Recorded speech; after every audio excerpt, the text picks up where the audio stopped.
Hello. Mic check 1 2 1 2. The Legit City on the mic. Yo, what's going on, everybody? How y'all doing today? It's your boy me, Too Legit City, and we're live. Today we're back with the oxygen not included. We got the mob on the cam. There he is. Looking pretty good. Guess I could shrink this a little bit. Alright. How's everyone doing? I see you guys over there. Mr. Rusty, I see you. G, what's good? Mocha, I see you over there as well. Hope you guys are doing good today. Hope you guys are having a great start to the new week. Tomorrow's gonna be the month of August. And I'm hoping that it's already gonna be fall because I want to transition to winter, man. Like when it's nighttime and I'm rendering my VODs for a few hours, my computer becomes a heater. So my room gets really hot. It sucks, man. Not gonna lie. But of course, y'all know what it is. We are back today, and we're gonna load back into the lab, Mamba. Y'all see some other saves? Don't worry. You know, just have to do some stuff for the patch. It's just a sandbar left over from the last Ice Age. I see you over there. I'm not gonna lie, man.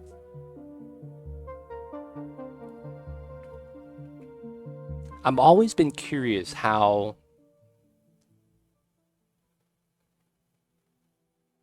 sands like the Great Sahara Desert. I always gotta wonder how that forms, man. I don't know why. It's kind of weird. Are we in? Are we in? Grandpa's, what's good? I see you over there. Hope you're doing good.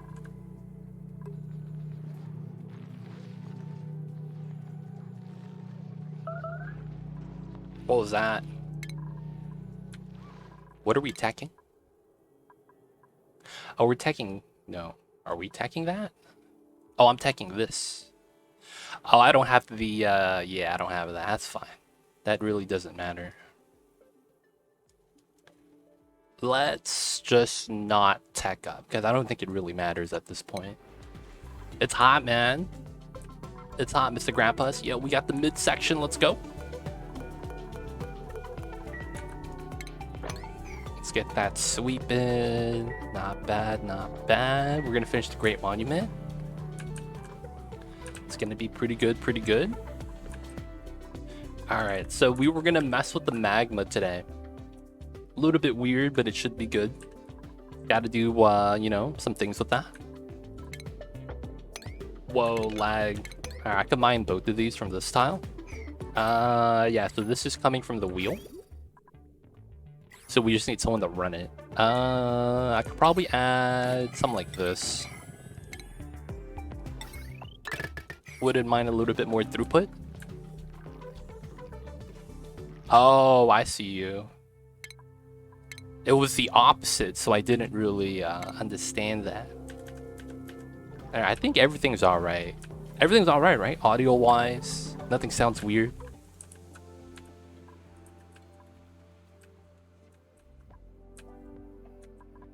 Hope everything is good.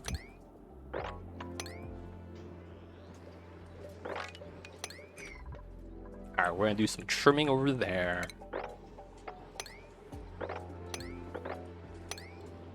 Do some trimming over here. That should be fine.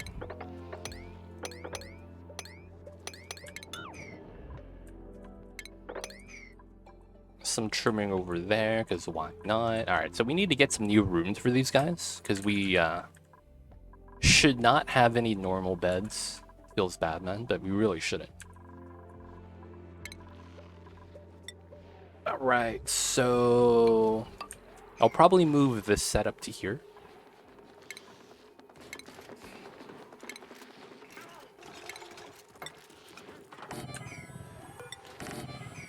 And then we're probably going to move a bedroom into here.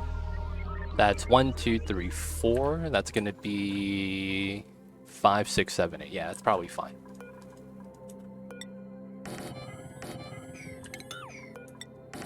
Let's do the setup. This is 7 tiles. 1, 2, 3, 4, 5, 6, 7. Oh, this is not properly spaced. Oh wow, I just realized that. Okay. So the rooms here are a little weird.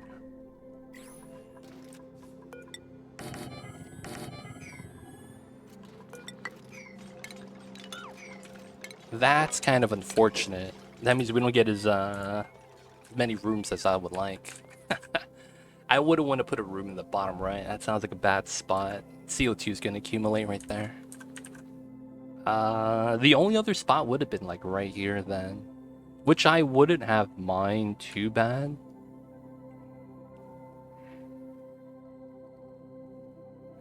It's just that like how you would navigate on this would be kind of weird.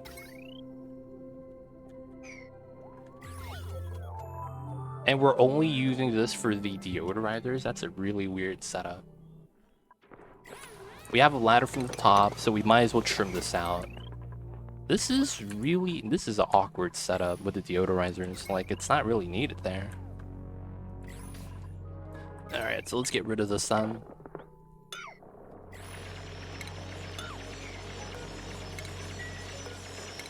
Guys, if you guys notice anything different with the stream, like it's lagging, sounds a little bit off, let me know. Let me know.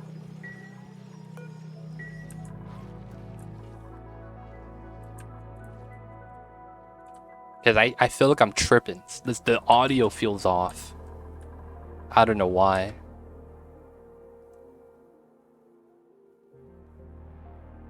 Oh, the audio is off. What? This is not right, right?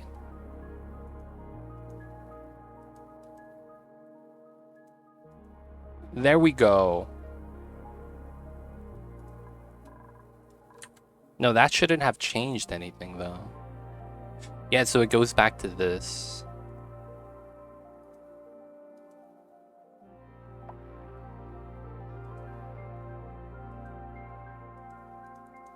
Alright, if everything is good, I believe you guys. I gotta trust the system. Appreciate it. Not off. Oh no, it was off. Okay. Gotcha, grandpas. To me, it sounds like the audio is kind of weird.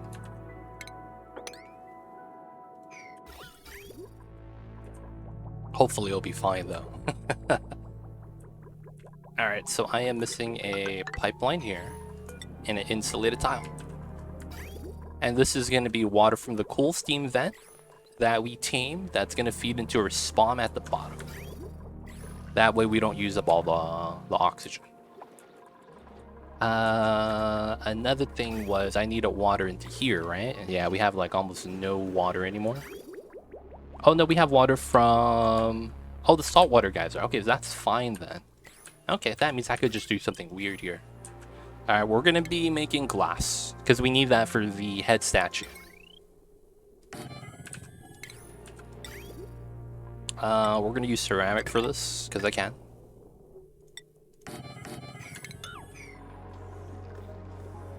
Auto seems close enough for the build commands. Nice, nice, nice. Okay, looks good, looks good. We're not making a setup, we're just making a glass forge. That's technically not a setup, right? Because it's just a building. I'm not doing anything special with it. This is 1200 watts. Oh, I actually have enough power here. That's convenient. Alright, we're gonna do that. You'll have to see, grandpas. You'll have to see. No spoilers.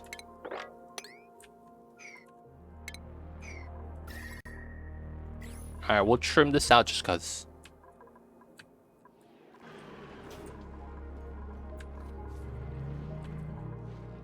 Alright, and then we were supposed to trim this, trim that. I might want to get some more suits out. Hey, these guys are just chilling. You guys are hungry? You guys gotta wait for your meal time. Oh, they're on their work time, but they don't need to work. Oh, that's because they don't... Okay. Let's give them early downtime then. They seem to be pretty good. Someone has to go use the restroom. He's chilling.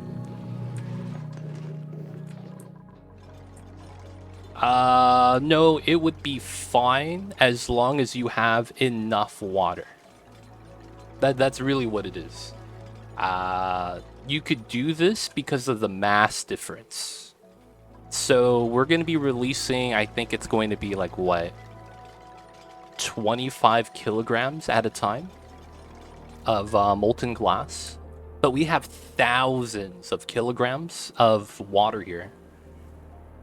So it's gonna be, we're just going to drop a little bit of a very molten liquid into the ocean, effectively. Have you ever seen those volcanoes in the ocean? It's like they're spewing out magma, but the moment it touches the water, it kind of just solidifies. And it doesn't really do anything after that. That's kind of what we're doing. Making it so that we could just solidify the glass. But that's gonna be the effect, effectively. Dude, these slicksters, man. Dropping that oil right there. I see him. Unless you were talking about something else, though. Something that's different. Alright, we gotta go save George today. It's the only way to do it. We gotta save George.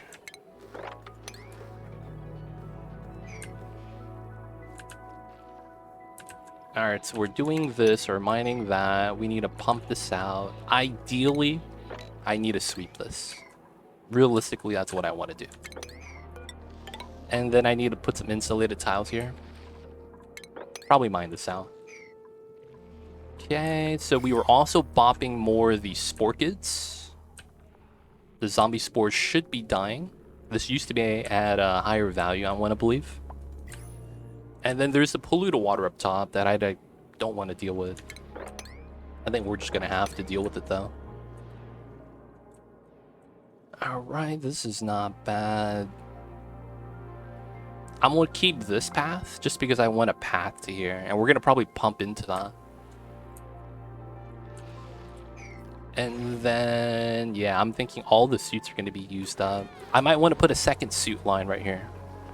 Or extend this out a little bit more. Honestly, this extended out wouldn't be that bad. Alright, let's take the snazzy. Mocha, are you here? I have a question, Mocha. I think I asked you this last time, but I think you weren't here. I think, so last stream I asked you this, but I don't think you were here. I think the stream before the last stream, which was the stream I did before I took a break, you wanted spiffy overalls. For whatever reason, I remember something faintly like that. Was that you? You know what I'm saying? Like, I don't remember if that was you. And then I asked, and then I was like, wait, Mocha's not here. Ah, crap. I didn't remember. It was. Okay, so you wanted the spiffy overalls, right? Yeah. Alright, this one. We got you. We just gotta wait for someone to make it now. Do we have someone that could do this? Yeah, we're good, we're good. 1, 2, 3, 4.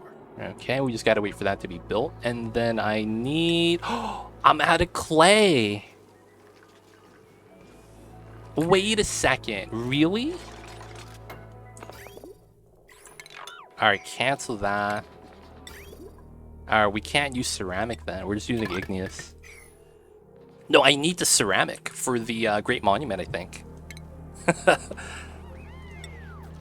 No, I used it already. Ah, never mind. I have the midsection. So I need glass, and then I have the steel. I should have the diamonds. So I just need glass. Okay. What's going on, Brainless? How are you? Awesome, thanks. I'm just happy I remembered. I'm just happy I remembered, to be honest. Alright, we're probably going to want to mine this out, to be honest. Let's get a ladder here. And then here. Okay, we got to do the pipeline so we get the agua. Pump it up, pump it up. What's going on, Lord of Heaven? I see you over there. Hope you're doing good. How is yous? I don't like how there's CO2 accumulating in the park that we made. Feels bad, so I'm gonna put a air float out here.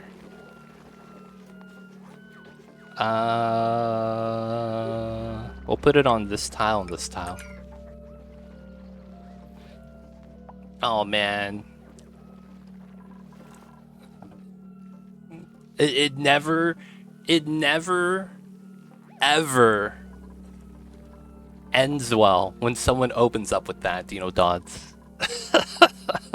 I'm gonna be real, man.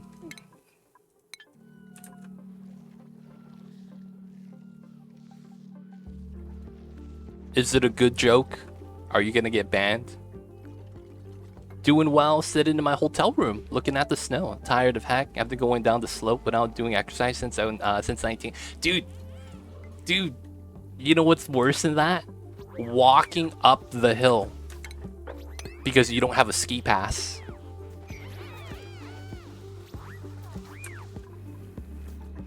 What did the ocean...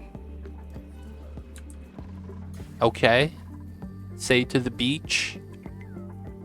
I don't know. What did the ocean say?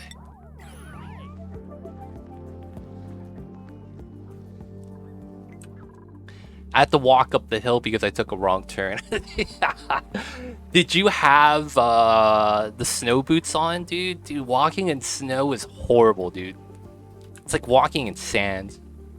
Nothing. It just waved. Oh, too late. Cthulhu knew. Oh, damn. I see you guys over there.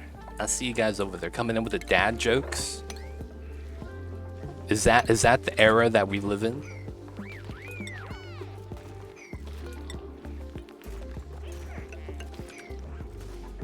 It's the year of the dad jokes, boys.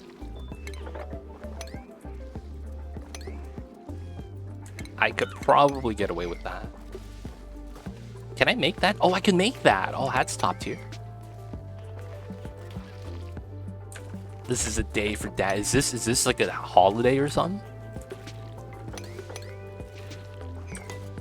Funny thing, the boots are a little bit old, still look new, but I got them in 01 and they just don't fit. Had to remove the inner boot. Oh, that's horrible, dude. Having a shoe that doesn't fit. I feel like, doesn't that like...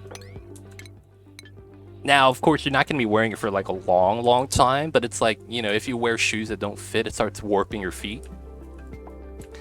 I know that's a common thing with women because they always want to have a smaller shoe size than their actual feet, and it messes up their feet, dude. 100%. I've seen it happen.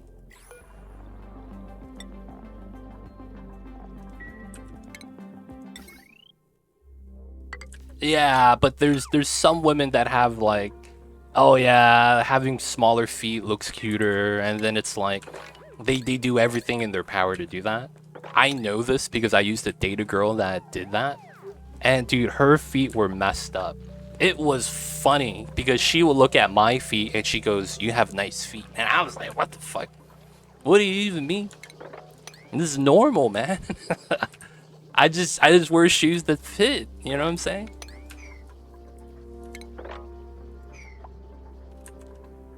They don't think it be like it is, man, but it do. Really do be like that sometimes. Alright, we're gonna want to mine this out.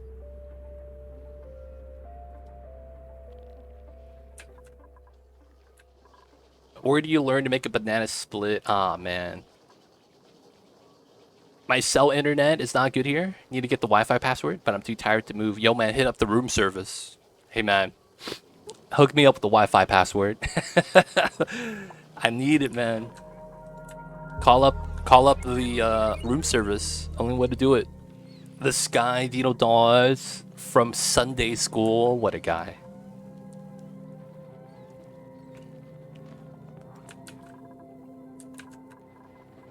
Alright, so I don't need this airflow anymore.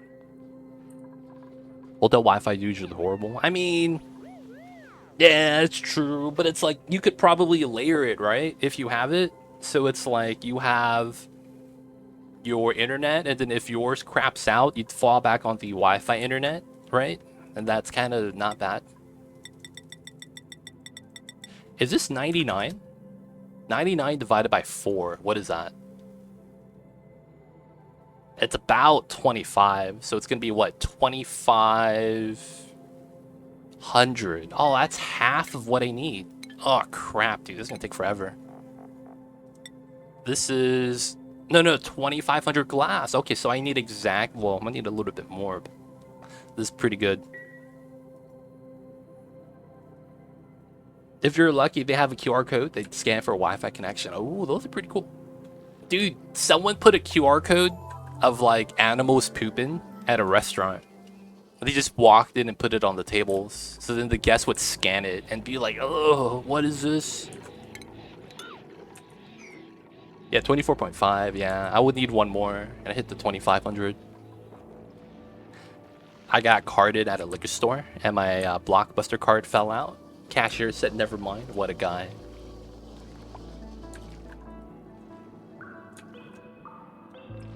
I see you over there, Dino Dons. I see you over there. Alright, we have a little bit of idleness. Not too worried though. I don't like how the CO2 accumulates over here, man. You need to move over to the right. Spill into the skimmer. Same thing with the carbon dioxide. It makes me feel like I should have had multiple skimmers at the bottom. Yeah, I don't like QR codes. I honestly avoid them. I never use them. I'm not a fan. Yo, man, Blockbuster. You know what I have? Y'all remember Hollywood Video? It went bankrupt before Blockbuster. Y'all remember that? I didn't have Blockbuster. I had Hollywood Video. That's old school, man.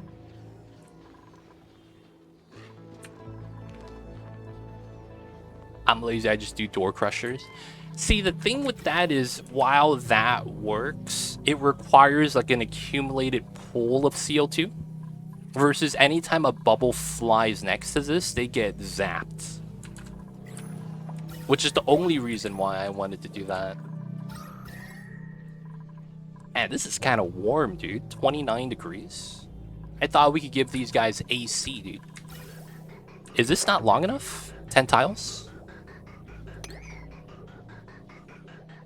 Oh, wow, this is not long enough. It's coming out at 30. Okay, can we lower this? The pipeline temp is at 6.8. Its chances are it's never gonna go down to minus 20, right? So it's polluted water.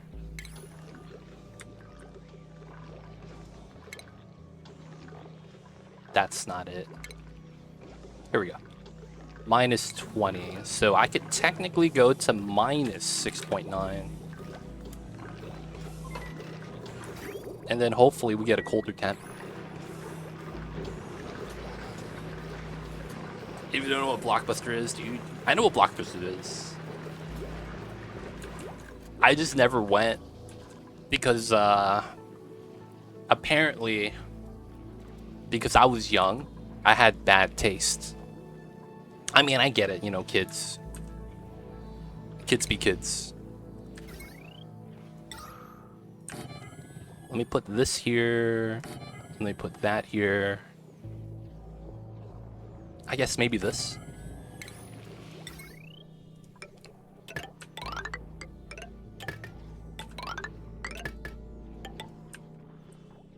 Not bad. Oh, I see in the chat. I see you. I see you. All right, we could do that. This is food decayed. Food decayed. Stop.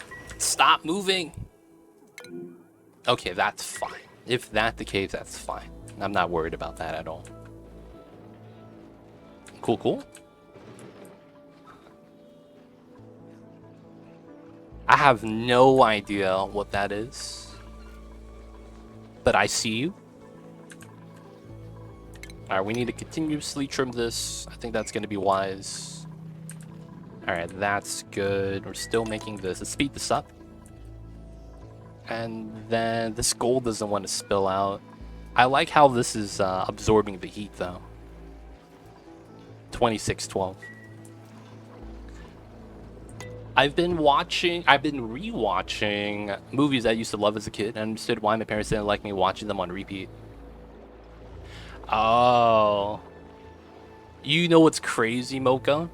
That's exactly what a lot of my young nieces and nephews did. They had a movie that they loved as a child. And I'm talking about ages like 2 to 5. Right? And I'm not gonna lie, man. They would watch that. So one of my nephews, he would only watch I think it was like the Pokemon movie, but it was only just one of the movies. So he knew everything about it, which was fine. I didn't really care about that, but it was like he didn't get tired of it. I thought it was weird. I thought it was weird, man. I was like, how do you not get tired of this? But yeah, I had my niece and nephews do that. Of course, when they got older, their parents gave them like tablets and stuff, and then they started doing the social media, TikTok stuff. So it's like, yeah, they're the new gen.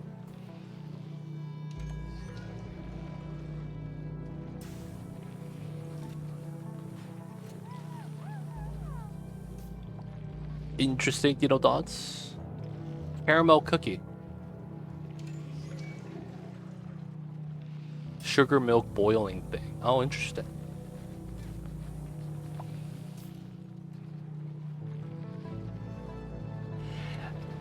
I think that it's fine to rewatch stuff, but they would watch it multiple times a day. That's the thing I didn't understand. I mean, to be honest, I do understand it though, to a certain degree. It's just hard to really be like, oh, I get that. Oh man, not gonna lie, man, they watch it like on repeat. It's done, you'll rewind it to the top. And I was, oh man, hey man, just watch some Price is Right, man. That guy right there, that's Drew Carey. It's not the Bob Barker anymore. Nutella, but tastes different. Interesting. What's going on, Mighty Stooge? I see you over there. How are you? More legit shenanigans. Yeah, we're gonna be waiting for the oil, and then we're gonna be trimming this out, and then we're gonna be messing around with the magma today. I'm gonna want to try to stack up the magma if I can. I can't do that as a kid. Yeah, I feel like a lot of the very young kids, before they're able to like they could talk, but they're not making proper sentences. I don't know if that makes sense. Like they could talk, they could communicate, they could move on their own, feed themselves, right? But they're at the age where they don't know anything of the world. So it's like I could imagine why that's cool to them. Oh, this melted. Rip. Alright, man. We gotta clean this up. What's in store with the magma? I never really messed with it. Oh, so we're not going to be doing anything like experimentation-wise. We're just going to be utilizing the fact that the magma is stacked up vertically. So with the power of gravity, I could spill it into one tile. So I think I'm going to make an infinite spill setup for the magma, and then spill it all into one tile, and try to empty out the magma if I can. I think that'd be pretty cool. Alright, so I want to do this, because I think we might want another suit line right here. French toast with them, they're delicious. Interesting.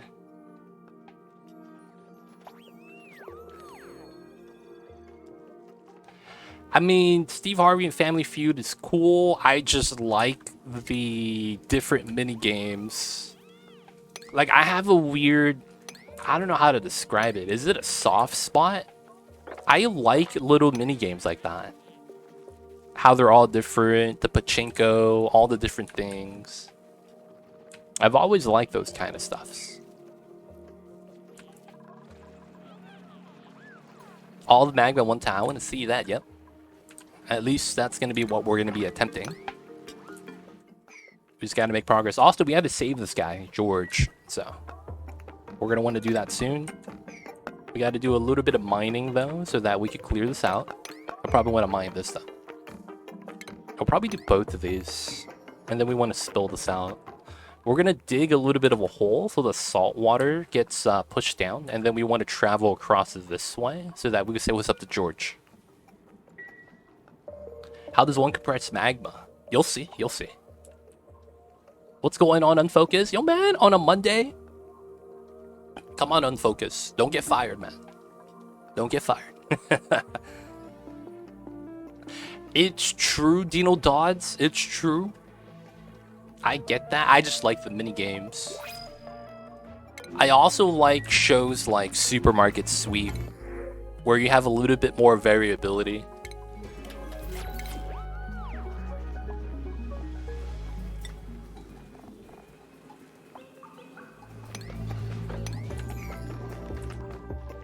Can we move the shovel eggs? That is sweep only. Nice. Oh, hey man, if you're sick and you gotta go home early, that's cool, man. Gotta do what you gotta do. 1, 2, 3, 4, 5, 6, 7, 8. Okay, all my shovel eggs are in here, so we're safe. Oh, you work from home, win-win. Oh, okay, it's like got off phone with the boss. All right, man, I gotta drive home. And you walk from the office into your room. And he's like, oh, I gotta go get food. Gotta stop by. Go through the drive-thru and walk to the kitchen. I see you over there, man. I see you over there. It's glorious when a save is made. Too legit unleashes it onto the habitat. Oh my god.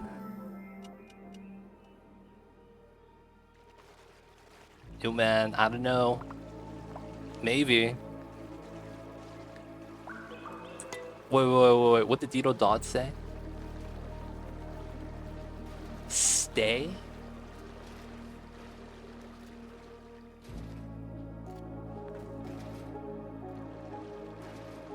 Wait, who said what? Dino Dodds added someone. Stay tuned for tomorrow's exciting episode. There was all the magma and the dupes. Oh, I see what you're saying. I see you, Dino Dodds. I see you guys over there. Geothermal power? No, we don't need the power. We could use it, but I'm not going to make a design for that. I just want to stack it up. And then we could do two things. We could either delete the tile immediately by building something on top of it, or we could unleash it and let it kind of break. Like we put it down to one tile, and then we open it and watch it expand. That could literally be the thing we do. It might be a little bit disastrous, but I don't think it'd be that bad. It's basically, kind of scary times, though. And then I can't reach this.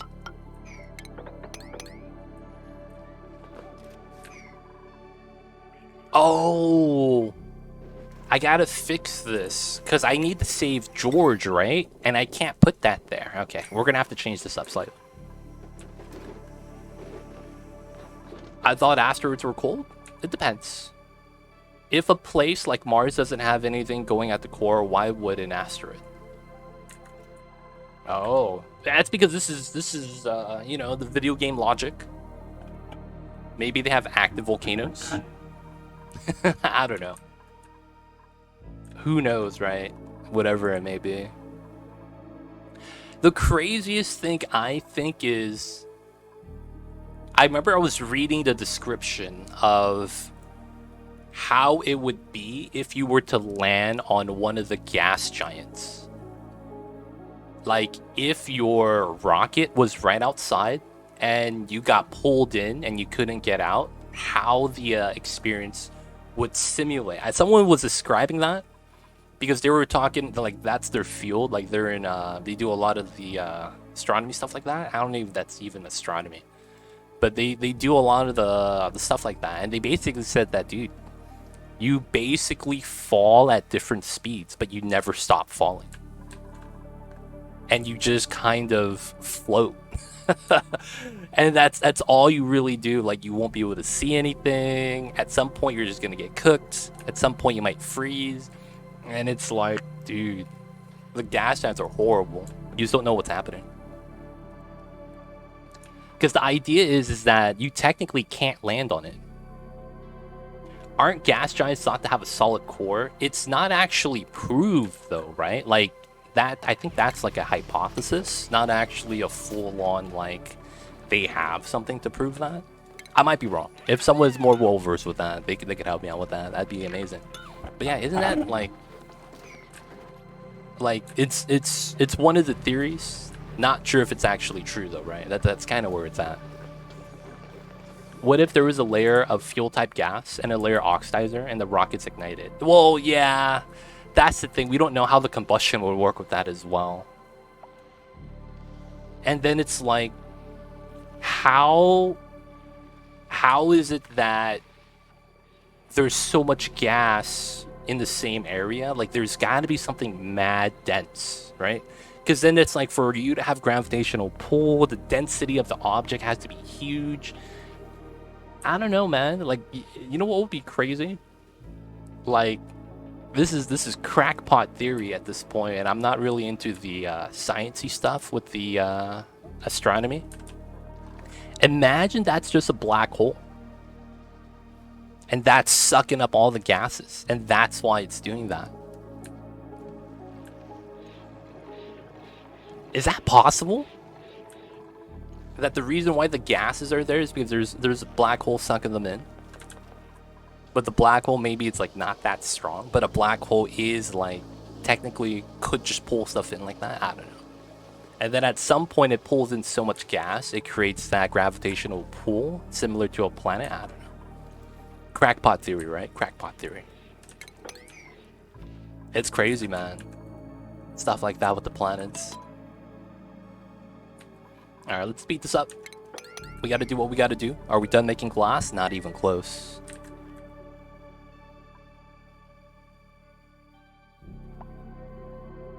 Alright, alright.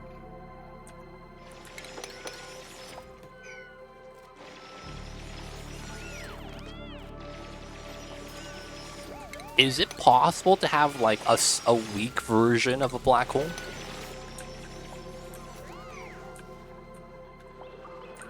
I don't know. It's just you know, crazy theories. There's no science behind it.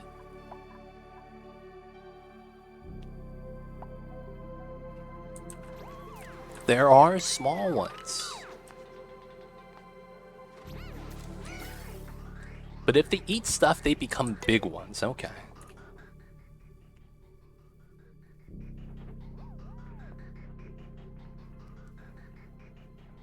The weakest one is a primordial.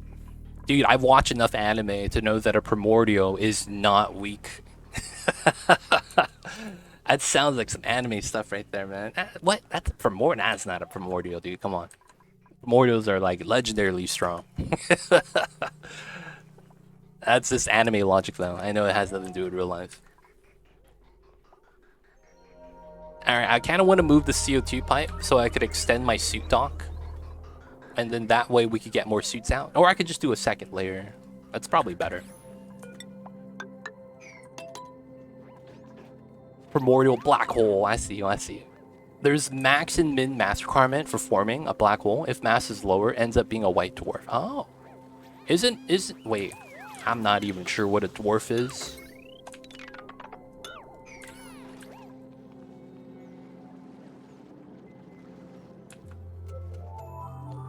There is some thought of what if a black hole just appeared on Earth, and I've heard that it would just disappear. Why? What? That sounds weird. I got caught by the YouTube algorithm, and I saw a thumbnail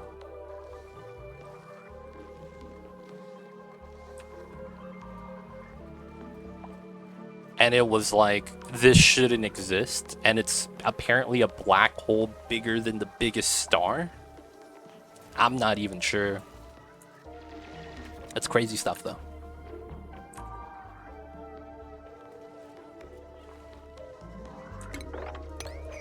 All right, we spilled this out. This spills out to here. We want to dig this down, basically. Primordial black holes. And I don't know enough about astronomy to know what that is, though. It feels bad.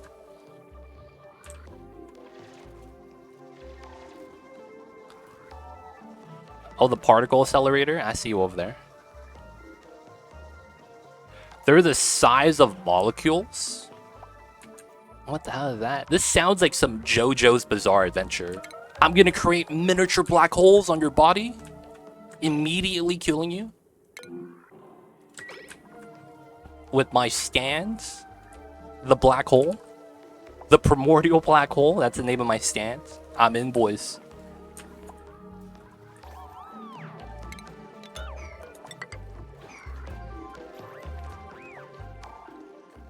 Alright, so I think we're just going to pull the O2 line down, or maybe pull it from this one. Which wouldn't be bad.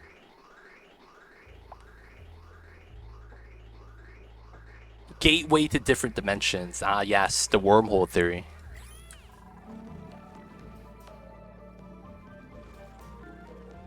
I mean, they speculate that there's a supermassive black hole in the center of the galaxy. So one being bigger than the biggest star is not a stretch. Oh. So are we going to get to the point where every star has an opposite black hole counterpart? It feels like we're getting to that point.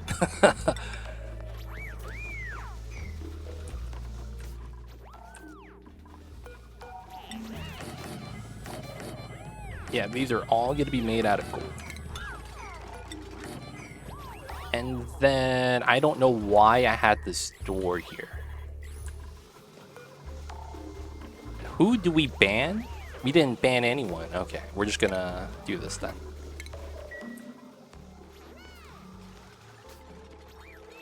Honestly, we're not ready to travel? Of course not, man.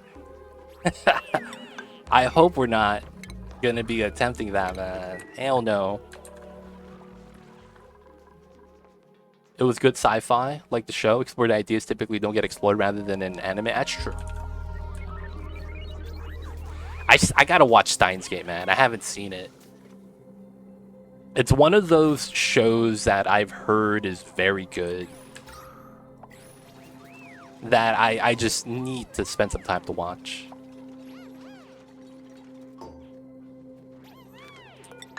Sagittarius? Isn't that the name of a star constellation?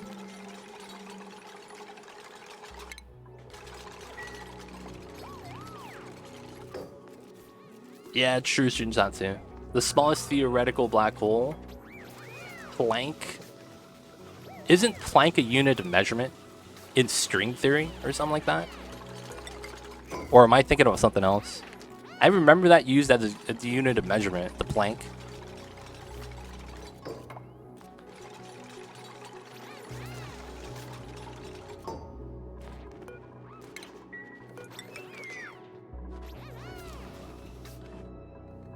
Alright, so how do I make it so that this doesn't get bopped? I think I do this.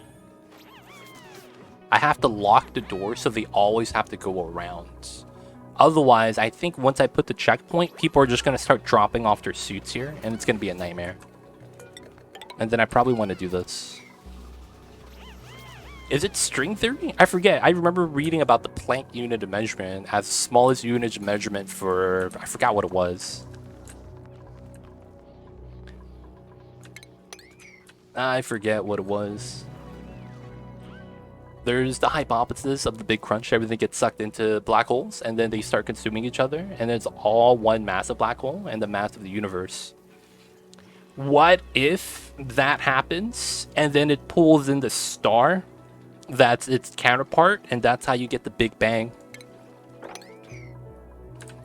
Crazy crackpot theories, man.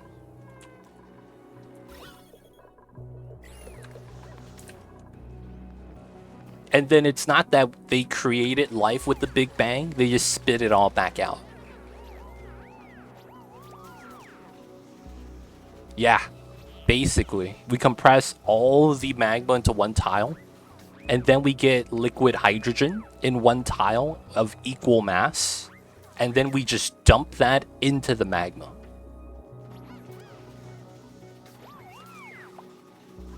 Alright, so we gotta lock the doors here. And then we're gonna do, I think, that design. Oops. I hate how this shuffles. Like, that's one of the aggravating things about this game. When I want to click something, these things move around like it's a carnival game, dude. And I'm like, why, man? I thought we were friends. Why y'all gotta mess with me? Can you cause an explosion in this? No, you can't. There is no combustion yet in this game, at least not of yet, that is not controlled by a building, if that makes sense. So we have combustion. We could argue with, you know, some of the kitchen stuff. You know, we have a grill, we have a gas range, things like that. And the thing with that is that it's controlled by a building. So the mechanic doesn't exist, more so that the building bypasses that idea. So it gives you the false sense that we have that by creating a situation where you could go from point A to point B with that as the medium, in air quotes, whereas you just really don't do it. So since it doesn't exist, I want to say no. Why do you dump hydrogen into magma? Is that sour gas? No. Hydrogen is because it's something in the game that cannot solidify into a solid. No, it can. I'm thinking of supercoolant, never mind. But hydrogen, yeah, I think I mixed it up. But hydrogen, because you have to hit basically max temperature to solidify this, you could only have solid in the coldest temperature possible in the game. Which is why I alluded to it. A lot of the time, this is like one of the hardest resources to get because it keeps flashing. It'll go back to liquid very quickly, and then it like, because of the like connectivity is actually not bad, heat transfer is actually all right, and it just becomes a problem. But yeah, kind of randomly pulling that out, no real reason. I probably should use supercoolant. Supercoolant does actually become a gas, but it requires you to hit a very high temperature. You would probably have the best effect with hydrogen though. Because of how fast it flashes into gas, the overall effect I think would be a lot better. Because I think if you were to swap that with supercoolant, you might solidify the magma very quickly. That's the only thing about that. The magma might solidify very quickly. Just due to how much thermal energy supercoolant's able to hold.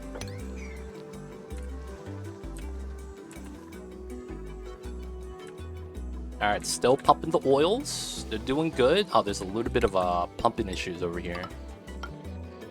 Alright, so we're going to build tiles here so the oil gets pushed up and over into the side. Why do you dump hydrogen into magma? Is that sour gas? No, that was just that though. Regular tiles can overpressure and break. Yes, they can. Yes, they can. I don't know why. Am I messing up or something, Dino Dons? A lot of the times when chat mentions that, it's because I'm fucking up. You're saying that regular tiles can overpressurize and break. Did I do that somewhere? Did I do that somewhere? Yeah, I'm gonna airflow tile. I could also just use a door box. Either works. Right, you could just do this. Door box also works. One tile. Well,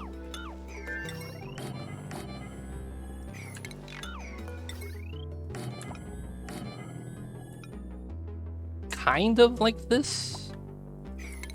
But yeah. Is that why they add hydrogen to the sulfur geyser tamer? To keep the sulfur from solidifying in the wrong place? I actually don't know. I would have to see the design for that, Mocha. I don't use H2.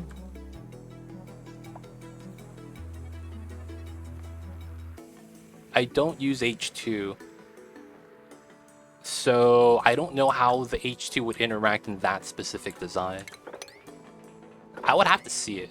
But yeah, I'm not actually sure. So I don't think I can answer that. Alright, this got pulled out. It's pretty good. Let's do another layer. And then I want to build another ladder, of course. And then we're going to want to get to George. Let's mine this. I don't want the water to spill out yet. Gotcha, Dino Dons. Gotcha. Alright, let that go to work. Why are you guys using the restrooms here?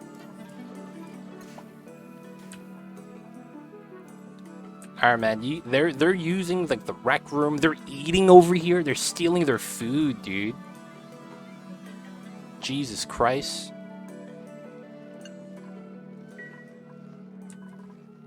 One colony is stealing food from the other colony. That was not supposed to happen, man. Alright, so how do we want to do power here? Let's see. This doesn't really have the juice. None of these really have the juice. Alright, let's build some new transformers. We're just gonna have to at this point.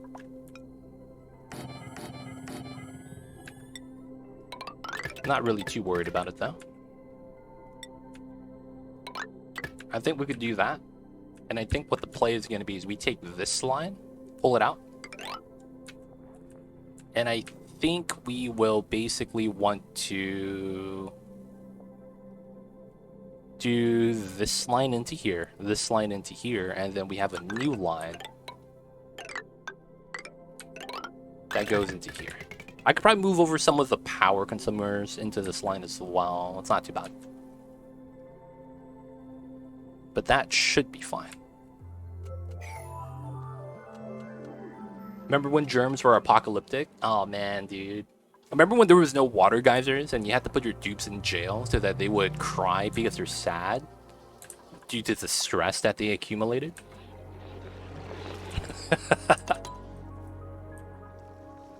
Set up the doors to only allow sleepers? No, that's already done. So this is default for everyone with suits. The sleepers already have a special setup. So all of these doors are already complete. This one is the same thing. This game started off basically RimWorld, and then it became Oni.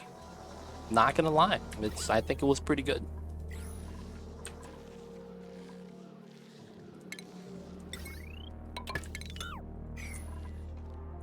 How are the other dupes getting in? The overall access.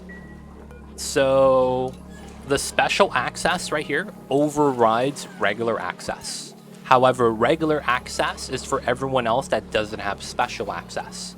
So that's actually how you manage your dupes going in and out. So that way, if I want the dupes that don't live in here to come in to either repair something, to build something, I just have to allow them access with the top one right here. So this one, everyone's allowed in and out. However, the special access that overrides the default access does not allow the people that sleep to leave. So that's how we're managing the dupes inside here.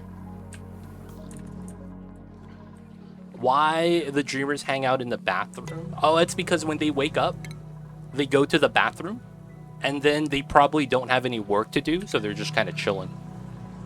And then once it's downtime, they're gonna go hang out in here.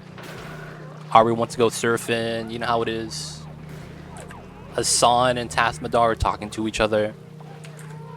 These guys are just mingling.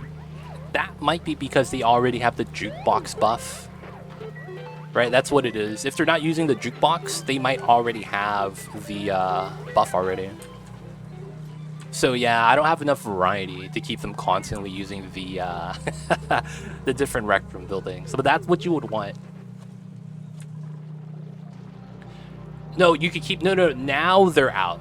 Now they're out. Before I had this turned on like that. But I don't have it like that anymore. So now they can't come in. So if I click on a dupe with a suit, they stop at the park. So I've always wanted this park to be an interaction zone. If the dupes want to hang out here because they want to hang out with the sleepers, and if the sleepers want to say what's up, there's the medium room, basically. We got the little long hair babies to hang out with us, the pips. I should have did the reed fiber here though, real talk. Oh!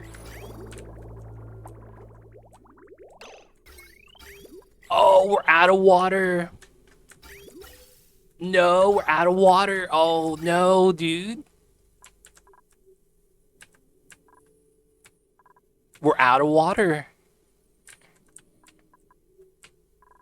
Oh, no, dude. Oh, no. Okay, so my cool Steam vent, when are you going to be active?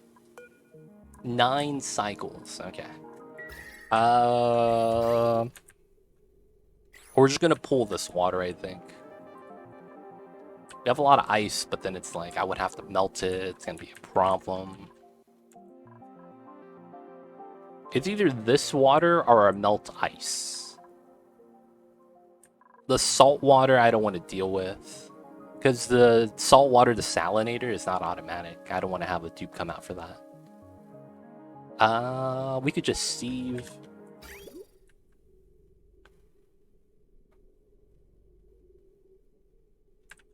Wow, this actually works. Oh, no, I can't. I have to pull it from here. Because it would have to be a bypass. And then it would work, though. Yeah, okay. So, I basically need to do a separate feed-in. Okay. The problem would be is that the water's hot. Alright, I think the play is going to be we have to do a separate pipe. So we're going to do this. I'm probably just going to sieve from right here. So output is what I want. That's going to come straight down. And then we want this to come straight down. Keep the pipe in the tile. And then I want to start pumping from here.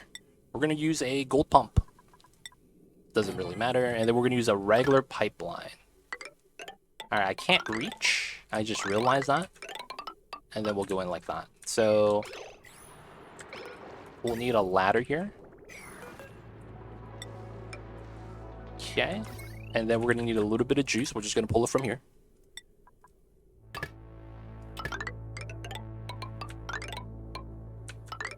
Alright, that should just connect. And then this is only polluted water and water. The oil has fallen down into here and should never actually be a problem.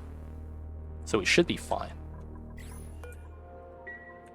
Alright, so let's go in. Now we need to go into here because we're probably going to need more suit line setups. Technically the oxygen temperature is not going to matter, so regular O2 lines are going to be the best. However, we need to do a weird setup here so that everything works out the way I need it to. I think it's going to be here that we're going to put the gas bridge to have directional flow. And then we're going to need this. Oh, no, that's fine. This goes into here. And then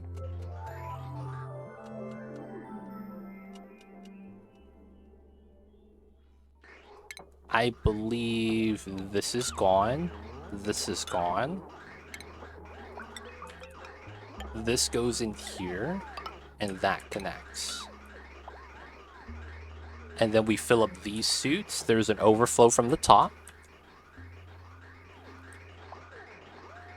Now, because of how we have the oxygen lacking here, I need the second line.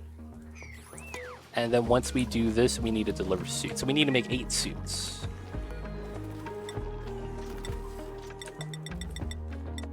Alright. And then, of course, once we're ready, we got to deliver. Let's look at the Atmos suits that we have. We have 1. Okay, so can't really do much with that yet. And then we're waiting for the power. Okay, so the power is almost done. Alright, so let's go to construction priority. Let's go with these. Basically, everything we need for the spawn needs to be built first. So we'll do that now. All right, so once we're ready here, let's put the tiles. We're gonna use airflow setup here because that makes sense. And then we're gonna remove background buildings, which is gonna be the ladder. I mean, we're gonna remove buildings, which is gonna mean the ladder, not the insulated gas pipe.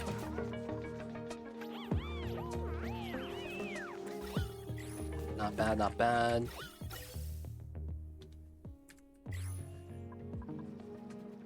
Are these micro packets? No, 17 kilograms. Okay, these are normal. How long ago do you get Atmos suits? My first Atmos suits were this one. These 3. And then I had the entire base just walking around with no suits. Eventually, we were messing with the gold, and I was like, we need suits for that. So I got this set of suits, and then this set at the same time for the power box. And then we went to do the other Draco ranches and the Mushroom Ranch. So I would say this one... Do they have a build time age? 273 cycles old. So I built this 273 cycles ago.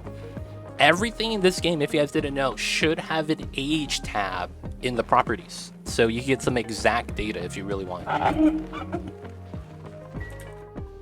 Gonna have to leave. Oh yeah, her overalls. We got you, Mocha. You had a confetti suit before. That's funny. Come on, Mocha, hurry up. What are you doing that's so important that you can't wear your overalls, man?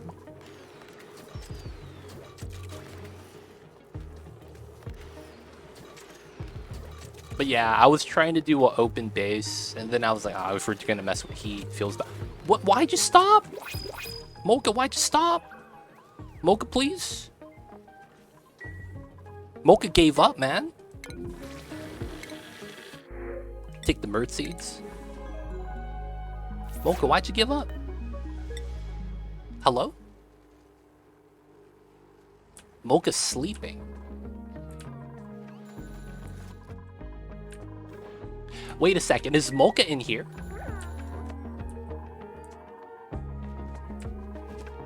Mocha's not in here. Mocha went to bed, feels bad. Wait, you just don't want it anymore. Alright, we're gonna reassign it to you. Wow, you literally just gave up. Mocha, you got this.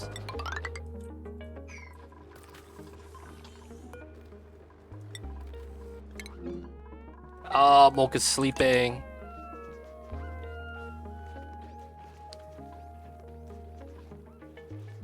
He has to be insane. No, it's not that bad. We're running the Aqua Tuner here into this room. So it's really cool. Wait a second. Well, that's illegal. Did you just do that? Hold up. That was illegal. Mocha, did you know what you just did?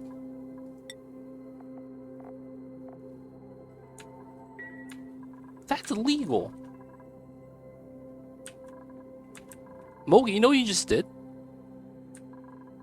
Is that a bug? Let me look this up.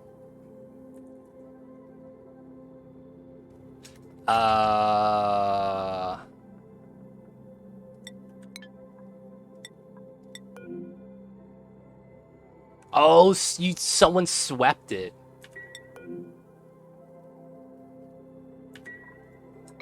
Okay. Mocha literally put on her overalls, and I was like, you had the confetti suit. What happened to the confetti suit? You took it off here, and then you went to the power plant butt naked, and then you put on the overalls. Mocha, man, we gotta send you to jail. That's illegal, yo. You can't be butt naked, man. Public indecency, man. Just saying.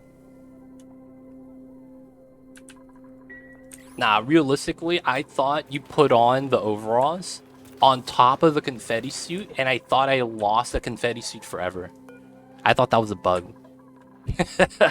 I thought that was a bug, you know? I was like, oh wait, that's not supposed to happen. I'm supposed to get the suit back right here, and I give that to someone else. Unfocused, who would you like to claim? Let me know if you have a preference. Alright, I'm also gonna pass this one out. So I'm a D20. Roll an 8, that's not bad. Alright, 1, 2, 3. Wait, no pajamas. So people without the suits. 1, 2, 3, 4, 5, 6, 7. K-Kun gets a confetti suit. We had another one right here. You want the meat? Gotcha. And we get a 4. So this one is going to be 1, 2, 3, 4. Critter gets this one. I think we literally just got a meep. Yep, we literally just got the meep. This guy is 79 cycles old. We got him last stream. Alright, welcome to the colony. Unfocused, I see you over there.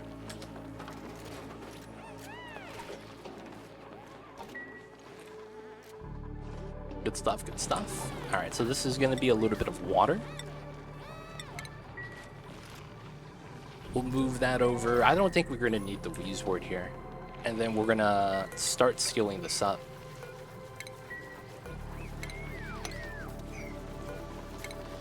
Actually, wait. We need the water first. I need the water first.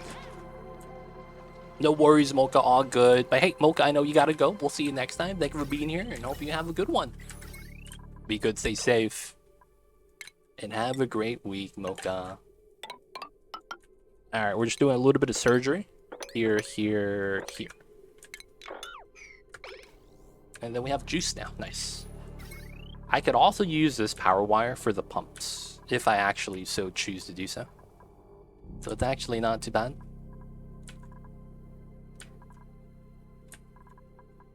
Alright. So now we're just waiting for the suits. Hopefully I made them while we're doing all that. Alright, so we need to do that. The oxygen, I mean, it's not going great, but it's alright. We're still working on the pipeline.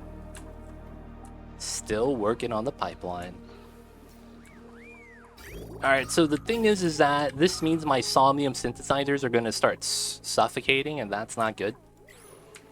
I'ma be real. That is not what we call the business.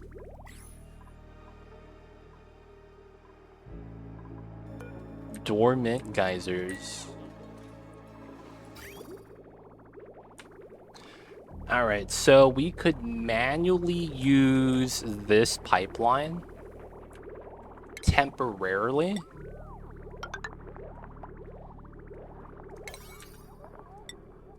As a way of handling it. We would want this line done first. CO2 everywhere.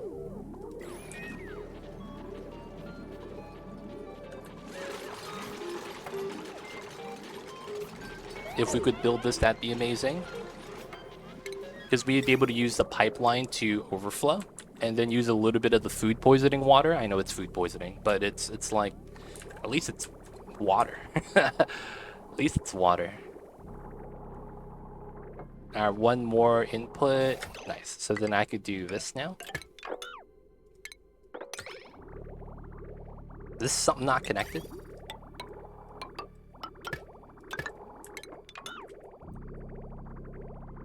Oh, it's green before white. God damn it, of course.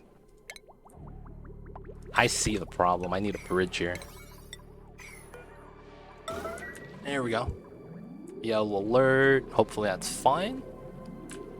No one's suffocating, right? Oh man, the breathability is garbage. Holy heck.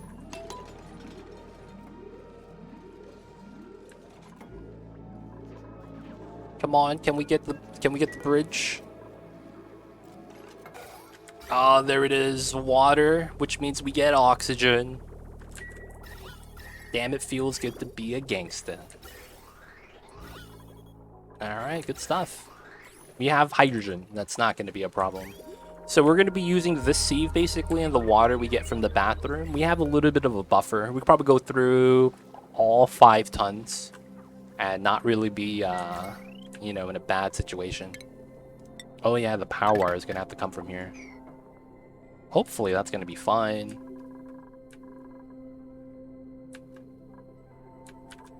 This is tied to surfboards. This actually can start breaking.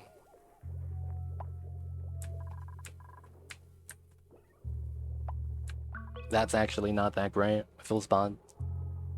I wouldn't mind another power line going to that room though, to be honest. Oh, I can't go inside the corner. Oh, that's a pain. Alright, that means I really do this then. Those 2 wires are gone.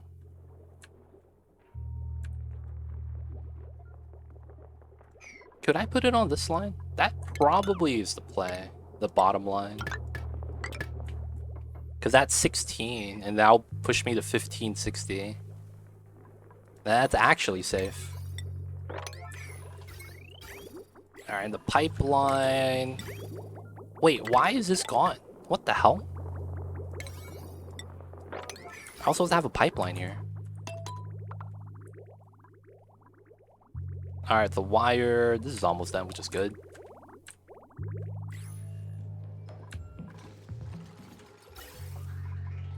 Give them the oxygen, boys. Sweet, sweet 23 degrees. That's what I want to see. Good temperatures. Good temperatures.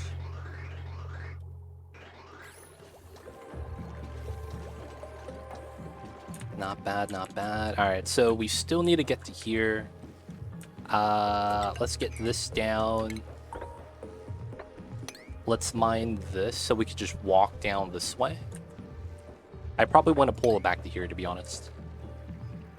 Alright, this spilled out to here, and I have no idea why. I don't know if I actually opened that up. Regardless, though, that's great, because that means I could just open this straight up and knock on George's door. 1, 2, 3, 4. Okay, so this is all mineable, even from underneath. That's nice.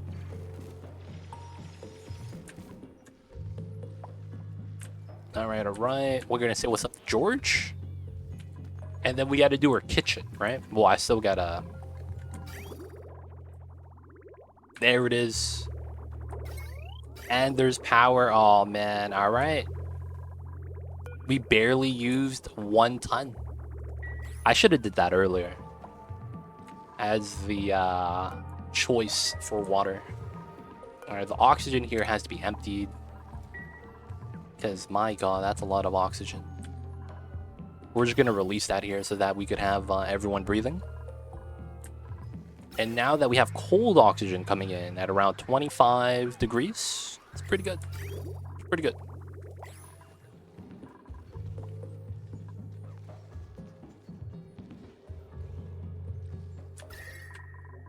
This is combating the heat very so slightly. Alright, so this is more or less that we just gotta push up the oil. Okay, so after we're done with the pipes, they should go to the bottom. Let's push these to 7. Okay, what's up, George? How was you? Let's knock on this door. Alright, this got mine down. We want to do this now. And then I probably want a ladder down this way. Knock, knock. Hello, George. It's a boy, me, Steve. Alright, so now he needs a little bit of juice. He needs a little bit of love. So we know we need to mine this out, and we gotta mine this out so that we could decorate his base. We need to make sure there's not a lot of water here. Not that water's ugly, but it's like we don't want to flood his house.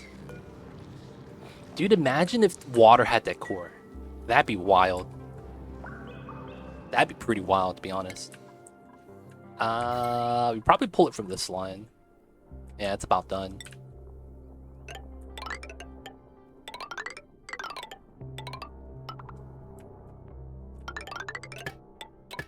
we go.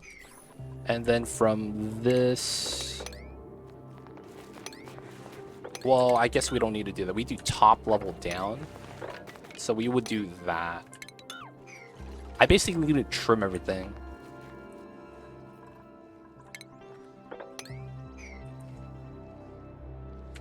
Alright, that should be good. Alright, we got some idleness. My dupes should never be idle. If they're idle, they could clean up shop. A lot of places we could clean.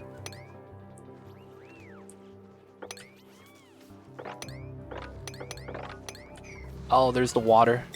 Way too much, but it's not bad. Copy pastes and copy pastes. And then we want to remove this. Here as well.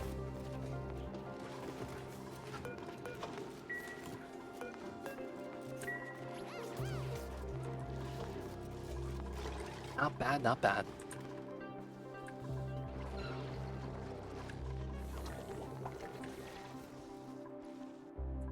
All right. This one's next. Here. We're gonna want to start vacuuming this soon. We're gonna make a small pocket at the bottom, vacuum that out, and then once we're ready, we'll seal it up from here. I probably don't actually do the liquid lock here. I probably do it somewhere down here. I don't want it to be that much space. We will need a lot of space to do this though. So let's start with a perimeter. I'm just gonna pull it from here, just because it lines up to the abyssal light. We do need space. I don't think we need more than that. If anything, we can add another one later on. But we'll set this up because we're gonna need it to start clearing out this area and then start doing the magma spill. I don't know if we'll be able to finish that today, but I'm gonna try to set it up at the very least. And then we still gotta save George, right? So gotta say what's up to the homie George. Y'all know what it is. Draco eggs. We don't need that.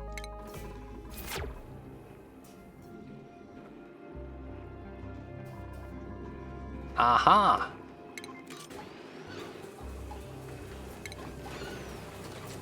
Nice. Free eggshells for lime. We have Pokeshell molts. We have faucet. We have a lot of faucet. Man, I actually have no lime problems anymore. Alright, so they're not pressurized up to... Oh, the somnium isn't running anymore because we're out of oxygen. No! Alright, good news is that the moment we have oxygen for this, it's going to be fine. I forgot that we have to pressurize this room first.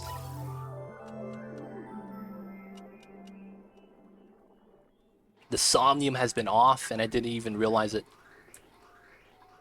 Alright, so I'm going to do this because I want the oxygen. We're just going to reverse it back so that we fill it up a little bit faster.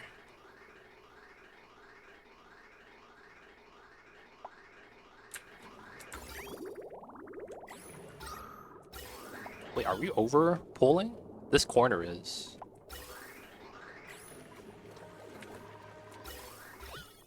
Yeah, we would wait every, so to speak, because it's pulling a little bit too much gas. That's fine. Alright, so I'm probably okay with the bathroom now. We're just going to cut this line. Because we're just going to wait for the sieve. It should be fine. Add one to this so we have enough glass. Alright, now we got to here. So I want this ladder like that. And I want this ladder like this. I will mine this tile. This is a weird vacuum. I want the liquids to fall in, that's it. And then once we actually mine up and down, if all the liquids drain into here, that's perfectly fine. So that's going to be the plan. Idleness, because we don't have enough suits. Okay. So it's really just this part. This probably helps to get the suits delivered, because that's what we're lacking right now. They're all right there. Wait, are these being used? No one's heard, right? There we go, that's fine. Not bad, not bad. Gotta use the suits. Transformers are chilling. We gotta save George, though. We'll do it, we'll do it. Yeah, there's still some wires not plugged in, Philspon. So far, everything's looking good, though. Let's do one layer at a time. It's probably do it like this, so that we just make the jump. There's a good chance that's going to be a ladder right there. We'll just preemptively set that up. Yeah. Alright, so we have knocked on the door. We're going to have to deliver food to the mailbox. We'll have to set up the gas range soon. And then we got to improve the decor. That's going to take some time. And then we have to power the lights. We want to do this one first, powering the lights, because I think this takes the longest. That's 5 cycles that we would have to keep it powered for, which is perfectly fine. Unassigned bed?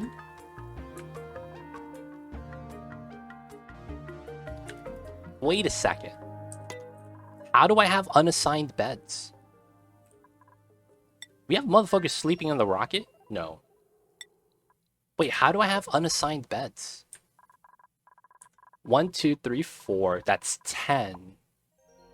And then we go this side. 14, 16, 20, 22. And then 30.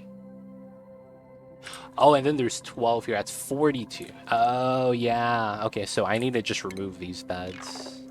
That's what it is. Okay, that's fine. Did I not need these rooms? Hey, if I didn't need those rooms, that's actually not that bad. I'm actually not mad if I didn't need those rooms. Because I'm like, dude, why are these beds not being used? That means we're just probably going to change this to a proper bedroom and we'll be fine.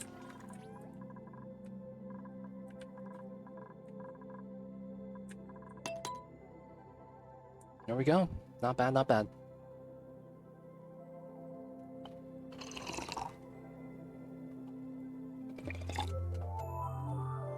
Guys, stay hydrated. I didn't know, but I was messing myself up. So what I would do is, I would drink the majority of my water pretty much after stream. And I didn't know that you're supposed to, like, drink water, like, basically, like, every 20 minutes. And you just do a sip. Like, after stream, dude, I'm just drinking water nonstop. Yo, man, I gotta get my 8 liters in. 8 cups, I mean. And then it's like, yeah, because of that, you know, your body doesn't retain a lot of the water. So it's like, you still have, like, it feels like you're not drinking water because you have the what do you call that? The effects, like, when you don't drink water, they say you like, oh, you get dry skin, you get headaches, things like that. Your body's not retaining the moisture, you know, and that's because you drink too much. Your body just like, dude, this is too much for us to absorb, so we're just gonna dump it. 8 liters, it's a lot. Yeah. It's 8 cups. It's 8 cups. I was thinking about how much water your body loses in a day on average, and it's 3 liters. So a lot of the times you need to drink at least that much, just so that what goes out you put back in, right? It's better that way. All right, so this is going to be pressurized very soon. Oxygen is included. Good stuff, good stuff. Somnium's gonna be back on, and then everyone's gonna be happy again. Suits got delivered, nice. Wait a second. Oh, I needed this ladder. Okay, so this deodorizer is gone. I need this. I need to get rid of this one. And then we just need a little bit more oxygen. Alright. Base is looking good. Base is looking good. I read somewhere that you sweat out about 0.5 liters from your feet during the night or during the day. Don't fully remember. Wow, from your feet? That's... No, man. I'm not gonna lie. I don't sweat from my feet, but if I wear slippers, I do. My feet are typically mad dry. I'm not gonna lie. But like if I don't wear slippers, my feet never sweat. And I avoid wearing slippers because of that reason. Okay, couldn't do. That's a bad roll, dude. What were you rolling for? Alright, let's mop this up. Get rid of the oils here.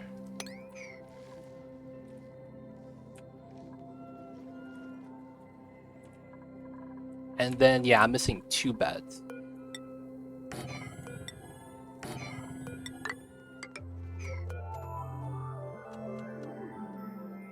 But yeah, for the most part, the 3 liters is you peeing, you pooping, and you sweating. And that's average. It's gonna differ based off of your height, body mass, where you live. So it's like, yeah, although it's a thing, it's not really something you could really, like...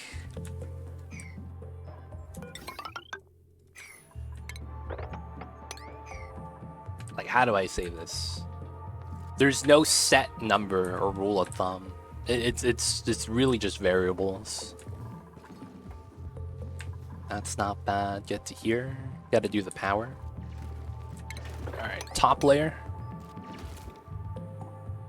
Get the ladder and just do this layer, which means I probably want the ladder there.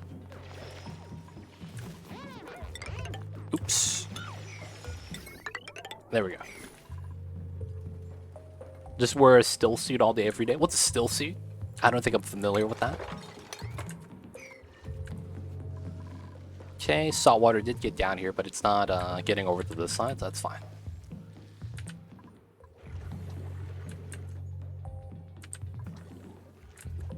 Alright, so last part is we basically want to do a ladder up and down like that, so we could go directly to George instead of going all the way around.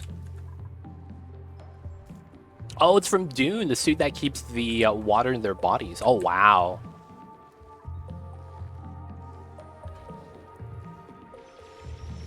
That's... Wow. Supposedly, they could lose only a thimble full of water every day. Wow. Convert sweat to drinkable water. Yo, man, you guys see that video of Bill Gates?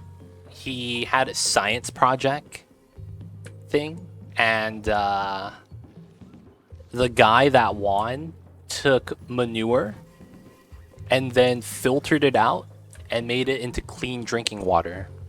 And Bill Gates was there and he drank the water. Drank the water, man. I'm just like, man. Me knowing that it got pushed out of poop, man, makes me think twice. And then if I'm Bill Gates, I got money. I don't know, man. I don't know, man. This might cause some complications. I know June, Jack Bull. I know June. Dune's the, I mean, it's either the movie, now it's a game, but it's with the sand desert area. There was a game that I was looking at called Dune Spice Wars or something like that. That was potentially going to be something I was going to check out. Yeah, it's going to be a no for me, dog. Yeah, man, Bill Gates drank that. I saw that, man. Well, you'll be happy to know that probably all the water planet is now contaminated with something human-made. Speaking broadly, of course. I mean, it's hard to argue that when they already said there's microplastics in the ocean, and that's the largest body of water in the world. So at that point, yeah, you ain't wrong, man. You ain't wrong. Microplastics are already showing up in the aquatic life.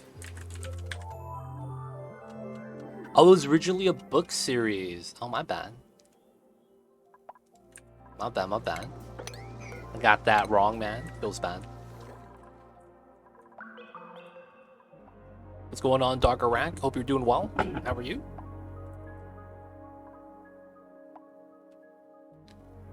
Alright, little bit more, and we'll have enough for the headpiece. Oh my god. I gotta check my diamond, actually. Okay, 36 tons. We have enough. Doing okay. Feels like a slow day. Yo, man, Mondays be like that, man. Mondays be like that. Sometimes on the Mondays, it's a slow time.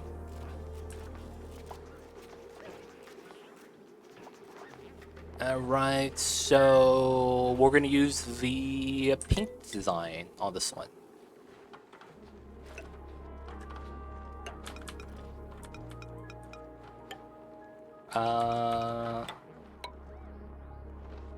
No, I don't want to do it.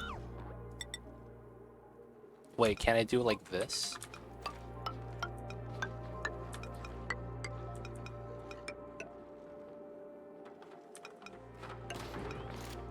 Okay, and then like that. And then the only other color I could do that with is red. So I want, oops. This one. We want the red at the bottom. Yeah. Aw, man. Here we go.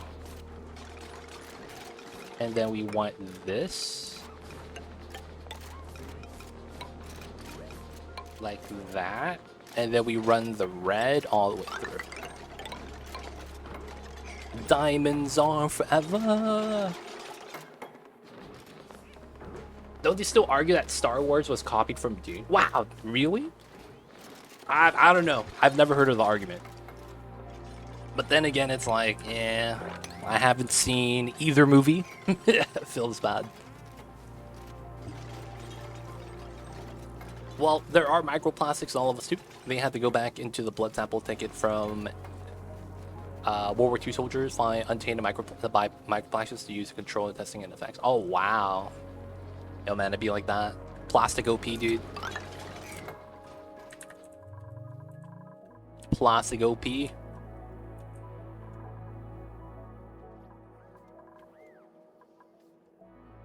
Plagiarize? Is that what you're talking about, Dominique? Is that the word you're looking for? I'm not sure. Alright, this part, man. Let's get the power. George needs it. Stop the polypress? I don't have one of those, actually. I don't have a polypress building. So there's no more oil here, right? That means I could get rid of the power here. And the pipes as well.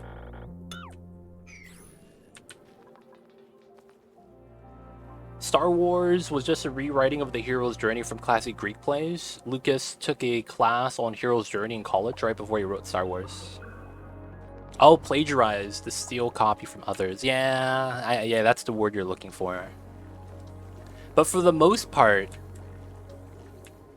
it's hard, man. It's hard to argue those things. Because it's like, what's the difference between plagiarizing and taking inspiration? I feel like that word's used a lot of times. Oh yeah, I just took inspiration from this guy, you know? He wrote this book about, you know, dragons. What if the dragon was a spaceship? That'd be badass, man. I don't know, man. It's hard, man. Once you get in that territory, I don't really know how you could really argue the points. And I'm not well versed enough to be able to talk about that. But yeah, that stuff is tough, man. I've always hated writing because of that.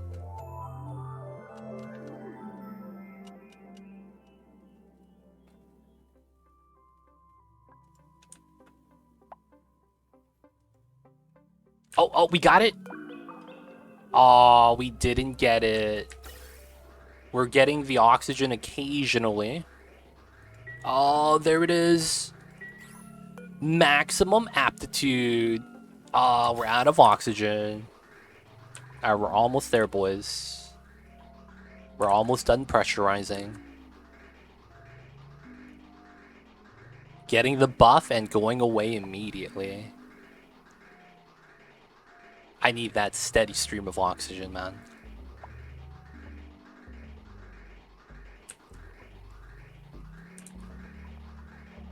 All we're waiting for is this to back up, and we're almost there. We're just waiting for the left side to really back up. This backs up occasionally, which is good. I don't want a third one. I don't even have water for this, dude. So the reason why I chose 2 is because of this geyser. So we just made the tamer for this. Once this goes active, it should indefinitely provide water for the 2. Because I think with the calculations, it's exactly enough for 2 kilograms per second during dormancy and active periods. The only thing is accumulating the water long enough during the dormant periods. That's the thing I'm a little bit worried about. During the active periods, though, we'll be able to drain the water pretty fast. And, you know, this is 6.6, so we're pulling 10. So this is always going to be empty as long as I'm pulling it until the pipeline backs up. Okay, since we're not pulling from that, and this is a double green, we could easily just merge that in, right? Yeah, that's fine. Alright, George, how come you're not getting power, dude? Oh, it's not even connected. Aw, come on, man. We gotta hook up George. These guys. Okay, so let's fix the kitchen. We need the... Oh, we need a natty gas line. That's so bad. Can I do that? It's probably not worth it. Okay, so I think we need to just remove this. We're gonna put a couple of fridges here, just in general. This is gonna be where the berries. We don't really care if we have berry sludge in a fridge or not, or just on the floor. It shouldn't really matter. I'm gonna copy this, so we're just gonna move it over, and then we're gonna move this to the top right, because you know making berry sludge is pretty sweet. I kind of like having that. Okay, so he's gonna be chilling. Let's get a couple statues here. Use the gold. Hey, served Devras, thank you so much for the 5 months. Hello, how are you? Welcome back to the city. Enjoy the emote 20 times ad-free viewing. Don't forget that legit sub management. Thank you so much for the support. Hope you're doing well. And of course, a welcome back. What's good, served Devras? How you is? Mamba's napping as usual. You see the little babies. He's just sleeping. He's just trying to stay cool. Oh, are we ready here now? Okay, so let's seal this up. And then we'll open it from the top. And then all we gotta do is connect the ladder. My Void Kitty is sleeping too. Yo, man. Not gonna lie. I feel like... So recently... So during the break, when I wasn't streaming, I found out why Mamba is never in the room anymore. Right? Because you guys know, when I was coming back from the break, like some of the streams were like, yeah, Mamba's not here. He's outside. I found out why. He's not in the room. There is... Oh, man. There is like this lizard that's crawling around in the front yard and backyard because we have a lot of plants and stuff, right? So he's just chilling and living in like my front and backyard. So my back door has like a hallway, right? Not a hallway. It's like the front yard connecting to the backyard. That's where we could walk by, like the side of the house. And then immediately next to it is the fence, right? So the lizard would run up and down that spot to go from the veggies to the back. I don't know why. So there are times where he will literally walk up to the doors and Mamba's just chilling there with them. Like, it's the little lizard. He's staring at Mamba. Mamba's staring at him. I think he's like making weird sounds to the lizard. And they're just hanging out. And I was like, what the hell, dude? Mamba's the Lizard King. This motherfucker's over here just hanging out with them, man. Are there any dupes available? There is, Susumu. Would you like to join? Let me know if there's a preference. They're plotting the overthrow. I know, right? Yo. They're coming in. Do you have a preference, Susumu, on dealer's choice? Alright, man, we're going top down. Jean, we're gonna go with the oldest dupes. Welcome to the city. I see you all there, Susumu. You're a rocket pilot. Just because Susumus are a little slow doesn't mean they can't suffer from soul-crushing existential crises. Yo, man, that's wild. Oh yeah, there's also another stray cat that comes by and hangs out with Mamba. And it makes me think I should try to get another cat. Because I don't know if Mamba wants a companion. But I feel like he might. I don't know if that makes sense.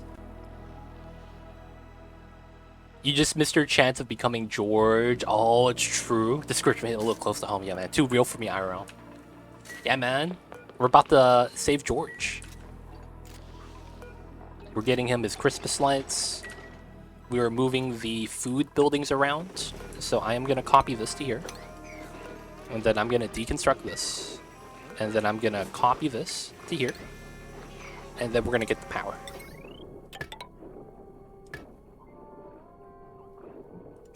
And then we remove this one.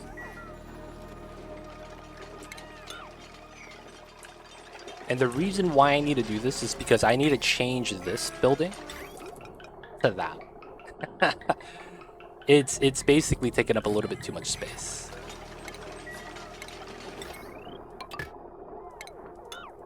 There we go. I have 3 other cats. They form such a unique dynamic. That's the thing. I don't know if I should get another cat. I don't have enough space realistically in the house to have a second cat. But it's like, it's weird. Initially, I thought because Mamba didn't do well with other cats when I brought them inside the house, that he didn't want to have a companion. But then when I see him interacting with stray cats and the random lizard outside, it's like, man, I think he wants a friend. You know? Alright, so now this is going to be a vacancy only. And then we could allow the doors. So now we're going to be able to use 2 sets of suits to go outside. My cat was like that as well. Okay, good. Mamba was exactly like that. He would sit there, and it'd be like, there's another cat, I'm going to start hissing. I don't want this guy. You're too close. And it's like, yeah, I don't know what to do with that. It's very hit or miss. Some cats play nice, others just don't. Okay. So it would probably be like, I should try to like foster a cat first.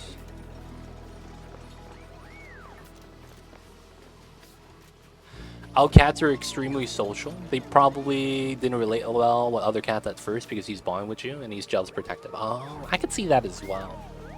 I could see that being a thing. Because it's like the difference was the other animals were outside while the other cats I brought in because I had like a friend or something that was moving and they needed me to cat sit for them. Like, you know, and then they would be inside. That's when Mamba was like, yo, man, no. Who is this? Who invited this guy? Why is he in the house? Can't find friends, becomes friends with the lizard. Damn, man, that's why I'm like, dude, if Mamba became friends with a lizard, does that mean he wants a friend? That was the logic. If my cat becomes friends with a lizard, does that mean he actually just wants a friend? And it's not that I don't interact with them or anything. It's just that I feel like when I'm streaming and if he's awake and then, you know, maybe he just wants a little bit more activity. I don't know. I'm just trying to figure that out. And I was curious because it's like Unfocused had a Void Kitty, but Unfocused has 3 other cats, so it's like they have that companionship already. It actually comes down to if they were socialized more with other cats or humans before they were 6 months old. If they get a lot more love and attention from humans before then, they tend to bond more with humans. If not, they bond more with other cats. Okay, so the Mamba backstory. I've told this story a lot of times. Hey, Grand Papounet? I feel like that's French. And I might be saying it wrong. I don't know, help me out with that, please. But hello, welcome on in. So the story of Mamba. Mamba is my kitty cat right here, in the bottom right. It's so he was born. So my aunt, yeah, I guess it's my aunt. My aunt's son is a breeder, and he breeds cats. And for the most part, what happened was that their litter was Scottish Folds at the moment. And, you know, Scottish Fold, they had babies, and, you know, Scottish Folds are expensive. So they had them up for adoption. Well, basically, they were, you know, selling them. And for the most part, Mamba was the only one that didn't get picked up. So the litter of cats, Mamba was the only black cat. The mom was all white. The dad was orange. And they were both Scottish Folds. And then it's like a lot of the... Oh, nice. We got power?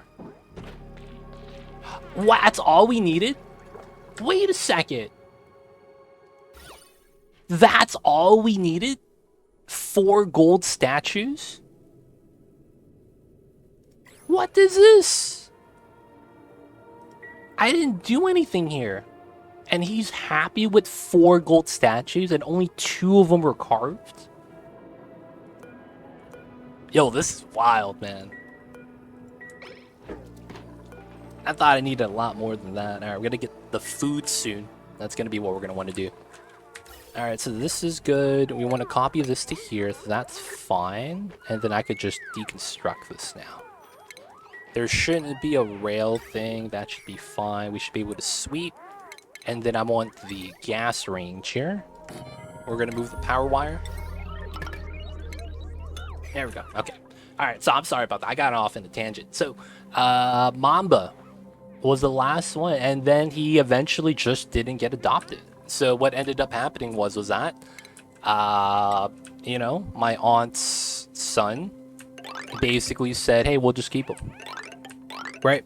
So the crazy thing with that was that they didn't find someone to adopt Mamba. So what ended up happening was that they kept the mom as well, because they didn't want Mamba to be alone, right? So they kept the mom, Mamba's mom, and Mamba himself. The dad was the first cat to get adopted or sold, whatever you want to call it, because he's like apparently like a gorgeous kitty cat, Scottish Fold, looks amazing, super cute, orange coat, right? And then all his litter mates got picked up as well. So because of that, the Mamba and the other cat were living outside. So that's the thing. It's weird. For the first few months, they had a lot of human interaction, right? Because you would see the people coming in to see the kitties. And then after that, they would not see any human interaction for a long time because they would live outside. So basically, after the adoption period, Mamba's mom and Mamba went to live with my aunt.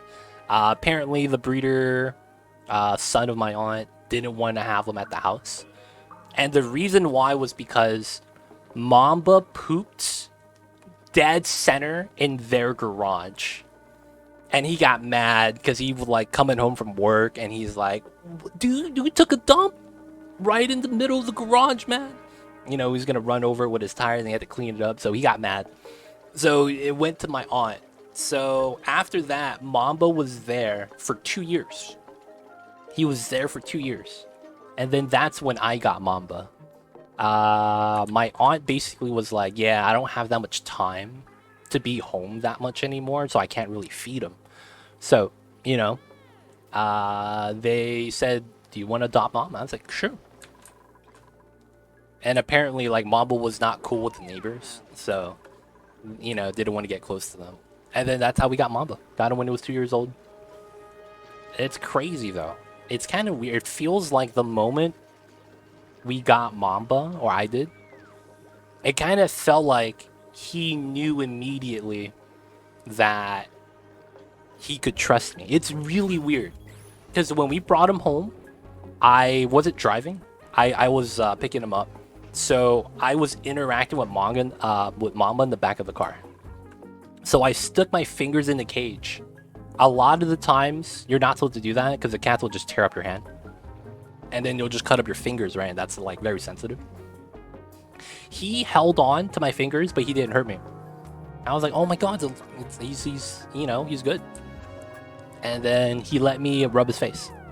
And then when we brought him home, we let him out in the living room. And then he immediately went under the sofa. And you know, cats, right? They get to a new place, they want to be safe, they look for a dark spot to hide in. That's normal. Afterwards, I grabbed him, right? He didn't hurt me. And I brought him to my room. And then once he got into my room, he went under my bed. So, you know, that's the bed that he's sleeping on right now. So he would go under my bed, and that's where he would have his safe spot. So his safe spot was under my bed, and then he would be there for like a week. I would have the food right outside in the room, and then he realized that the entire room is his safe spot. So he started becoming more comfortable, right? So he wouldn't go under the bed anymore unless it was really hot, and then he would just hang out. I have windows in my room to the backyard, so he likes looking out the backyard sometimes. And then he just kind of chills here. So what he would do is like, is weird. I don't know if this is what it is, but Mamba doesn't run outside. So if I have the front door open and it goes out to the front yard, right? He doesn't run out. He just looks at the door and he's like, yo man, the door is open. And he looks at me. And I could just walk over and just close the door and he's cool with it. So I think a part of Mamba thinks that my room is inside of the house. And that outside of my room is the outside. And then outside of the house is like the jungle, so to speak. And it's like he doesn't want to be in the jungle. like he's lived the stray cat life, so he doesn't want to live it. That's what it feels like. But yeah, Mamba's good. He's a sweet kitty cat, and I've had him for 5 years now. 5 years, yeah. It was 5 years this year in May, and he's 7.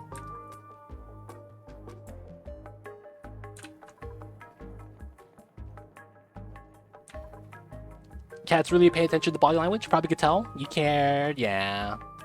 Still a kitten cat. 7 years old. No. 7 human years. He's technically my age. He's technically my age. What's going on, TJ? How are you? I see you over there. What's good, man? Alright, so we did this. We need to get the insulated pipeline for this. Alright, I'm gonna do this ceramic for heat transfer properties, and then we'll do it like this with insulated igneous. Shouldn't be too bad. So this is going to be natty gas that I want to pull from here. So this probably ends up that this power line's fine. We'll just do that. Liquid O2 is cold, right? Like super cold? Yeah. Negative 157. I might be wrong. 183. I'm sorry, I was wrong. Oh, I've adopted several recycled cats like that. Good on you. Honestly, I've raised cats from kittens before, and I would say that in every instance, I have always enjoyed cats that were adults already when I adopt them. Not that kittens are bad, it's just a much different experience. And unless you have time to really raise kittens, I don't think it's worth it. Because if you want to just have kittens just to have it, I think that's a bad decision. If you get kittens, you have to be able to like spend time, take care of them and all that, and like just treat them like as if they were your baby, I feel like. And that's the only time you should ever get kittens. Otherwise, you should always get adult cats, like 2 years old, 1-2 years old, you know? Whether it's a stray, whether it's a rescue. I just feel like that's always better. What temperature is the O2 going into the base? The mini base or the actual base? Because I have 2 bases, basically. So we have a area right... I'm sorry. So this is my zoom out. We have a miniature base right here that's around the Somnium synthesizer. The people here are constantly in PJs, so they struggle to move around, you know, slower move speed. So they're locked in here. There's a separate room over here that we have for the outside. So we don't have a closed base. We just kind of just live on the planet. So we just kind of have to fill up the map with oxygen. Let me know if it's the large one or the small one. My oldest moved to Albuquerque and took my black cat with them. He's like 10 now. Oh, feels bad. Most recent cat, we have two-year-old pre-feral. She's awesome. Oh, wow.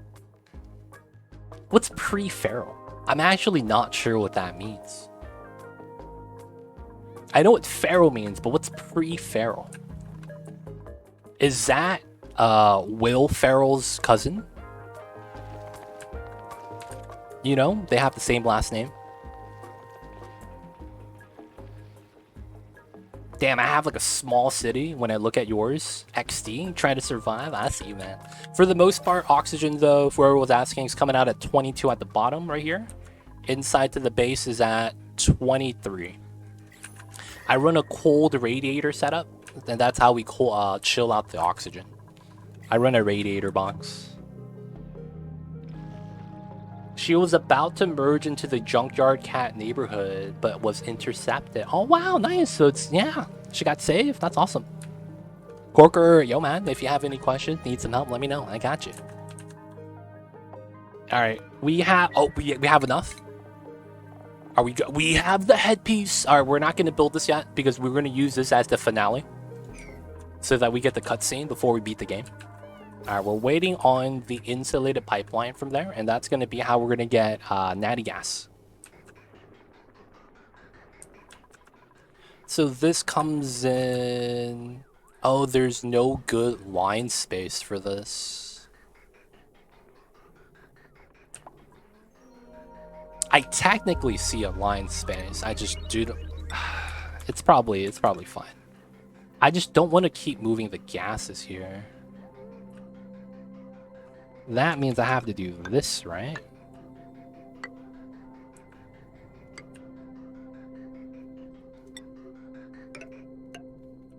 And then we would have this.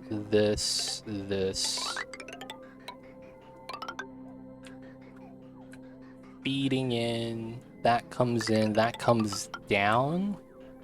And then we need our natty gas line.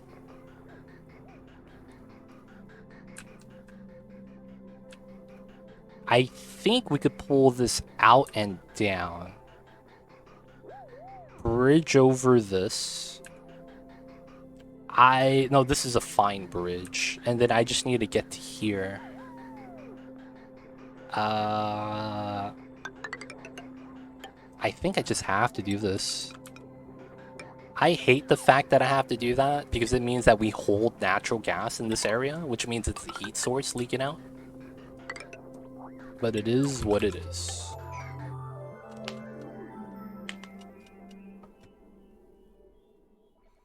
Alright, not bad, not bad. This is igneous. Okay, that's fine. And then this part is just up and over. Alright, that's going to be how we're going to start cooking. We can make surf and turf and we can make mushroom wrap. That's actually really good. So I need a third food item. I could probably make pepper bread, actually. Alright, so first thing we're going to do is make sure these motherfuckers can't eat it. I know 100% of the time someone's going to pick up the surf and turf and be like, yo, I'm eating this, man. I'm getting that soul food debuff. Oh, you know, that's Frostburger, not surf and turf. You know that's going to happen, though. Someone's going to eat that, man. Like it had their name on it. Alright, let's just put this on tiles, just cuz. Alright, how is George? 50% on the lights. We just got to get the food in. Okay, so this is still being set up. Alright, so I think we'll do it over here. And I'll use obsidian for this.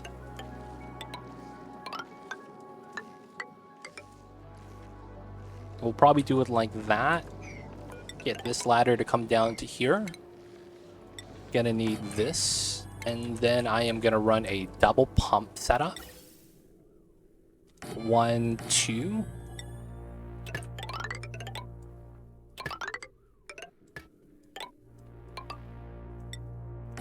Oh, and I ran the power out.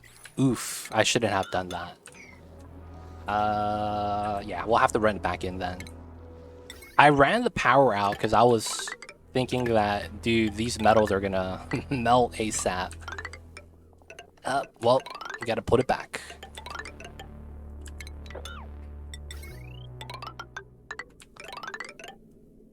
Alright, that should be fine. There was sweeping because we don't want any of the items here to become hot. We're gonna have to make a, area here for that. We're gonna put oil lock. We're gonna fill it up due to the fact that we want mass here to combat the items that are gonna be hot that we take out, so that we don't break the lock. And then we had to make a vacuum so that the magma doesn't just break everything. All right, so we're gonna do that. Natty gas line. We're waiting. Oh, we gotta fix this part. The weird loops. Alright, so there is one thing I may want to do, and that's a meter valve. I may want to meter valve this.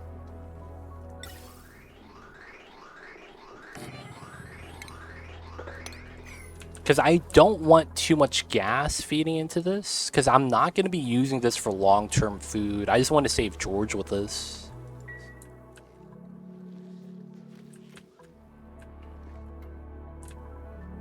Should be alright, should be alright. Alright,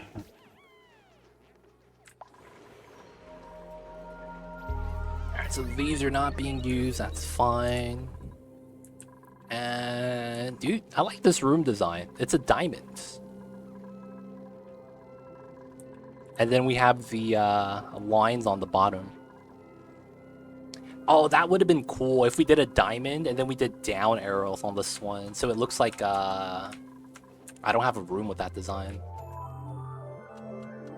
I should try to do a design that kind of goes through the rooms. That'd be pretty cool. Yeah, we just have slants. I didn't do any down arrows.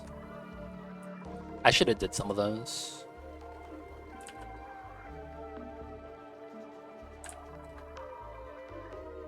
That's fine, that's fine. Alright, so we got a cuddle pip, they chillin'. The hatches are chillin'. We don't really need this area. This doesn't really matter. Alright, trim this, trim that. I could still make the jump. I need to mine this out from the bottom. Trim these two.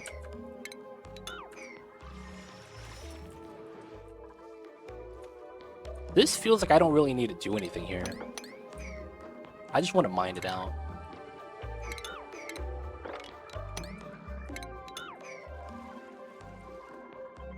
So far, so good, though. Alright, they're working on this. Not bad, not bad. How is the natty gas line? Oh, it's done? Oh, it's done. Okay. So the meter valve is in. How much do I need per cook? Does it actually say? Alright, let's just go up to the max limit.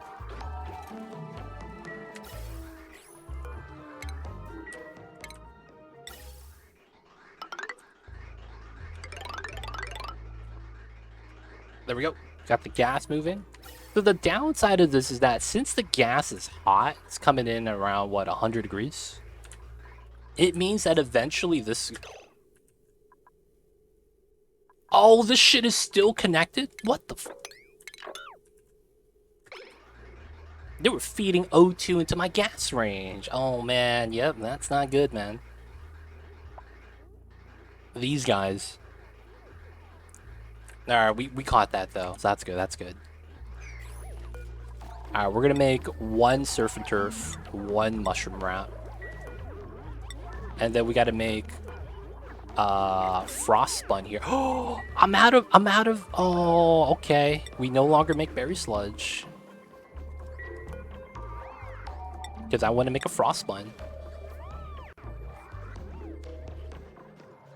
Wait, we don't have shellfish, the seafood. Okay, we gotta do that as well. Yo, who's yelling? Man, the dupes are yelling at each other through the room, dude. Straight O2 into the oven. Boom, incoming. Yo, man, we fixed it, though. Don't worry. We fixed it. We fixed it. Dude, why are you eating berry sludge, man?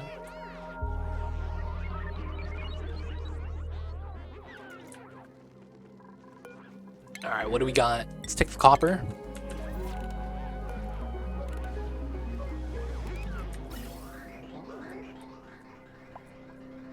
Oh, wow, that's more than 500, huh?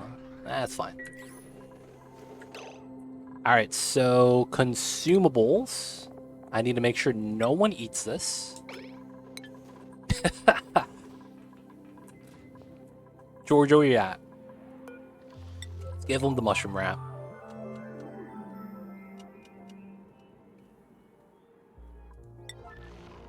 So, yeah, click on the mailbox. He is basically ordering Uber Eats, and yeah, that's basically where we come in. We gotta, you know, deliver the food just for him. Be like that sometimes. Alright, we can do pepper bread now.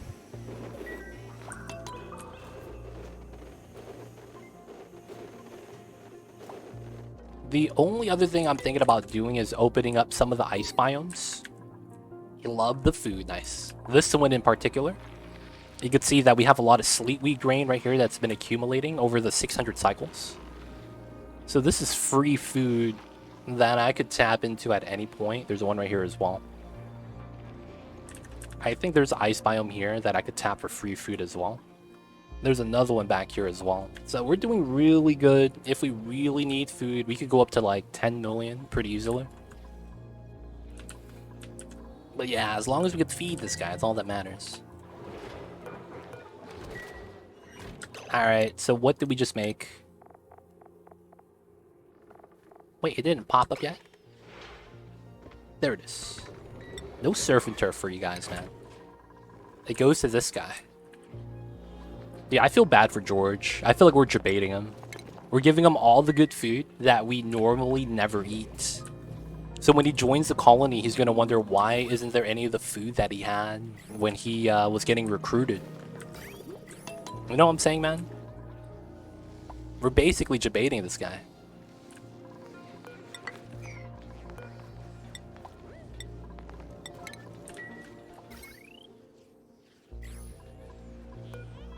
%. Once that's done, I can start pulling the pumps. But we need the liquid lock first, and to seal that up, of course.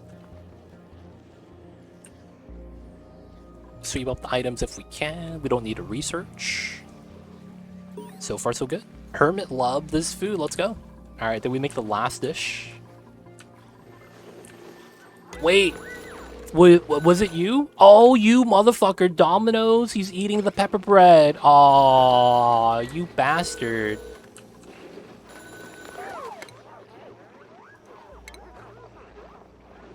Yeah, this motherfucker ate it. Aw, man. He ate. Alright, man. Not allowed. We gotta make another one, guys. God damn it.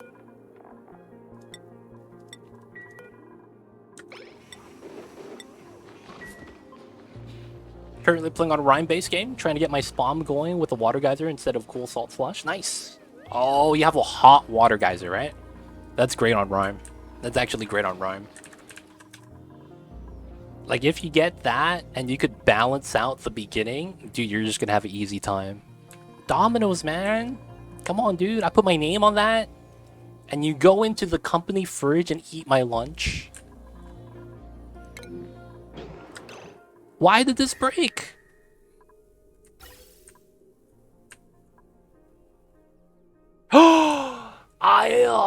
I'm so stupid. Oh, man.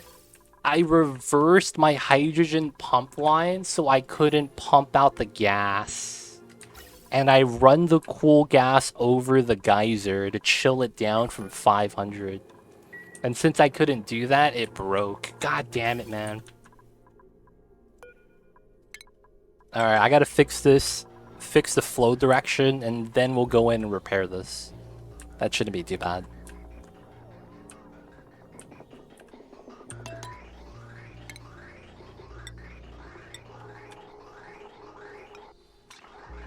Feels bad, boys.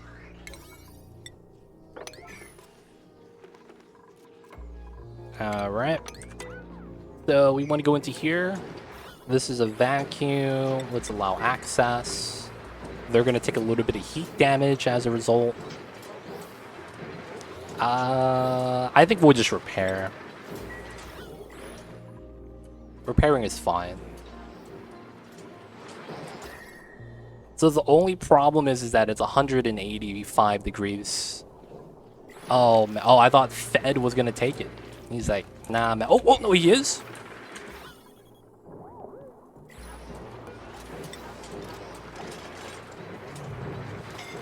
Woo.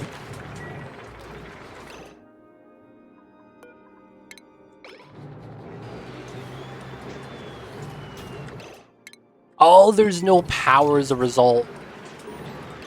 Wait. The turbine's too hot, that's why. Oh, dude. I have to reset this. I should have a strat, actually. I should have a strat. So because this was not running over the geyser to cool it down, the steam got too hot, which broke the balance for my design. Oh, that's so stupid. Alright, we got a design for this, though.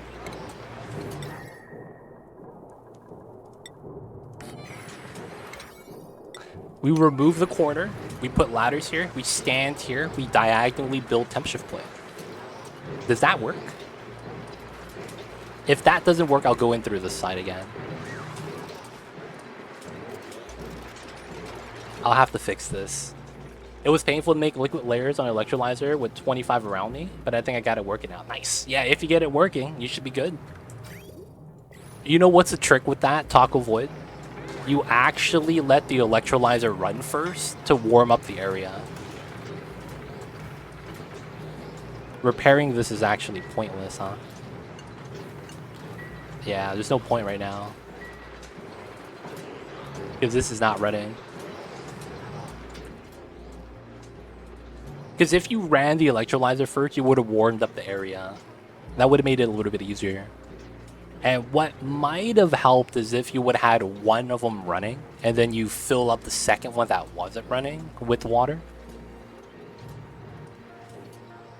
That way you keep it warm, right? That's the idea. I think this works. I'm not 100% sure, though. I might be wrong. Uglarvis coming in with the 18 months. I see you over there. 2 sub babies. Hey, yo, please give mama some scratches for me. I got you. I don't want to wake up the babies, but I'll give them some head rumps right now.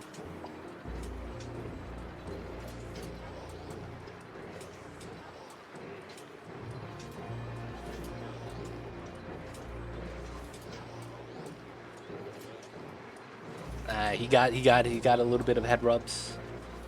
Hey, he got the new badge. He got the blue badge, yo. Only way to do it. I see you over there, but thank you so much, Uglarvis, for the 18 months. Welcome back to the city. Thank you for the support. Thank you for the long-term stay. Appreciate you, Uglarvisk. Hope you are doing great. Mamba got his scrap. Dude, what the hell? Uglarvis coming in strong. Jesus Christ, coming in with the 10 gifted. Dude, Uglarvis, thank you so much.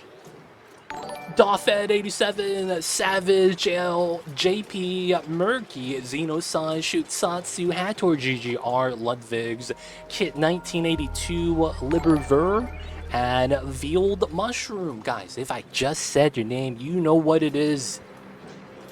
Y'all just joined the city. Holy heck. Thank you so much, Uglarvisk. Appreciate it, man. Thank you for the support. Thank you for the 10 gifted. But yo, man, y'all know who to thank. People of chat. Say what's up to Mr. Uglarvis, big supporter of the channel. And man, if you guys didn't know, his name translates to cute fish. But yo, man, appreciate it. Thank you. Alright, we're gonna delete the CO2 really quick, because it's stopping my oil from coming back. And then that way we could go back in this way. And then I'll be able to just, I could do two things. I could either rebuild the turbine or just drop more water. Either or would work. And then we'll come back here to fix this part. Let me delete the H2 though. This is heating up my oil. That doesn't need to happen. And then we'll do some mining over here. Got a little bit of that lag. 1, 2, 3, 4. That's good. We can remove the ladders.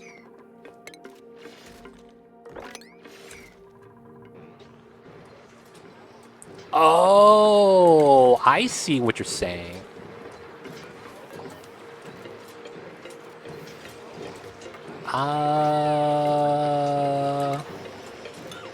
That can work. The thing is that since we have more insulated tiles than we do interactive tiles, doesn't that actually mean that it takes a while for that to melt? I might be wrong, but I'm willing to try it. And then we'll just set up this one as a backup. I see the idea, because it affects these tiles, so you effectively chill this tile, which would allow the turbine to start running again. The other problem is that this is at 170 degrees. This is way too hot for the self-cooling design to work. But it's also going to pull heat from the steam room too. That's good though. That's good. We do want that. We do want that. Wait. Did we ever make the pepper bread? No, we didn't need frost buns. Oh, I made the frost buns for no reason. I just needed sleet wheat. Ah, shit. Oh, man. Do we have sleet wheat anywhere? I guess this. I have to crack into one of these then. 162. 144. Alright, he's building. I could probably go into this one, because a lot of this is gonna not really have, you know, food. A lot of the ones with food are rotting, so I think this is fine. We'll go like this, and I should be able to just do it. By the way, why can't I use mafic rock for gas pipes but not liquid pipes? Mafic rock, if you don't know, is I guess the word that I'm looking for is very porous, and it does not allow for good water movement. I forget the reason, but it's like, because the material naturally is like brittle and has like a lot of holes in it, it's not really good for moving liquids. I don't know the exact reason, but like I think it's based off of how it works in real life. I would recommend looking up mafic rock. But I remember hearing something like that. I'm not sure how accurate that is, but I have heard it's something like that. It has to do with the composition of the rock itself. Honestly, I had the same argument. I was like, you could use this for one but not the other. It's so weird. And mafic rock is one of those things that is like, you don't have as many uses as you think you should have.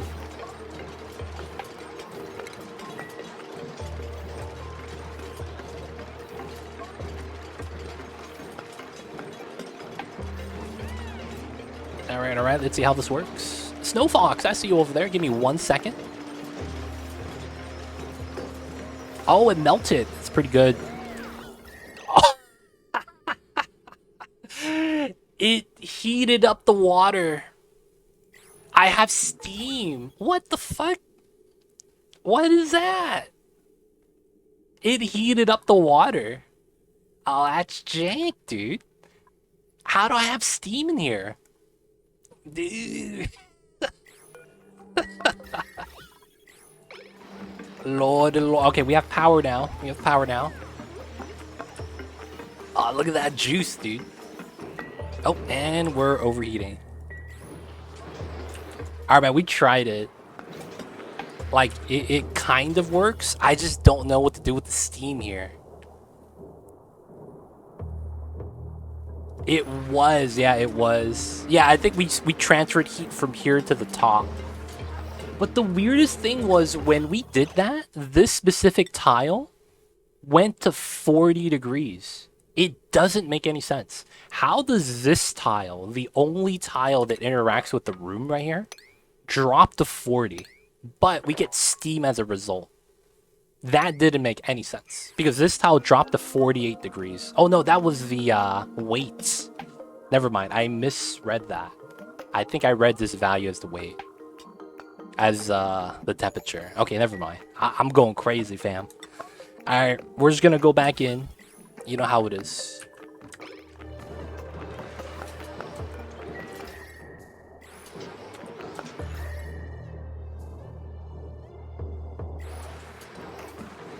It should if the temperature goes down.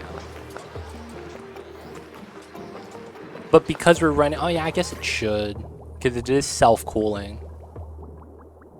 Right? 95. Comes out at 99. Dude, it's really trying to self-cool right now. Really hard.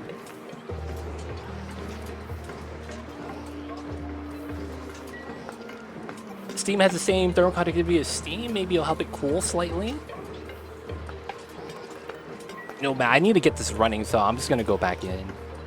I think the smart thing to do is to bop this pipe.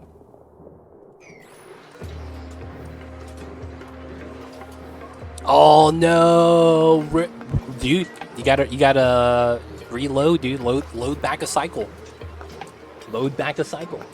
Alright, so Snowfox asks, how do you keep your bases clear running smooth FPS? I am on cycle 200, and I'm usually clearing out the map, and the debris and pathfinding everywhere. So the biggest thing is which map you're playing on. Believe it or not, the size of the map is probably the biggest impact on lag. So when you first start your colony, whether you choose classic start, or spaced out start, or the lab, you have different size maps. And then another thing about this game is that you could see right here, I don't have any other planets really discovered. You lag a lot. For each planet, you actually explore and load. So what I mean by load is, all you have to do to load a planet is to actually see the top of the map. In this map, we could see the top of the map only because it's close enough. Right, on the star map, that we could see it when we started doing a little bit of space scanning, right? And we flew past it, so that's how we see the surface. The surface is all you need to load, and it actually loads the entire planet. You just don't see it. So as a result, I only have 2 planets actually loaded in. The more planets you actually go to and start loading, the more you start lagging. So the less amount of space exploration you do, the less you're gonna lag, believe it or not.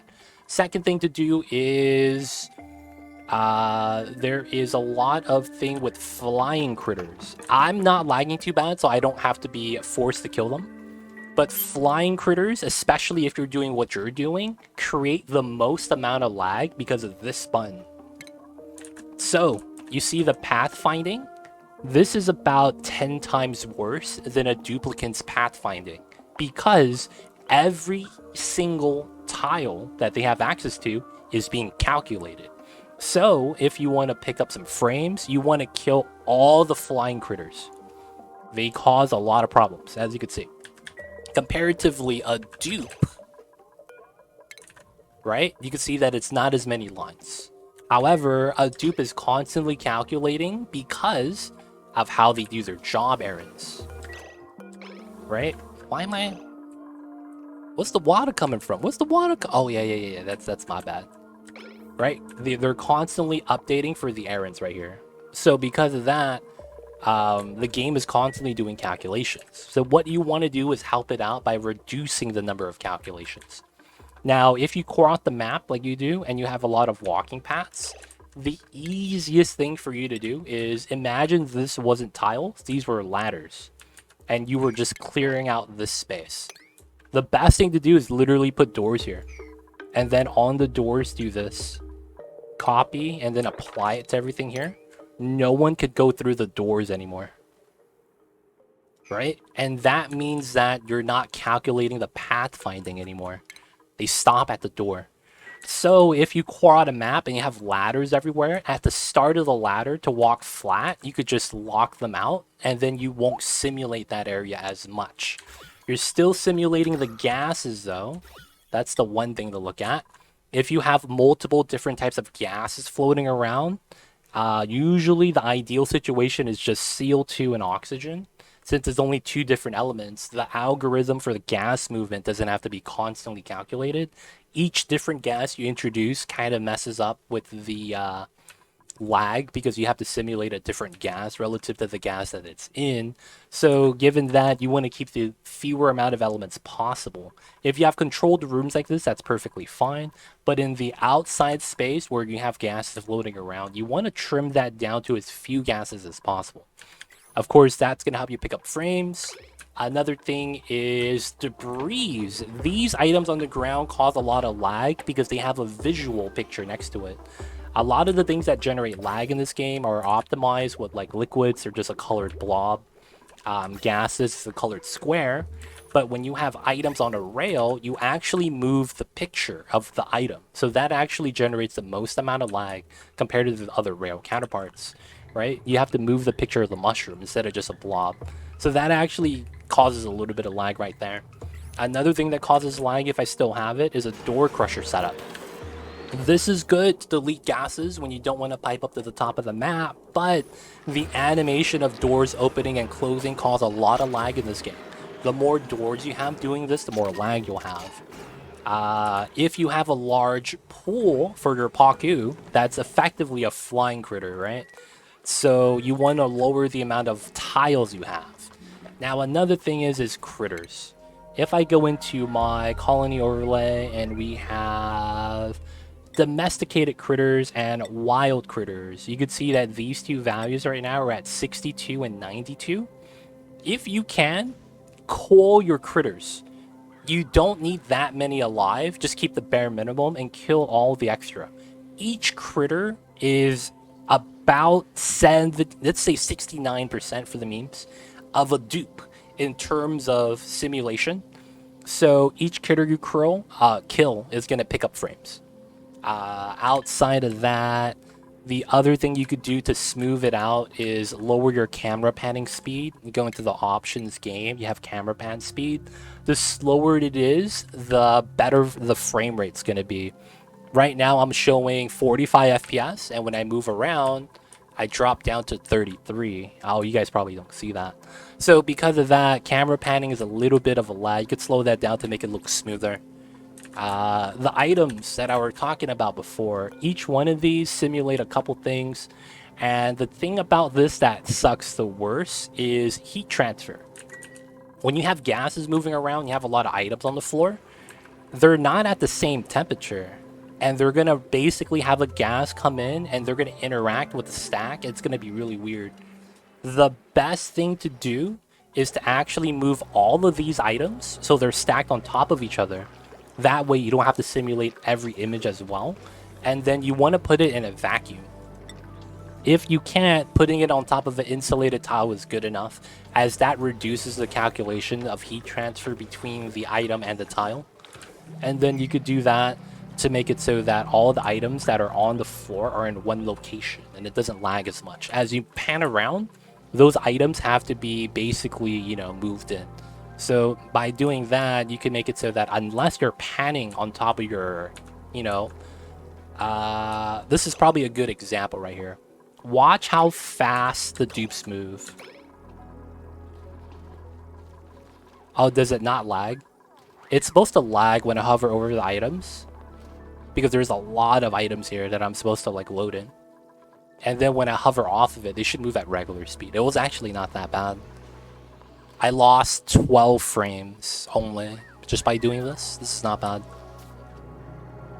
But yeah, by moving the items, you can see that it causes like visual lag, you'll notice. Alright, so this is chilled now. There's a little bit of that. So what we want to do is this. And then we'll mop both of these two, and that should be fine. Hopefully that helps though, Snow Fox. But yeah, reducing movement by blocking off the doors is really strong. The second biggest thing is probably killing your extra critters. All the critters generate a lot of lag. Killing all the flying critters is pretty good. But yeah, there's a lot of things that generate lag in this game. If you can, you want to avoid automation based off of liquids or gases. Have you guys ever heard of the water loop setup, where you control doors with water automation? Have you guys heard of that?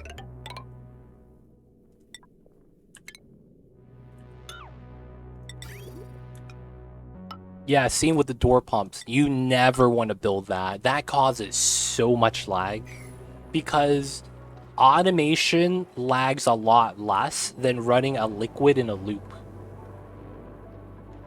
And then what you would do is you would run liquid element sensors like this. And then that would be set up into a door setup that's allowing you to push liquids in a cycle like this. Now, there's no point of a build like this outside of just showcasing the possibility. But what I saw was basically a closed room like this. And then this side was filled with water. And then the doors would move in a sequence. And all the water basically would like push out, push up. And then it's like all the doors would open and all the water would like push out, push up. And then it would circulate. I'm probably missing like a couple of doors like right here and stuff. But it was like a door loop. I think you could see this on the wiki. This lags a lot. You don't want anything like this. And you don't want to use liquids moving to automate anything. That's going to be causing more lag. Although the system itself might be kind of beneficial, depending on what you're trying to do. It's probably not something you really want to do. Whoa, we're jammed, fam. Oh, okay. We got to pull only from here now. Because there's too much water. It feels bad. There we go. It's actually pretty good for moving debris. I've used it base game to move regolith. Yeah, I've seen like a lot of the time that you're playing vanilla, especially if you set up the door crusher for the meteorites. Yeah, you gotta watch out. The door crusher system for the meteorites can cause a lot of lag. But yeah, that movement of the doors using that, especially for the meteor showers, is pretty good. Not gonna lie, it's pretty good. It does lag though, that's the problem. Not saying that you can't have it, you just don't want to have too many builds revolved around that concept, if that makes sense. Because it's just very like heavy on your system. That's all I'm getting to. But yeah, there's a lot of things like that with lag. Been wondering, will debris self-mine as long as there's an open door at the bottom? Wait. Dark Iraq, what do you mean? I'm not actually sure I'm understanding the question, but I'm curious.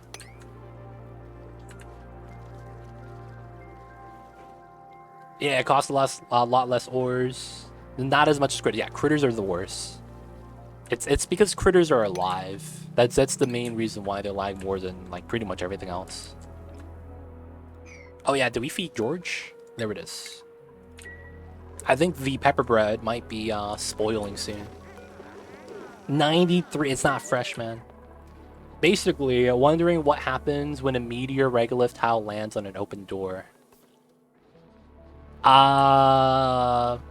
So that's only true for items that fall down. So sand and regolith and mud are the only items that do that.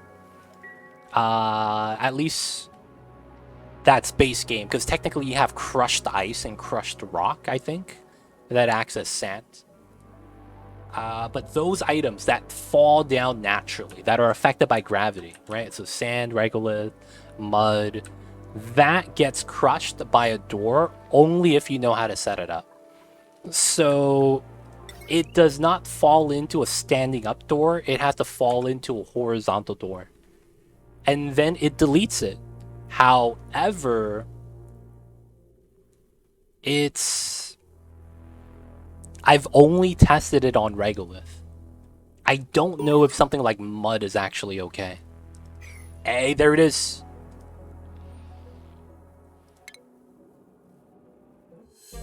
There it is, it's George. Welcome, George. What's up, buddy? My sweet duplicant's efforts paid off. Our exclusive, reclusive neighbor has agreed to join the colony.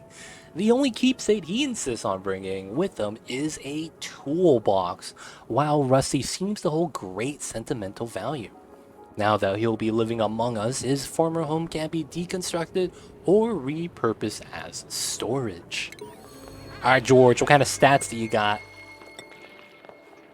Nice! He is not flatulent. That's all that matters. That is literally all that matters. Everything else doesn't really matter. Damn, he's lived a long time, though. And he has decent stats. If you guys didn't know, George starts with at least 7 to every attribute. And then you occasionally get stats to the other attributes based off of his interests. But yeah, George is +7 to everything. It's pretty good. I think, honestly, man, they should do this with the frozen dupes as well. Maybe not +7, but they should have like a baseline stat value. Because it's like, when you're at that point, it's typically going to be something like that. Alright, toolbox. We'll put him in the synthesizer room. We're in, boys. Alright, George does not have a bed. George doesn't have a room.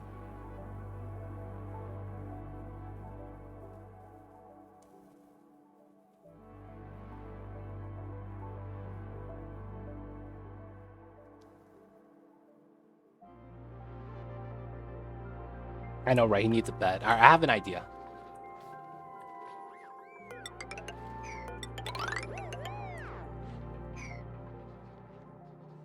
Call him Jorge. But I like saying George of the Jungle. I like calling him George.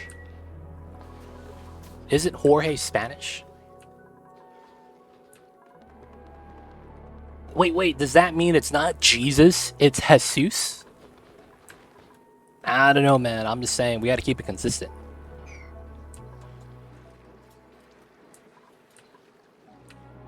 We gotta keep it consistent. Whatever we do, we gotta keep it consistent.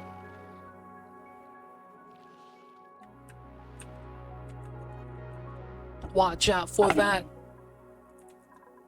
I remember that, man. George of the Jungle. Who's that? Brendan Fraser to play George. I will never look at Brendan Fraser again, man. Because when I saw that movie, I was like, oh man, that guy's pretty fit. And then I saw pictures of Brendan Fraser afterwards. Like, man, this motherfucker gained weight. I'm like, damn, he's gained weight, man. Brendan Fraser has never looked like himself from George the Jungle, man. When I saw that as a kid, I was like, that's not him. I don't even look like him. But yeah, but I think it's written in Spanish, even if the name is in English. Oh, I got you. How's it goes, man? We're doing not bad. Mama's chilling. We just saved George, so he's cool. And we're getting ready to mess around with the stuff over here. Alright, so I can do this now. And we just start pumping, because we have a lock.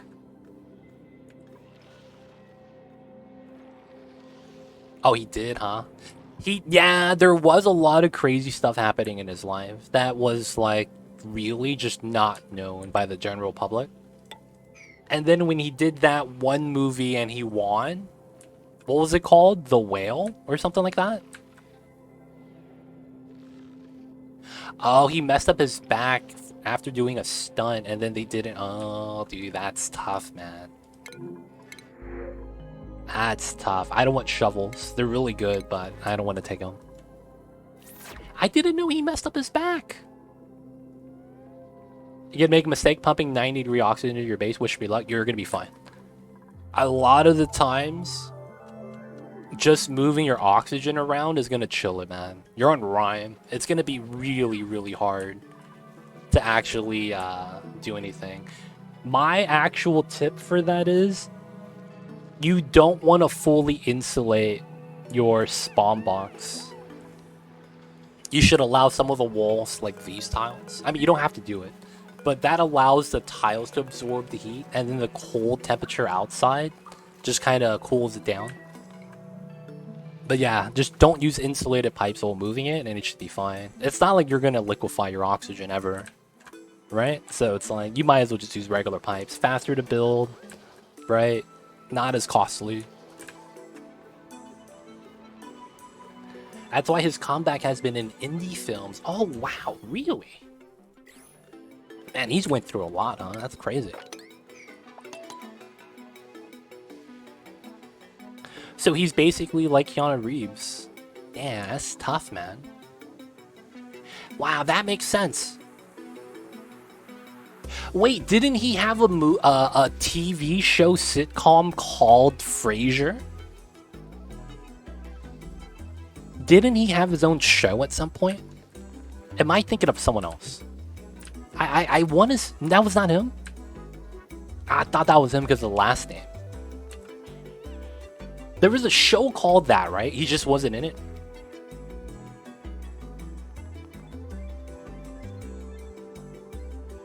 Or was it just not called that? Okay, okay. It was... Who played that? That was Kelsey Grammer. I have no idea who that is. I just thought I made a connection because that was the same last name. Feels bad. I was like, oh man, did he have his own show? Nope. Oh, okay, I was wrong then. It was a Cheers spinoff. Ah.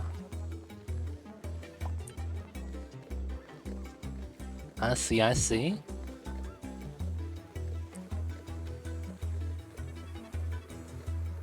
And then he just became the main character. Oh, he was in The Mummy. That's right.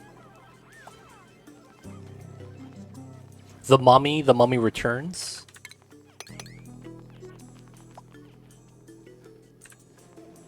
What movie was it that he hurt his back?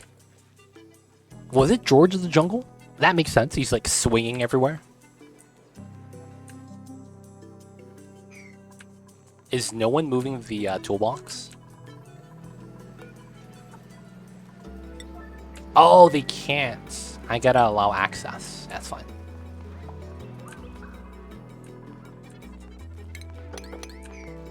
Man, dude, I didn't know enough about Brendan Fraser. I didn't know he was going through so much. That's crazy.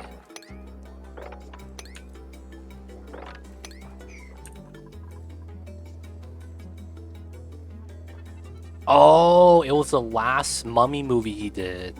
Gotcha.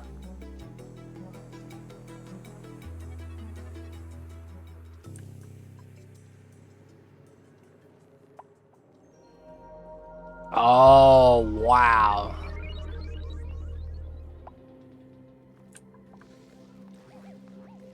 So accumulation, huh? That's why I transitioned to The Rock, and it became the Scorpion King. Wow. Dude, that must have sucked for him, man. Holy crap. But it's like, why didn't he take care of himself? No. I guess that's a bad question. Why didn't he use stunt doubles? Oh, he had the bad ex-wife. Oof. That movie was so bad compared to the early one. I mean, wasn't that like The Rock's kind of like breakout movie? Oh yeah, he's not just a wrestler, he could act. He was originally a stuntman for who? Was he just a generic stunt body double? Oh, wow. Yo, man, I know nothing of this guy. He was a generic stuntman. Oh, dude. That's crazy. Oh, wow. Oof, man. That sounds horrible, man. That sounds horrible.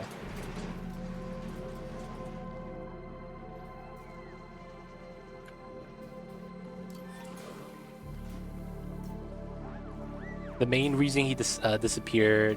Oof.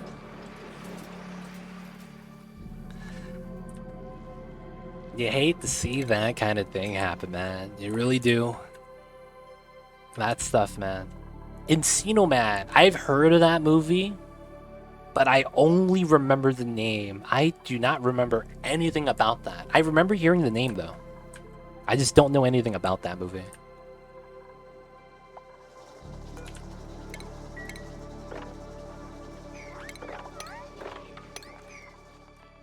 Alright, that spill is fine.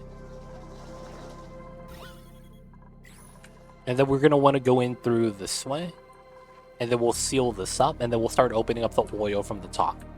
And then we get rid of it. Well, we're just dumping it into here.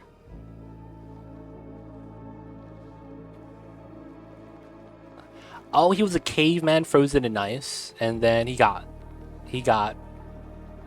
defrosted. Oh, wow. Wait, that sounds exactly like George of the Jungle. Caveman goes to the city. Caveman goes to the city. It's like that scene where he gets coffee and just starts chewing on it. And then he gets mad hyper. From George of the Jungle. George wasn't a caveman, yes, but it's like a better word for talking about that is like a beyond third world society that isn't technologically advanced. So he's primitive. In both cases, I guess the word is primitive. I wouldn't use the word caveman. I just lack the words. But it was like primitive man goes to the city, right? Like, isn't that kind of the same thing? Biodome. What's biodome? Is that with the bubble boy? Isn't that the scene? Hey, I'm making a filter with cigarette butts. No, that's another movie, right? Was that Biodome? I'm making a filter. Hey, man, what you doing? I'm making a filter, dude. Was that Biodome? I remember that scene, man. He was in that movie? Who was he in that movie? He wasn't one of the two stoner dudes or the two other science chicks. Who was he in the movie? George was a combination of Molly Tarzan, origins of having lost raised by animals in the jungle, not part of any society, primitive or not. Interesting. So I guess it's like, yeah, like, but it's like, you get my point, right? It's like, you take someone out of their comfort zone and put them in like what we know as our comfort zone. Maybe that's a better way of putting it. I don't remember him in that movie, dude. Which role did he play in that? Alright, so we need to design a way to make this work.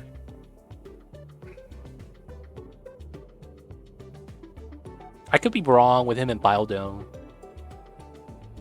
But he and Polly did a few movies together. Oh, okay.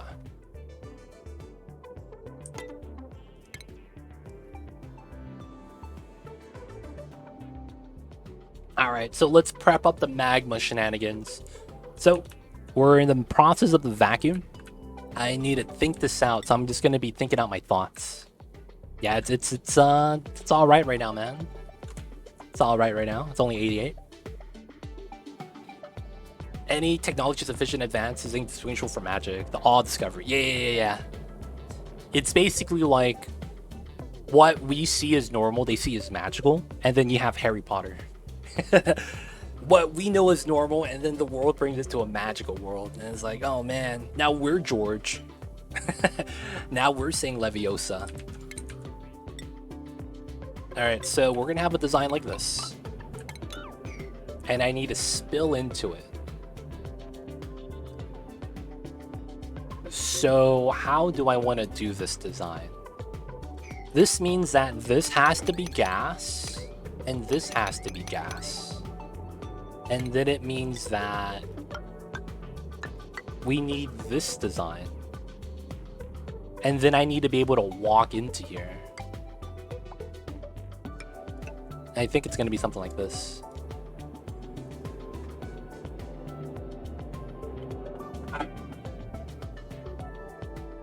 And then we have to reverse this, because it's going to be flowing in from the left side into the right. So then this flat space is going to be part of this.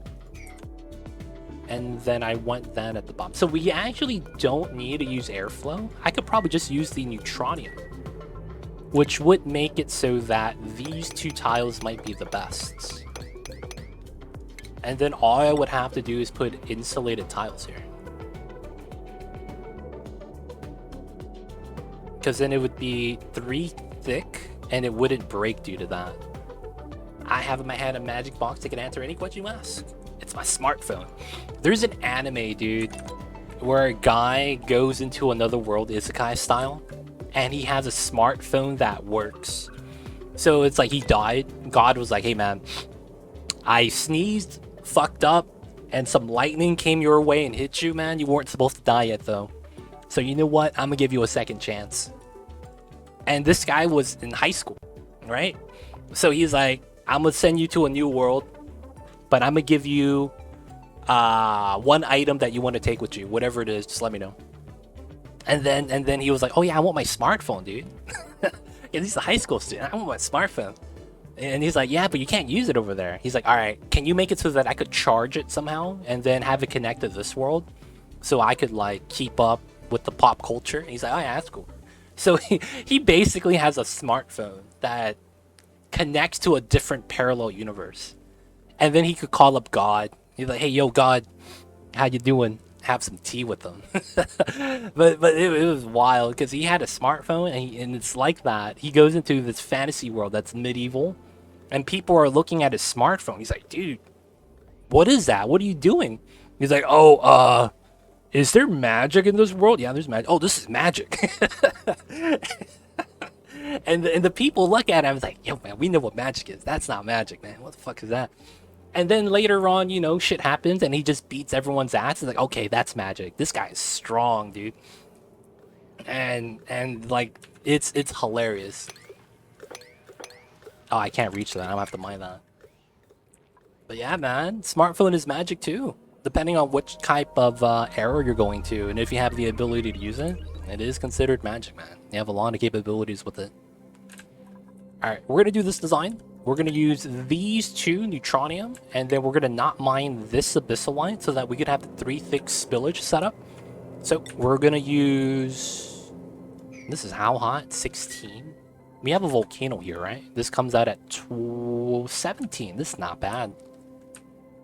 Okay, that's not bad. So obsidian is probably going to be the tile of choice. I am going to be using this 27. Yeah, that's a good melting point. 27, 26. So here.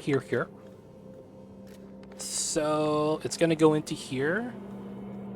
The neutronium can't break, and we're gonna have it on 1 tile.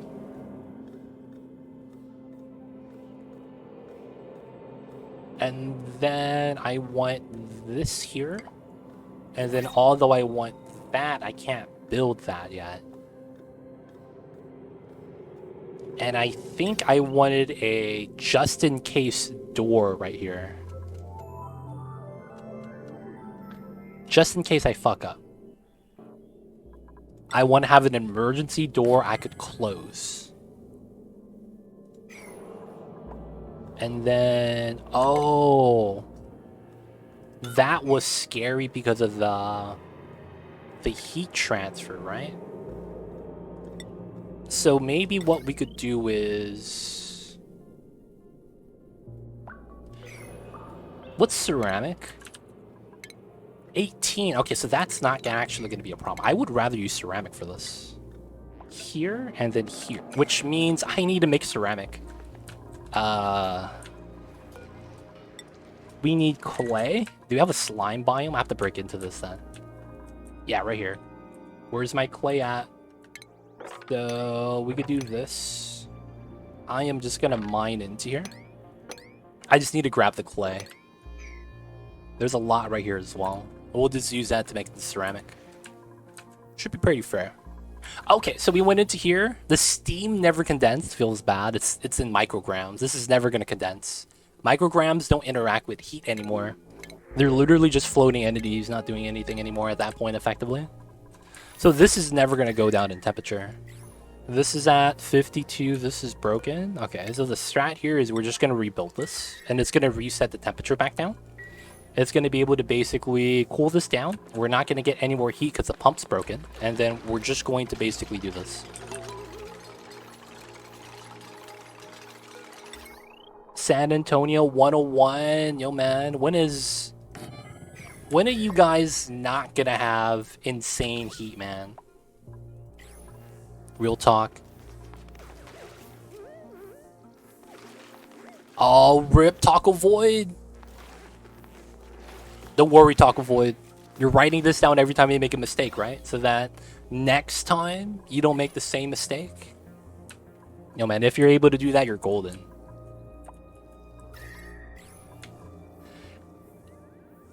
It'll get down to the 70s in October, November. Yo, man, I want winter to be here already. I love winter. I love the cold temperatures. Alright, so this immediately went up to 95. Chilled out most of the steam. That's great. And then I am going to plug the pipeline. Alright. So let's cool this down. We have power here. All the juice in the world. This is going to heat up in temperature. I am hoping we could cool this down before this hits 99. And I think we do. I think we do. I need this to chill too, to 125.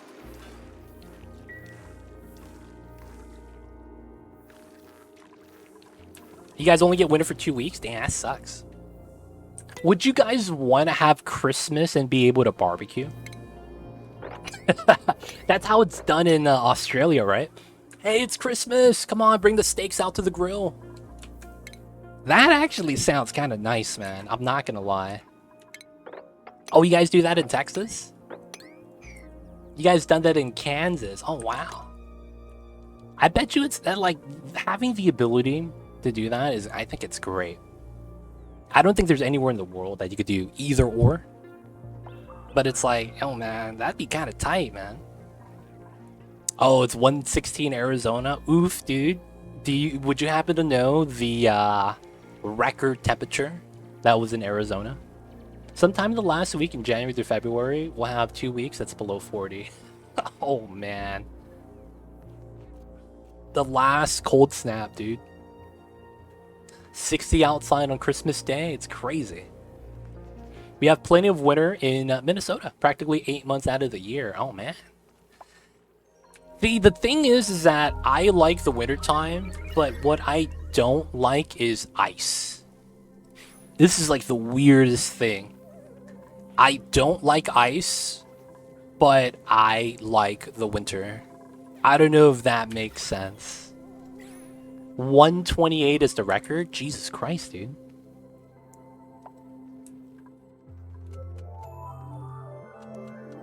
I would hate to go outside, man, in the summertime. Like I would become a vampire, man. Stay inside, chilling. Damn, that was back in 94? And it hasn't really gotten hotter since? That's impressive. It's scary for so many reasons. Road travel, old people slipping and falling. Dude, I have seen so many videos on Reddit of people waking up. Alright, gonna go to work. walk out the front door, first step off of their porch, slip, fall, tear their ACL. And I'm like, I will never want to live in a world where I could just wake up, grab the mail, and potentially tear my ACL. Like, I don't want to live in that place, man. So it's like, I don't want to deal with that. Yeah, black ice, dude, that stuff is horrible.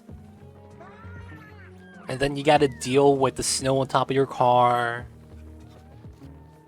And then you're going to have people that never lived in ice before. They're boiling water to pour on top of their car to melt the ice. And it's like, are you smart? No, probably not. Oh, there's a lady who baked a loaf of bread in her mail. I saw that on Reddit. I saw that picture. She had a very weird mailbox though. It wasn't one of these mailboxes. It was the mailbox that had its own basically like stone covering. So like those are pretty much just ovens though. And she just had a metal liner with the mailbox inside. So it wasn't this, it was basically this but surrounded with tiles. That's effectively what it is, right? Just surrounded with tiles. I saw that, man. I mean, I don't know if she ate it. She might have just did it for the memes, to be honest. You know, with social media culture, it's probably normal. That's she was just doing that for the views.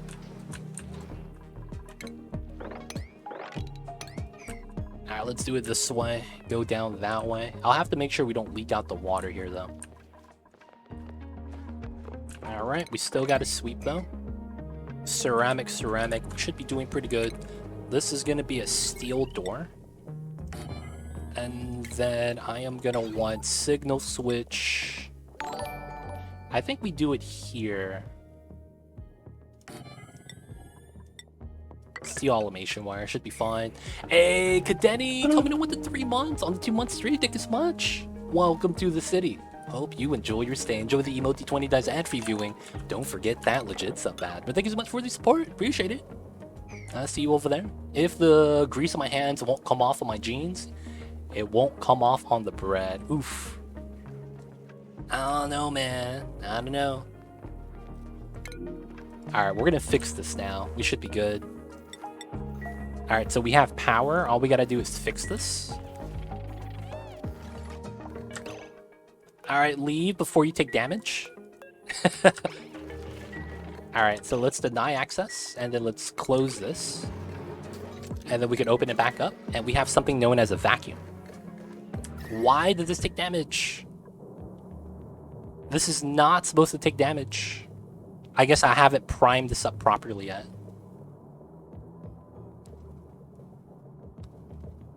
It's going down, though. There we go, 124. Yeah, we're doing good. So I can't repair this yet until this is dormant. But I think this is balanced now.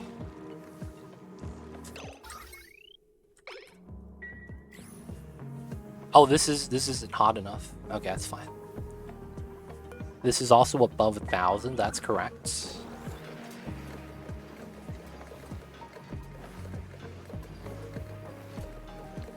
There we go. So we have the heat. We're cooling itself down. Self-powered. This is balanced. Oh, it's going up 0.1. No, it's not bad. It's not bad. Alright, so I think that's fine now. Don't have to worry too much about that anymore. Alright, so I want to sweep up the items so that we don't have to deal with it later. We're going to need 2 gases here, and we're going to need to spill out a little bit of magma first. We're going to want to build this out, and then we're going to want to hollow this in. Alright, I'm going to do 2, because I don't know if this is actually going to pressure damage it. But I do need a break in. So the vacuum's in, that's good. I do need more oil, though. That's something that kind of is needed. Let me mop this up, then.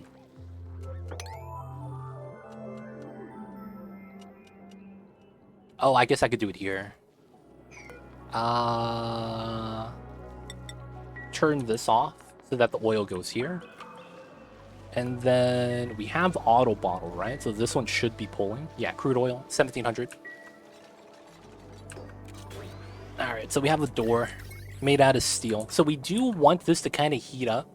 So when we open this later on, we're going to have the magma coming in. We're just going to have the door closed, and it's just going to hold the magma back. Oh, I just realized there's a drip of oil right there. That's not safe. Let me get a ladder right there. Spawns are going fine now. Change the tiles, add the oxygen, and now it's at 40 degrees. When it comes to the base, it's cooled down to 20, 30. Nice. Good stuff, good stuff. Sounds like the changing to the tiles was a good strat.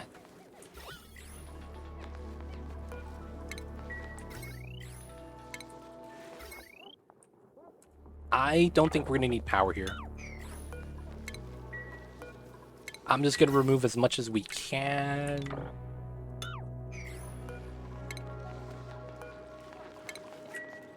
And then once we finish sweeping this, we're going to need to start spilling out a little bit of magma. And then I need to worry about the heat transfer. Good idea, thanks. Yeah, it's only possible because it's on Rime, though, so you have to be careful with that.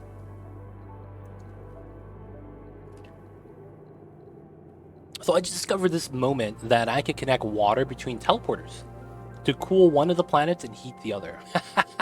Yes, that's actually, you could do that.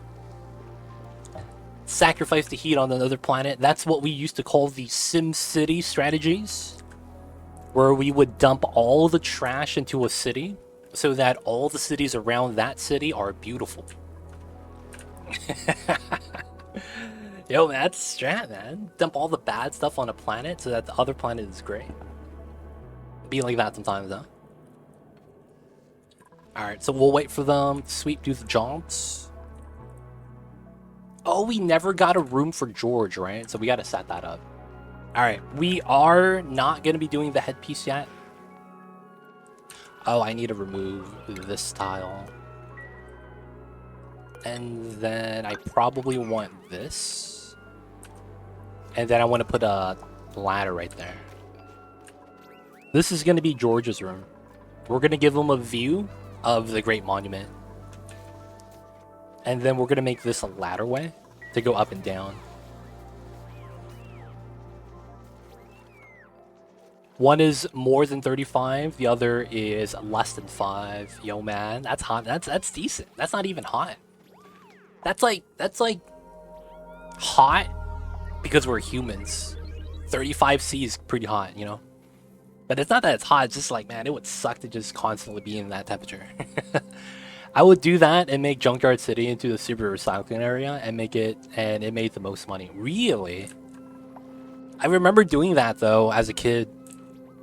Dumping all the industry jobs and all the trash into a center city and have all 8 tiles around it and actually be perfect.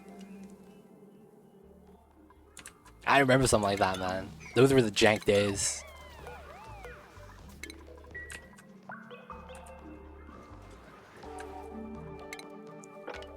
Alright, so we got the oil here. Nice. Gotta move out the oil, man. It's scary times.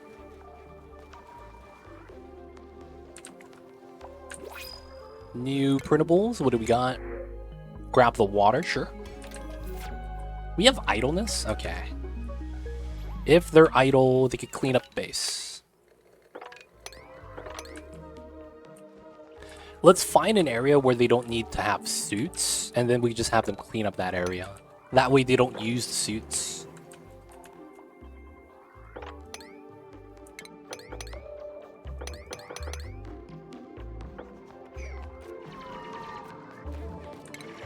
Whoa, why'd you stop? Feels bad.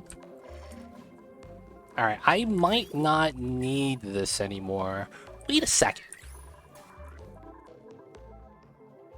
Is this where I'm getting water from? For this? I don't know how my bristle blossoms are getting water.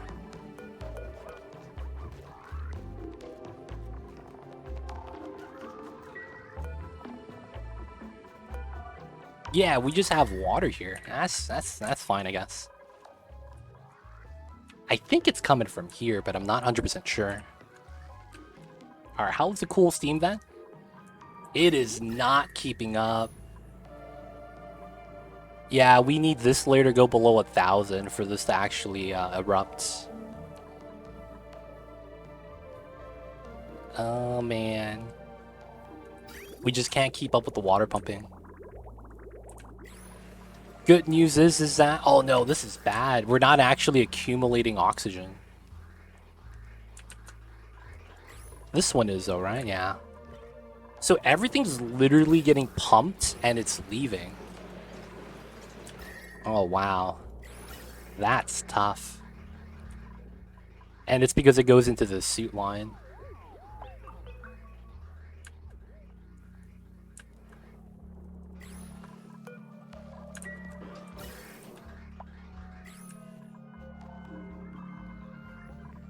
Oh, they're just using the amenities here? Yeah, that's not cool, dude. Y'all need to stop that. They're just dancing here for no reason. These guys. Alright, so fossil, not bad. Sweep, sweep, sweep. Sweep, sweep, sweep. Still need more oil. Mopped up a lot of the oils.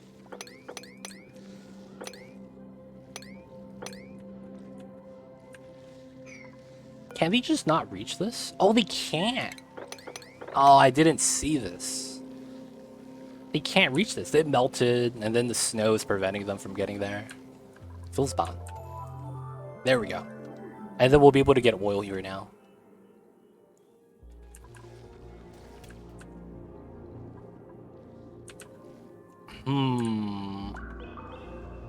Alright, I'm gonna do a meme strat.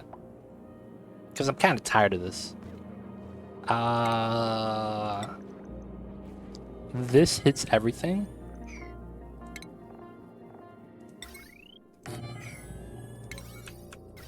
And then I guess we could just use a small power wire here. Yeah, I ended up needing this. I'm just gonna sweep everything out of this area to here, and then we could slowly sweep it, and then that way we could actually start filling this up with magma. There is another thing I need. I need 2 gases. Oh, these 2 are actually what I want. So let me get this, that, and then we're gonna pull the bridge.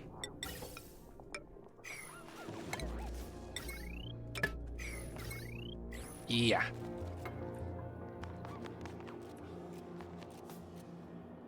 Should be fine, should be fine. We just need to clear out this space. I don't want anything to melt. I don't want anything to get hot if I want to use it later. So we're just going to sweep it out so that we can just build a design.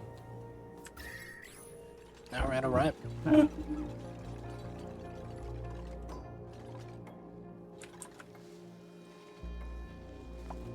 Velocities need 8, Dracos need 6. That's not bad. I typically just feed Bomb Lily. Oh, and I'm harvesting it. I'm surprised none of my Dracos starved yet. I'm harvesting my Bomb Lily. I should not be harvesting that.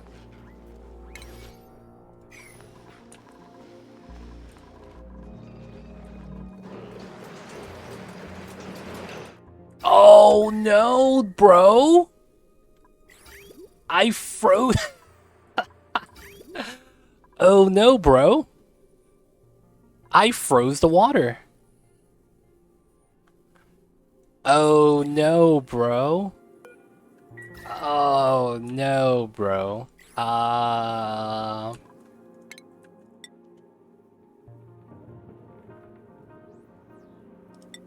Here, here, here. How do I do this? Here, here?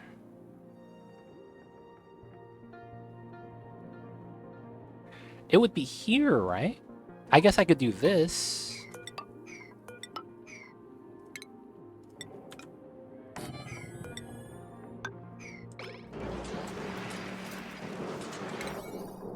Alright. Oh, this is broken. That means this is not gonna run. Feels bad. Oh, I'm lucky this is cold enough. Oh, man. How's your base getting its main power? My main power is hydrogen. It's all coming from here. So the hydrogen generator turns on. I mean, the vent turns on, and then we just pump everything out as we have it. This is a self-powered setup, so I don't have to add any power here. So once that's done, the H2 comes out, and we've been doing this for I don't know how long. We have a lot of hydrogen here. And my hydrogen gens right here are my main source of power, and I have a power plant. The power plant makes it so that we use less hydrogen. I'm actually going to turn it on now, so that we could just enable this. This is at 59% usage, so by turning on the power control station, my usage is going to go down, meaning that I have more room to have more power consumers if I need to.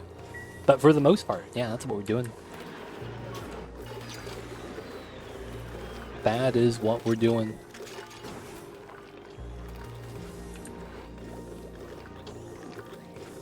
So we also have hydrogen from here.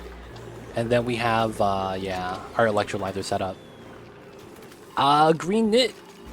I have a lot of these designs on my YouTube channel. All you gotta do is look up the correct keyword, and you should see a guide that I made that tells you exactly how to build one of these, depending on what you're looking at. Whether it's a self-powered hydrogen tamer, whether it's the SPOM design. Exclamation point YouTube. Check that out. But yeah. We have those resources there for you. Hopefully that helps you out. I think this is good. We're just going to seal this back up again. And then all we got to do is repair.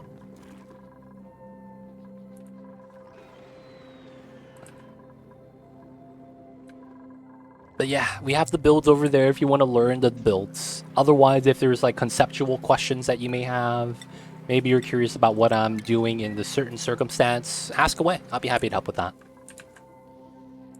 But if it's a build design, yeah, man, I'd recommend check out the YouTubes. We have it all already there.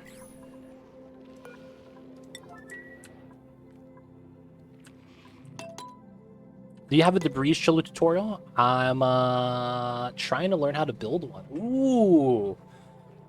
So you're trying to chill debris. The best way to do that, I don't have a guide, but I could tell you what the best design is. It's technically the same thing that I'm doing here. You know what this is? This is my ice box. This is how I freeze my food, and it freezes with 99% freshness. So I'm freezing my food here, and this is where my food is stored. You can see it's 99% fresh, negative 38. And then when we finish cooking right now,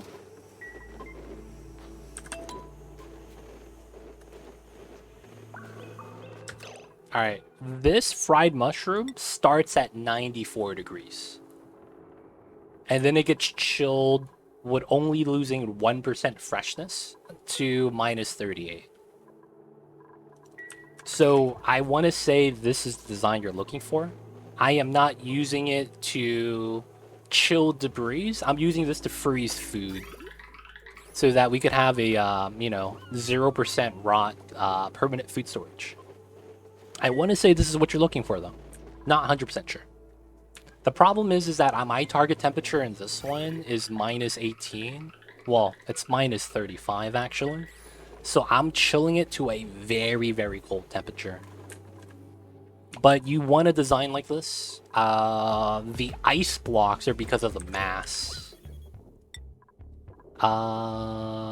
Is this liquid? I don't know what this is considered. Organic? You can't look at ice with this overlay, huh? That sucks. Well, this ice right here is, you can see, 1,000 kilograms. And that mass is the reason why it chills so fast. Oh, did you know you could just feed hatches in a vacuum with the igneous on the floor? And it's perfectly fine.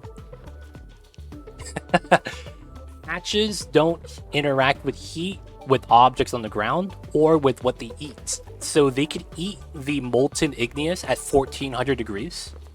Just like that. And it doesn't kill them. So you could skip that step if you want. The problem is like getting the igneous there for them consistently. Because it is going to be hot. You won't be able to use the critter feeder. But if you want to do something like that, You probably want to do this, right? Except without using the ice, you're going to want to use metal tiles. You're effectively going to be doing the same thing. You just have a higher temperature, so you can't use the ice. The next best thing is going to be either diamond window tiles or metal tiles, depending on what you have available. Ideally, the diamond window tiles are going to be more effective, but, you know, getting steel is probably good enough too. Now, you basically want to run this design, you know, radiant liquid pipe, and then that's all you would do. Just run the same setup, and then change the temperature check.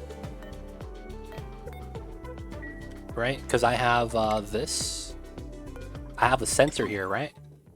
So that sensor could be, you know, configured to whatever temperature you want. But that would be the design. If you have a liquid that you think doesn't handle the temperature, like maybe you don't want to use petroleum because it boils at 500 and you're putting in igneous rock over 1,000 degrees, the better design for that, and if you're scared, is to run something like this. This, of course, is only going to be one item at a time, and you're not going to be able to fully do this completely. You probably want it like this, actually. You run a 3x3 with metal tiles, right? And then you're going to have the conveyor route check up here. Right, you got to have this, right? Because you need to do a temperature check. And then you can't build that under the metal tile, so typically you're going to have a design like this with some sort of a bridge setup.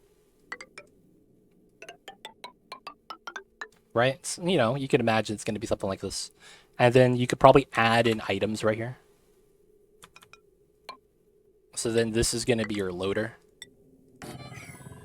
And then you would just chill it like that. And then what you could also do is this. And then this is all water. The reason why you want water here is because just like what I'm doing in here, the amount of water you have is in thousands of kilograms, right? Each tile is 1,000. When you move something on a rail, the maximum mass of that item at any point for each individual packet is going to be 20 kilograms. So even if you have room temperature water at 1,000 kilograms, so 30 degrees, and then you have 20 kilograms of 1,400 degrees igneous rock, the igneous rock temperature is going to plummet, right? So there's the SHC difference, but then there's also the mass difference. So 20 to 1,000, that's what, 500, right? No, 50, right? So 50 times, that's going to be the factor. And then if you were to compare something like igneous, this is SHC of 1 to water, right? We're just going to use baseline water. This is going to have SHC of 4.179. So it's 4 times and then 50 times as your two different values. So you're 200 times more effective. That means your one tile of water will go up 1 degrees and your igneous temperature goes from 1,400 to 1,200. So each 200 degrees that your igneous drops, your water only goes up 1 degrees, right? So you could see the reason why I'm telling you to use that body of water next to the metal tiles. The body of water is going to allow you to not have the debris flash or break your radiant pipe liquid, because your radiant pipe is only going to hold 10 kilograms. So it technically loses when you're comparing mass. So you don't want that. Instead, you're going to cool down the water directly. So it's going to be like this. You have something like this, and then you're going to have your shipping rail set up, right? With this and that. And then you have water here. You only run the radiant pipes on the water. That way you don't chance breaking something. And then since the water touches the metal, that cools down the items. Now you might be wondering, why not just run the items in water? The heat transfer for anything on a rail is the most effective, 16 times more effective actually. So 16 times more effective is insane, right? Inside of a entombed tile. So you could use either doors or regular tiles and a conveyor rail to make the entombed effect. right? So the design effectively will look something like this. And then you have a steam turbine aqua tuner right here. So entombment, if you guys didn't know, is when there's a solid tile on top of something. Whether it's a debris item, and usually that gives you the phenomenon known as a buried object. Or you get entombment if it's on a building. So if you freeze the water, like you're using a cool slush geyser at -10, and you sieve it, and then you get a block of ice on this tile, or well, on this tile, the building gets entombed, right? That's the entombment I'm talking about. That entombment property is the highest for heat transfer on the rail and the item that's on the rail with whatever that it's entombed with. The heat transfer there is insanely fast. That's actually why we're using ice here, because the heat transfer is way too fast. So you want the metal for that entombment property, and then you're just going to run the water to keep the temperature down. So that's probably going to be the design you want. Of course, you know, I'm just kind of like thinking about it and telling you the design as I'm thinking about it. So it's like, you know, not really like great stuffs. All right, so I'm just going to auto sweep everything. This is going to generate heat, but it's made out of gold. So until we get to 125, it's fine. We're just going to pick up all the items and drop it here. Right? And then once this is empty, we could actually start opening up the magma. Oh, who's starving? Oh, you guys are supposed to starve.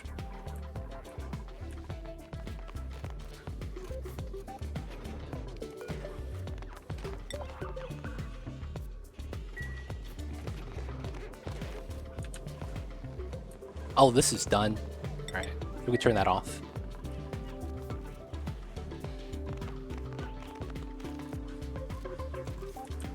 Dude, there's too many dupes. I just want the sweeper to do this. So they're not picking up some of the items because another dupe is taking the errands.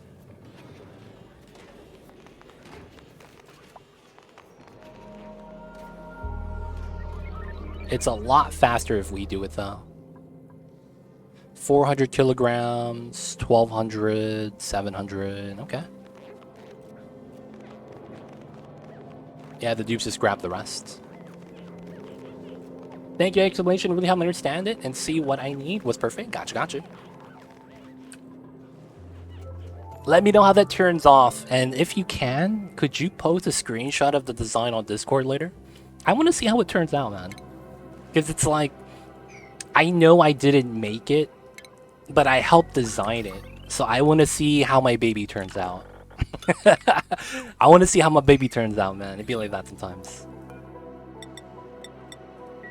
I gotta see, man. I gotta see. So if you can, post that on Discord when you have a chance. Once it's done, you know, take your time, no rush. But when it is done, I want to check it out. Let me take the muck root. All right, it's magma time, boys. Well, almost. I got a little bit more preliminary sweepage. These are going to be what we want to sweep. Okay, cool. So we want obsidian here. And then it's going to be here. Wait, how do I go in then? That's actually kind of important. Alright, and I also need my gases here. Oh, I didn't set this up yet.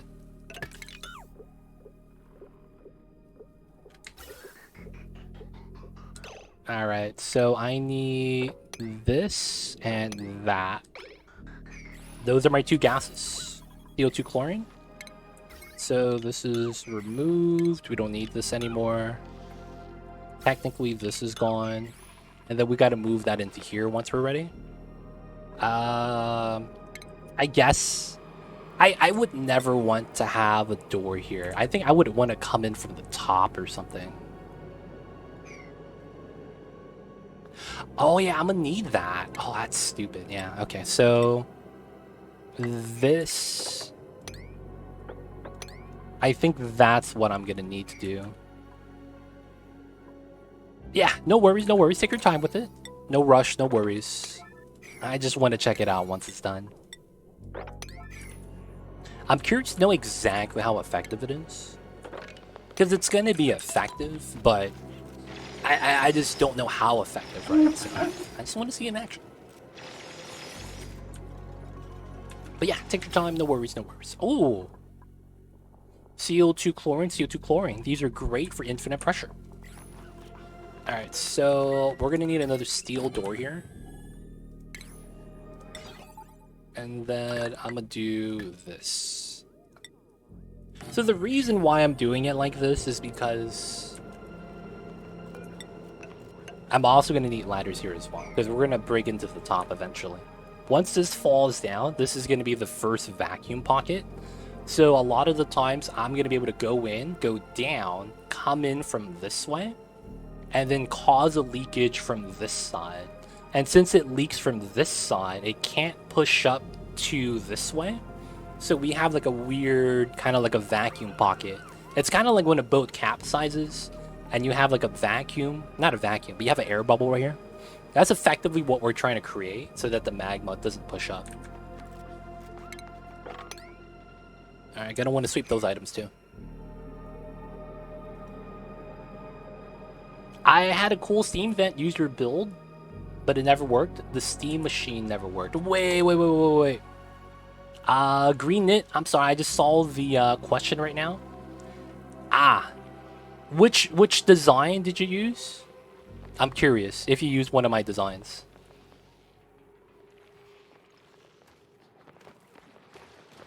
Oh, you didn't use my design. You have the geyser that I have, which is this one. But you're saying that you put a steam turbine on top of it and it never turned on?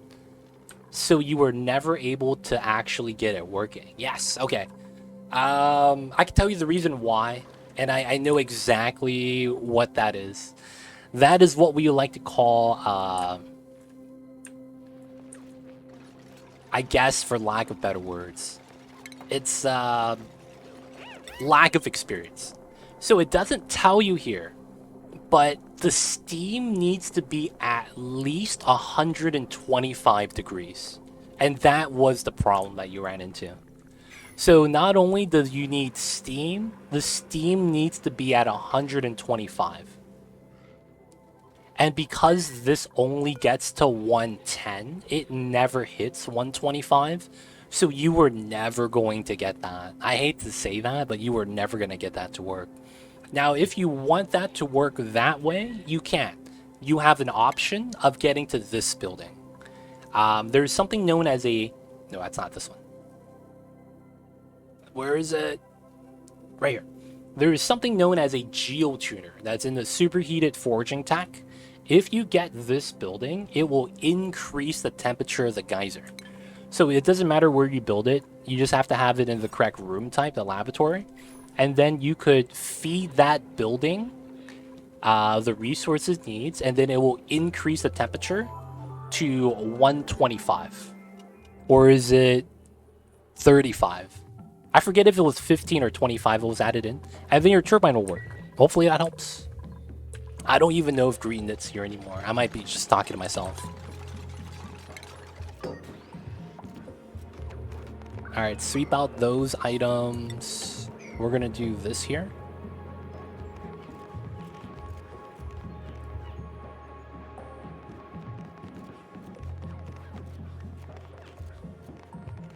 This is gonna be interesting. I need to mine this now.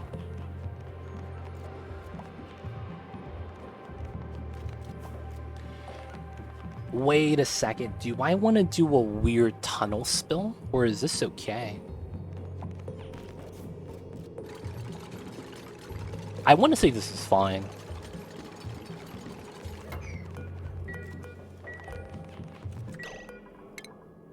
Yeah, so we still go inside. Good old Escher Magma waterfall? Yeah, pretty much. That's what we're going to be doing.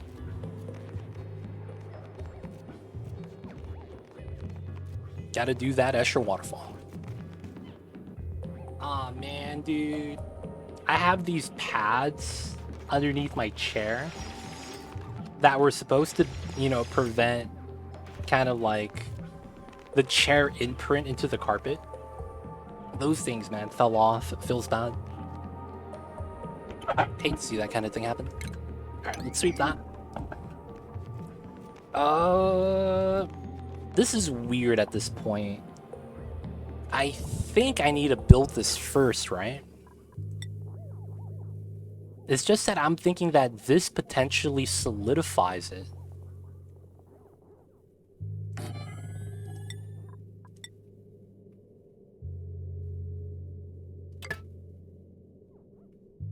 Because I need to heat this up.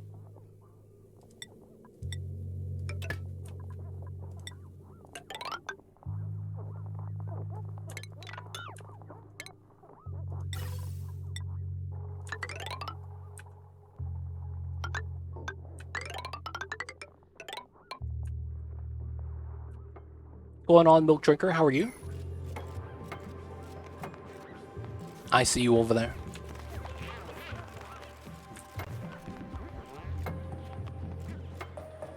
Alright, we're almost there, boys. This is gonna be fun. Of course, I'm gonna safety save. Y'all know what it is. Oh, I didn't make George's house yet. We gotta make George's house. Real talk. Alright, let's get rid of the ladders here. Get rid of the ladders here. Let's change this. I gotta hold on to my babies. We're gonna put these babies because I'm actually ranching these guys. Right, we got the Drekos and we got the hatches over here. It's pretty good. Sweepy's pretty cool. I'm gonna do the Paku because I actually have a Paku tank. Alright, not bad. And then...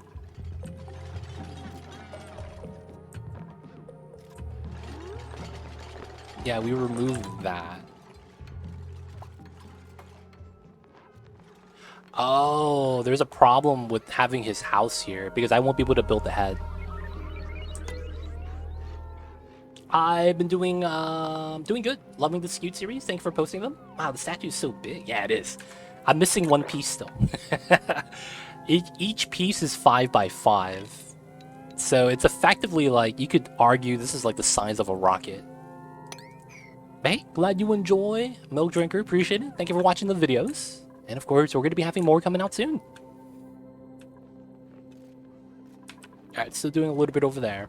Alright, we're just going to build the headpiece. We're not going to wrap it up. I just need to do this so that George can move in. Alright, boys, cutscene time. Y'all know what it is. We'll build that. We have the resources already. And after we're done, we'll seal this up. We'll let George hang out next to it.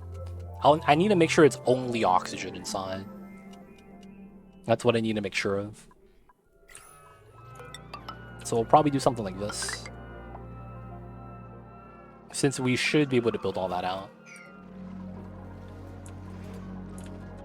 What is the blue cloud on their head when they're sleeping? Ah, so this is a story trait. The Somnium Synthesizer. What this does is it will harvest the dreams of the dupes. And this means that the dupes are dreaming. When they dream enough, that's their progress bar, they have a dream journal created. So that's what they're doing. We're harvesting their dreams, and then this gives a buff to everyone in the entire galaxy. So, oh, I put too much oil here. God damn it. That's way too much oil. That's not good. So if I click on a random dupe, we have a maximum aptitude buff. Look at that. Look at those stats. +5 to those categories, and then minus stress. So that's what the buff does. And it hits everyone in the galaxy. It doesn't matter where you are, the entire galaxy. No. You could be on a rocket in space and you still get the buff. You could be on the edge of the map and you still get the buff. You just have to be in this galaxy. You could be on the other planets. You could be inside of a rocket ship. It's pretty good. Yes, the pajamas make it so that you can't run. -8. It's pretty bad. It's pretty bad. Now the thing is that you constantly have to feed this oxygen. If you don't have oxygen, it turns off. And then you need to constantly dedicate dupes to sleep, because the dreams feed off of the journals, and if you don't have enough journals, it counts down. So that's what we need to do. We have a dedicated dozen dupes over here that sleep, put into journals, use the restroom, hang out, eat, do the things, hang out with the pips and slicksters. We did it! Boys, cutscene time! Oh man. Looking good. Look at all the pog slides. Hey, I see you over there. We did it, boys.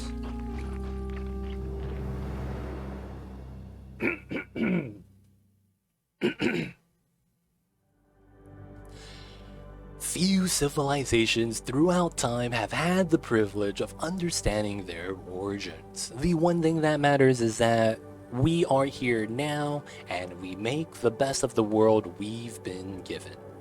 I am proud to say, this asteroid is our home. Guys, we did it! Hey, we did it! Mama's up! We got the achievos! Let's go. Alright, good stuff, good stuff. Alright, we gotta change the face. How come there's no meep? How come there's no meep? Alright, we're gonna use this guy. Looks like he's saying what's up to the babies. Oh, somebody, dude, come on, dude. Slime lung in here? Oh, that's horrible.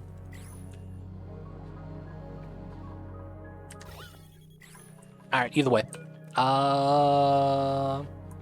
Let's seal up the top. I want the PO2 to leave. I don't know if we could actually do anything about that. I might just leave it in there. That kind of sucks. Thank you, Sir Dart. And then we could finally move in George to sleep here. That's what we need. Have you ever done the Great Escape? Yes. I usually do all 3 printing pod objectives. Because a lot of the times the other printing pod objectives take a long time. I don't do it that often, but I used to always do it. It just takes a while because it's just time consuming. It's not difficult. It's just time consuming, to be honest. Can't wait for my cutscene. I'm trying to go for all achievements, but I have a lot to learn before we're able to finish the food ones. Oh yeah, carnivore is tough, man. Carnivore is the big challenge when it comes to oxygen not included. Not gonna lie, man. Carnivore is the hardest part. Alright, we're gonna have to do this. Weird strats. We're gonna have to let all the oil fall. I overfilled it when I wasn't looking. And we're doing this to fix the spawn. Yeah, I should do this. I did carnivore once, was enough. Dude, I do carnivore for fun. Because it's like, I feel like I'm used to it or something. Mind the Gap. Oh yeah, Mind the Gap is tough. You know what's also really tough? Doing the mutated seeds, GMO A-OK, when you don't have a farmer. Oh my god, dude. That is like... That's gonna break your will. Have you ever reset it before 10 times because you just didn't get the seed? Not even that you didn't get a mutated seed, you just didn't get a seed. It's so stupid, man. And it's like, I look at my farmer, oh, he has a 7% chance to get a seed. 7%? That means I'm a 1 in 15? Oh my god, dude. I would have to reset 15 times to get 1 seed on average. Like, it's horrible, man. GMO A-OK. Oh, mom was awake. Kitty cat's awake. The super sustainable count wasted power? Yes, it does. It counts generated power. That's all it counts. Celestian, I had a challenge recently that I did. Carnivore, locavore, and super sustainable all in 100 cycles. And I did it. And that's how I know that all you have to do is generate the power. You don't have to store it. You don't have to use it. That's how I know.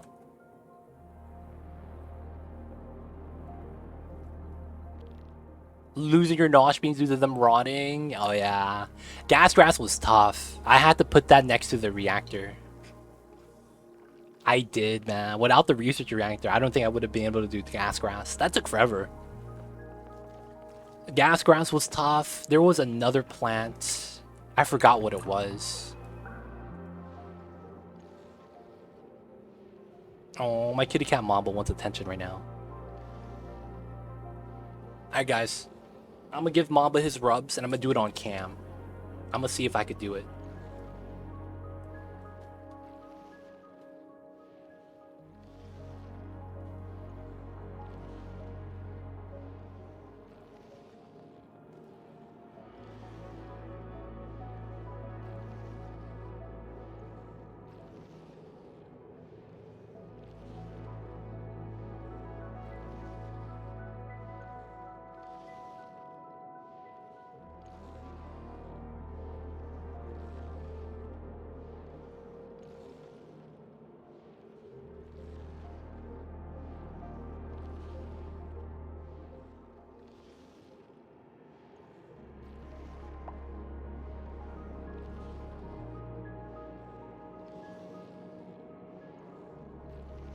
I gave Mamba his attention. Hopefully it's good enough. Over here, baby. I know. He really wants his rubs.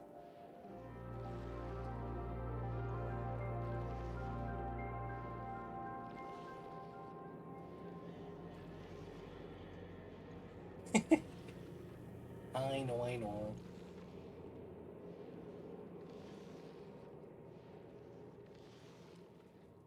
Stunted scales mean they're not in hydrogen. Drecos, glossy or regular, only grow scales while they're in hydrogen. So when they're not in hydrogen, they're not regrowing their scales, so they have stunted scales. It's not technically a bad thing. That just tells you that they're not regrowing their scales at the moment. Alright. Mamba got his love. I'm sorry, babies. We gotta stack the magma up, man. Alright, this got built. There is a vent here and a gas pipe, so this is ready to be connected.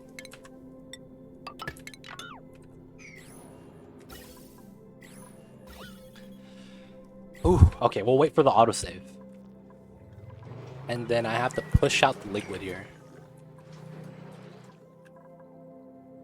At least he hasn't learned to imitate fire alarm to get attention.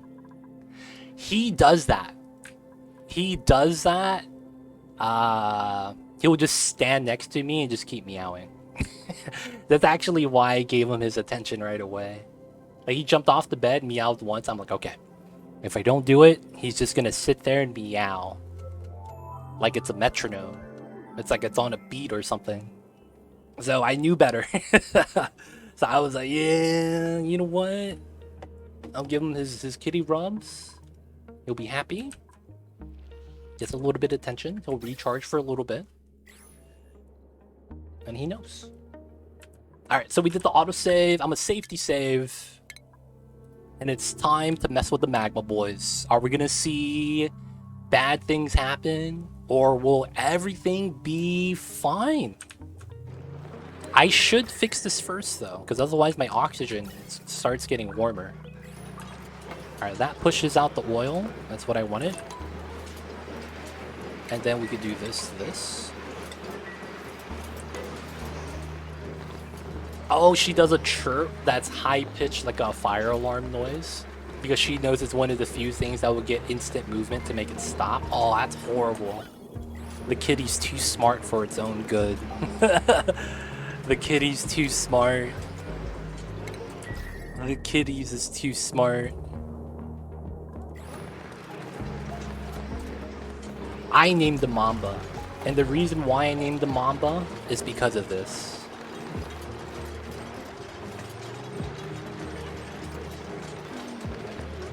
The full picture. Who's in the background? Who's in the background? Which jersey is that? Does anyone know? Which jersey that is, man?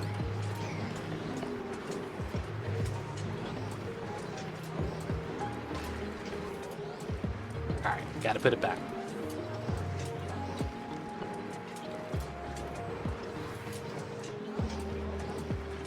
But yeah, I named the Mamba because he used the black cat. Oh, we know. Yeah. That's the Kobe jersey, baby. Y'all know what it is. Alright, this is way too cold for my own good.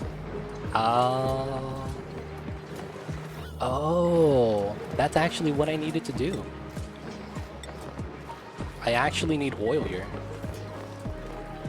Alright, so I actually want to mop this up then. If I can, and I want to put oil here. So it doesn't freeze. And then I probably want to do sweep only and do water. And then we want to sweep the water after we're done. Alright, hopefully it'll do that fast. After we do the water sweeping and moving out of the ice, we're going to deconstruct this tile so that when the oil comes in, we have an easy time. So sweep, sweep.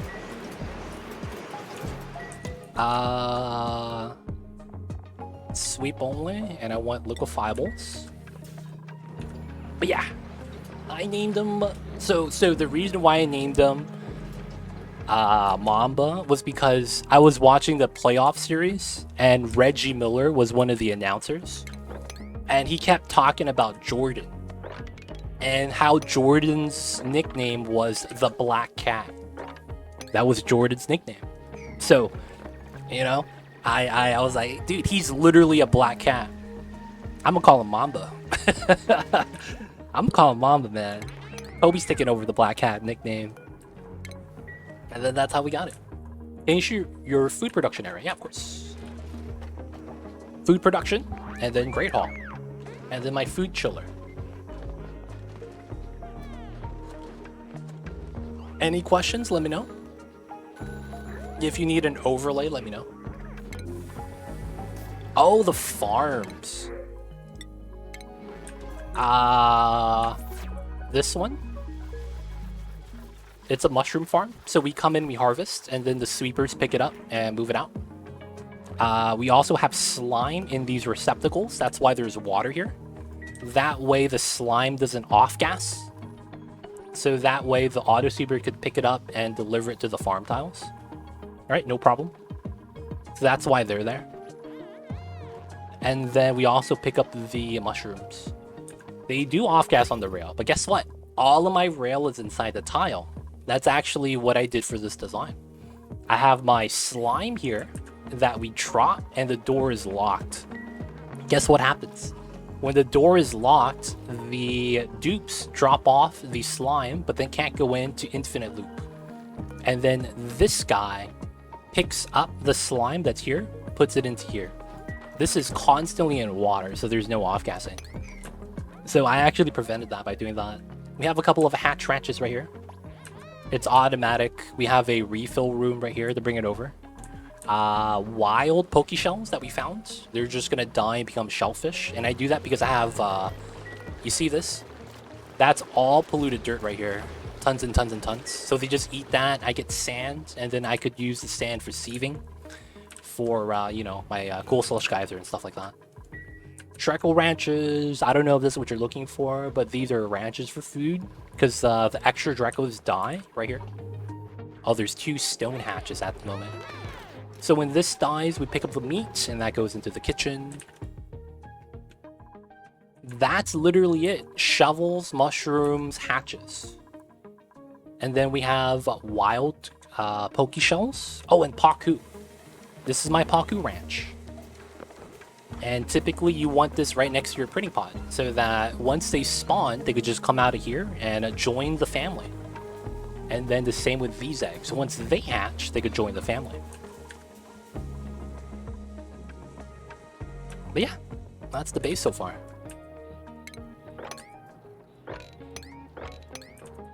Let's do a little bit sweeping.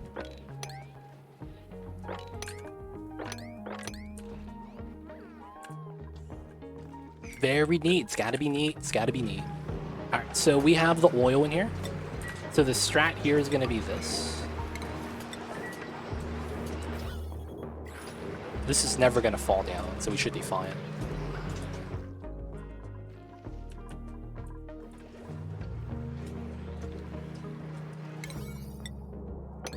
So once we deconstruct this should spill out, and then this should connect the steam turbine to the radiant piping. It's gonna be a big effect. So we want this so that this doesn't break. This is eventually gonna go over 325 if we let this unattended. So I want to do this before the magma.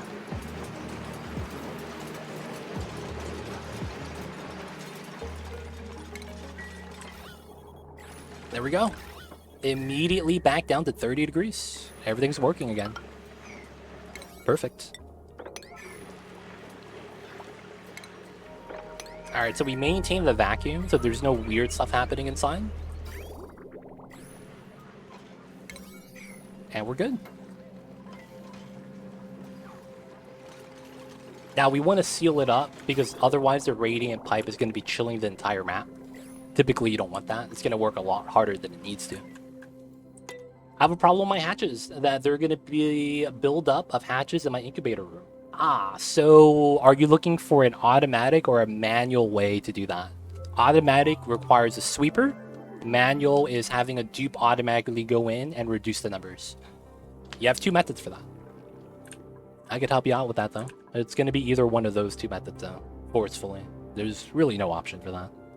Alright, so I need to keep this closed, and I need to mine this. Not technically ready yet. Technically, we are kind of ready. And I turned this off. I did. So, milk drinker, let me know. I got you. All right, boys. We just did the autosave, so let's do the save as. Save as number 11. Do you have the oil-cooled metal refinery set up? What temp I need liquid shutoff set at, please? Are you talking about this one? Where you run the oil in as a liquid medium and then you use that output as power? Is that what you're looking at, TJ?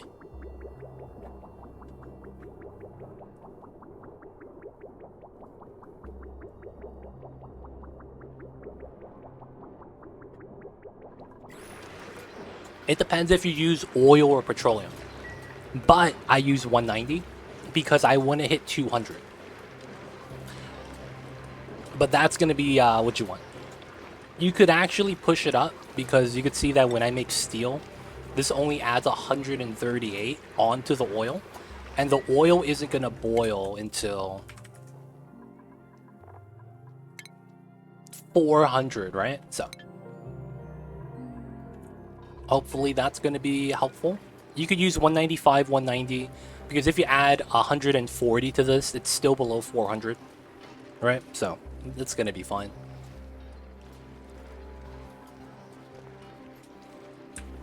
Gotcha. I only sweep the eggs so far, but the eggs that hatch at incubators, I don't know what to do with them. Yes. So for the most part, what you typically want is a system like this. I don't have incubators because I don't want to deal with it. But you want a room with a minimum amount of critters. You could use a critter sensor for that. And what you could do is exactly this. So what this would do is, if you hit maximum amount of critters, or you could have it from another signal, which is I think what I did. No, I have a separate setup. Control the door, and then once you have too many critters, the door will close. And then if you set up auto wrangle surplus, they're going to move critters one at a time out of this room. You could set it up so that the other rooms are priority 9, so that these get looked at first, and then you could set this to priority 8. This is a auto drowner. This only works for critters that don't fly, doesn't swim, and doesn't walk onto walls. So Sweetles and hatches, technically. So what this does is, well, you drop them off here, they drown, and then you get food. Now this looks weird. By looking at it, you're not going to know how to build it, because you're going to be like, my building is flooded. What the hell? What you actually need to do is add minimum amounts of liquid. Ideally, you want, I think it's 100 kilograms? Less than 100 kilograms per tile here. But it doesn't matter how much you have. You just put 1 drop, 1 kilogram, a couple grams. It doesn't actually matter. You just need to stack 2 different liquids so that the critters drown. Because they're going to be like, yo, man, there's so much oil here. And then they just die. That's effectively what I did here as well. This is 200 kilograms. And this is 200 kilograms. But then you can see how they drown. You can also set up an automatic setup. I have this setup right here, where if there's a critter in here, the door opens, and then it pushes them to the bottom. When you get pushed down, you could fall into the door right here, and that forces you to drown because you're confined. Look at this Dreklet. He's confined because he's inside of a closed door. So then he can't move, and then he's forced to drown.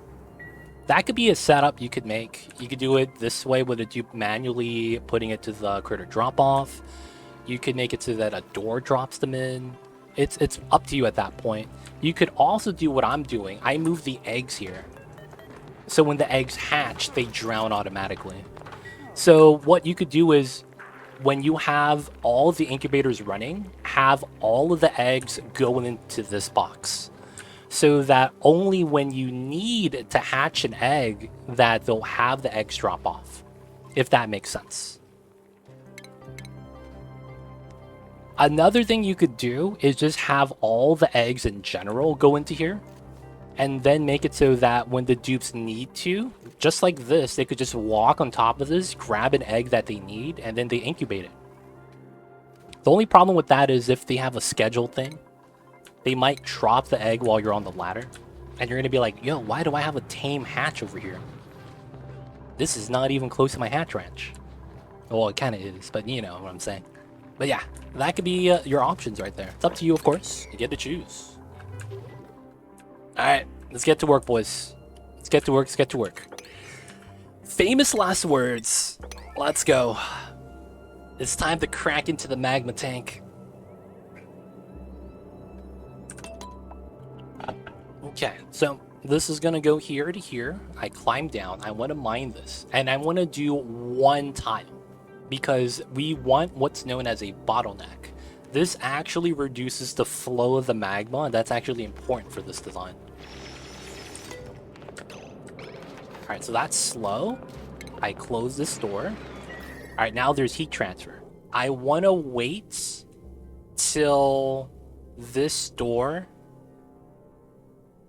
reaches a decent temperature so that the magma does not solidify into igneous. That's what I don't want to have happening. So we're going to warm up the door first to above 1400. Now the door will actually leak out heat to the tile below it and the tile above it. No, it's only below. So this should go up, the insulated tile, but this one should stay at 45. And then, yeah, these are all actually heat transferring. It's slow though. So this is the only tile that heats up. That's fine. If this was niobium, that actually would have been pretty sweet. Alright, 1400, it's perfect. So we want to do this. You can see that I'm at 1x speed when I play with this, and then I close it. The reason why we close it is because we want a droplet here and we want a droplet here. This effectively makes it so that we only have 2 tiles for gas flow.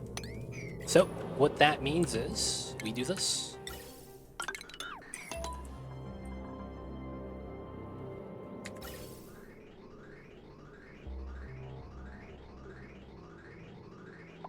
And I slowed that back down. Okay. Swap? Where's the swap? You're supposed to swap, dude. There it is. Okay. So now I can cut the line. That doesn't even matter anymore. Alright, we're done. Magic. Yes. Alright, so now we have to come in from the top. We'll probably do these 2. I could probably do something like this. Now this is just going to drain Look at that, boys. Look at that. It's time to drain out all the magma in the world. And there's nothing they could do to stop me. Are you trying to make an infinite store? That's exactly what I'm doing. It's pretty fast. Yo, man. This is the Wild West, baby. We need the fastest in the world. Yo, man. If there's anyone that's going to be, like, exploiting live on a live stream, it's going to be me. And I'm going to do it very well. I am not going to let anything stop me.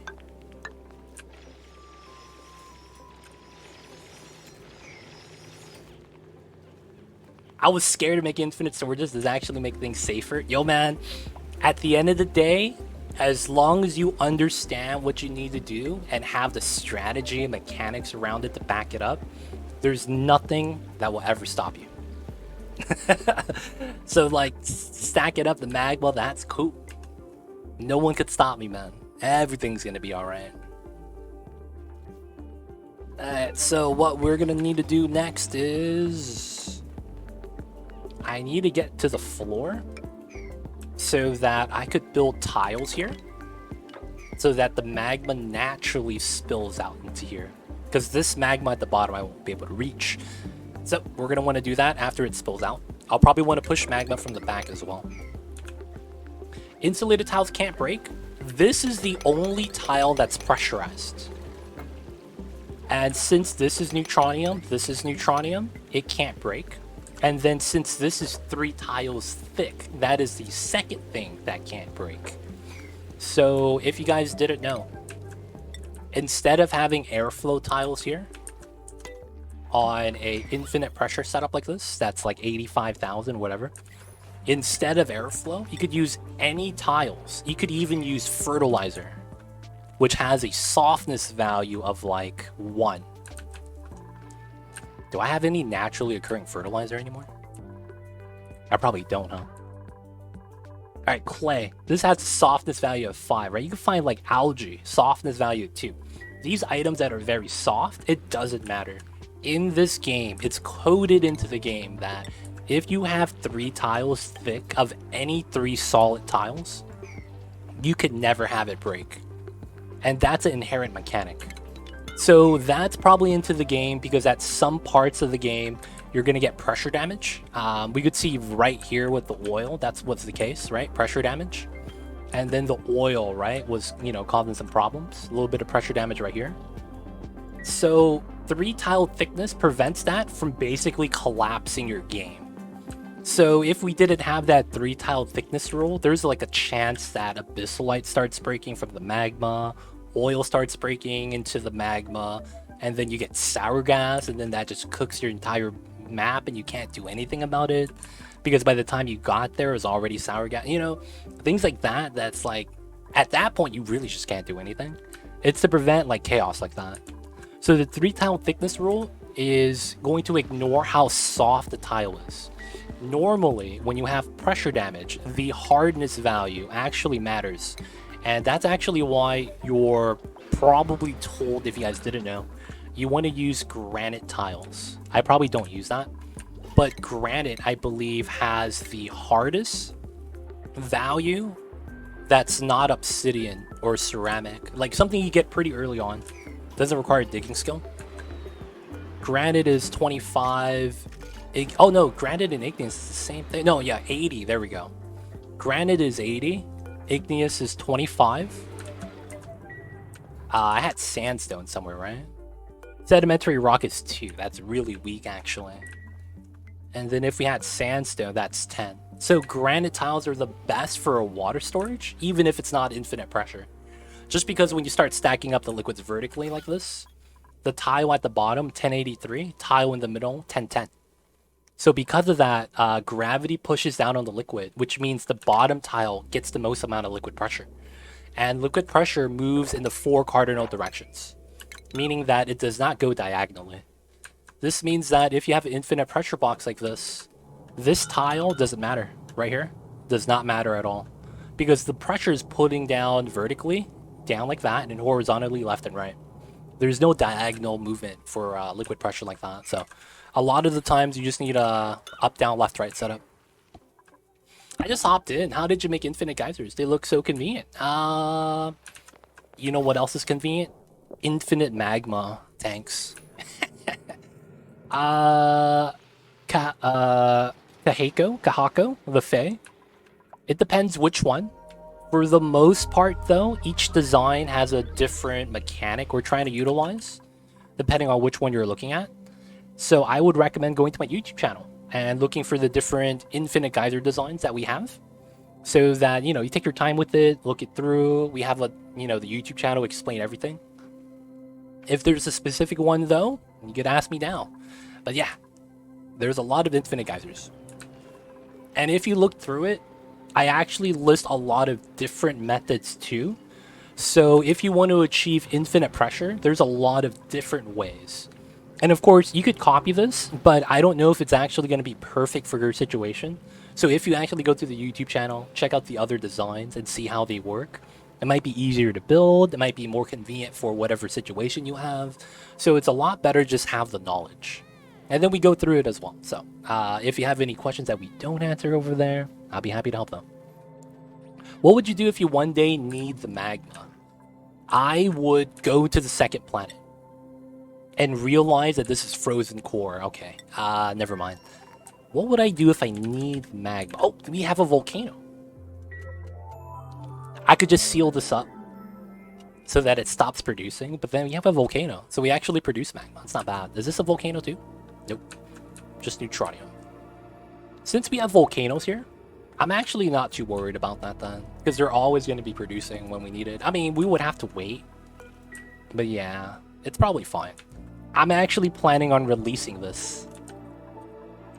I'm actually planning on releasing this after... Oh! No, really? No, it lacks oxygen.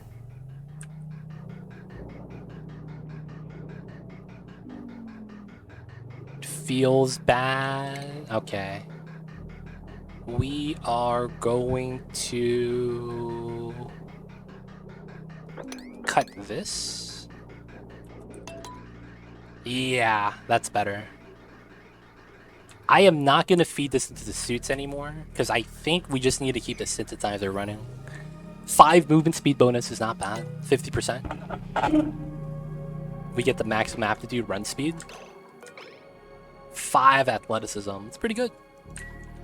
Yeah, this is the skewed map. This is the skewed map. We got the pocket on the right. We got the buildings. We got the magma we're going to be trying to stack up. So the magma's not spilling in anymore. I'm not too worried about that though. So this is here. This is not going to solidify. 16. Okay.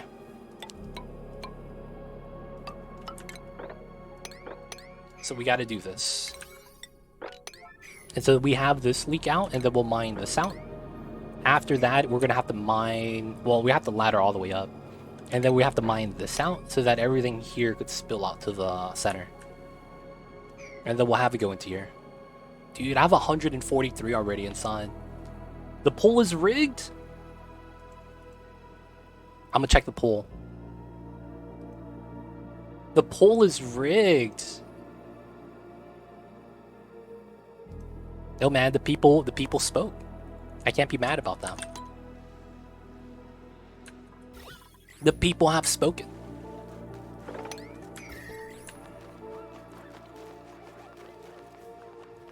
Yo, man, you want the I just want content? Then that's the no face cam strat. Technically. Come on, Auto. Get out of there, dude. Thank you.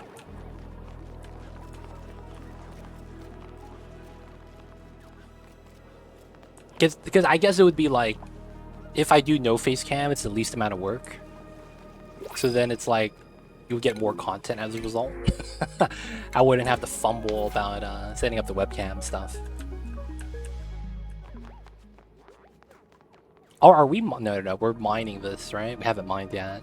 I was hoping they mine it and catch it as it's falling and use it for the ladder.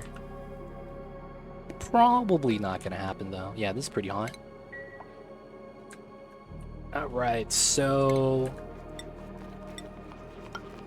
I should start with a layer of obsidian here just to keep pushing in.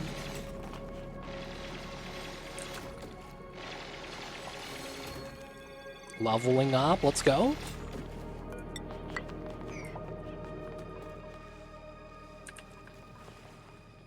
Alright. So I think we're just gonna go straight up with the ladder.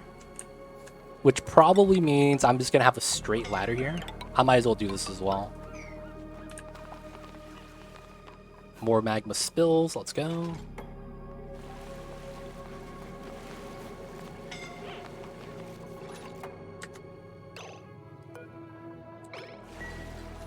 Ada is not smart. Ada's not smart. Alright, Ada, we're putting you to the hospital. Taking some damage.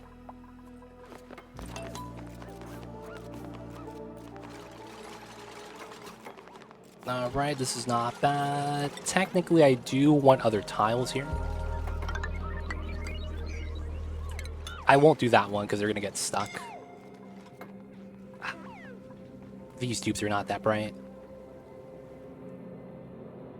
So, of course, this is going to cause a magma blade effect. I might want to do like an angled tile setup.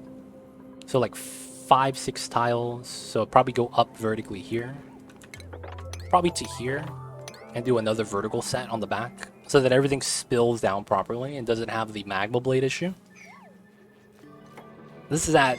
Yeah, look at that. Doesn't want to... Oh, panhandle. Oh, there it is.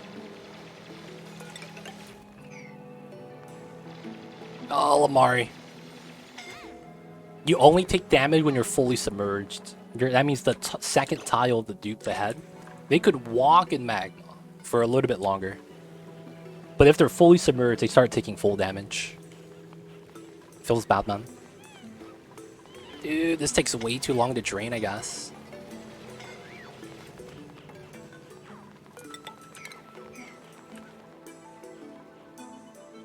Not bad, not bad. I do want to build this. I do want to mine that. We still need this tile so that we have the bottleneck still. Door's doing good at 1600. Gotta mine that.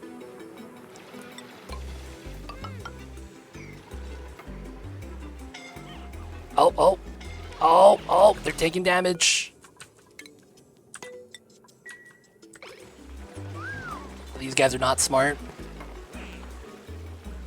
I hear you, Mamba. You're doing good. You okay, Mamba? Nate, believe what are you doing? Mate, come on, man. Why'd you gotta go back? Nate believes. Alright, he's on the hospital too. Yep, he almost passed out in there, dude. He almost died.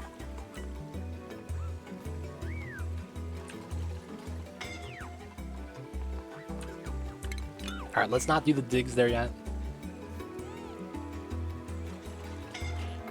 Alright, so let this drip, let this do its thing. Just let it spill, let it spill.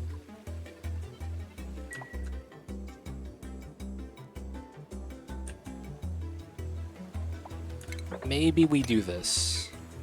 Now this is free. Nice. 1, 2. This is technically fine.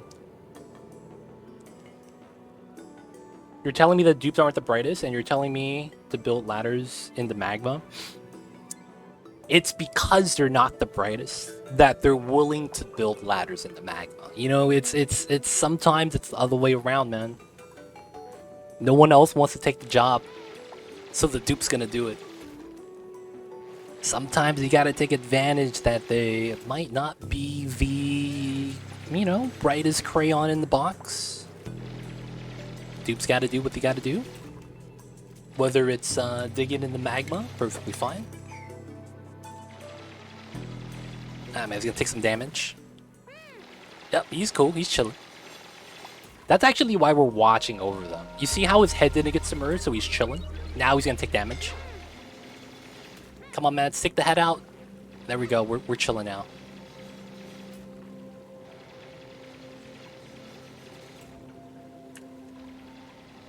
Alright, this is gonna allow the magma to spill, do its thing.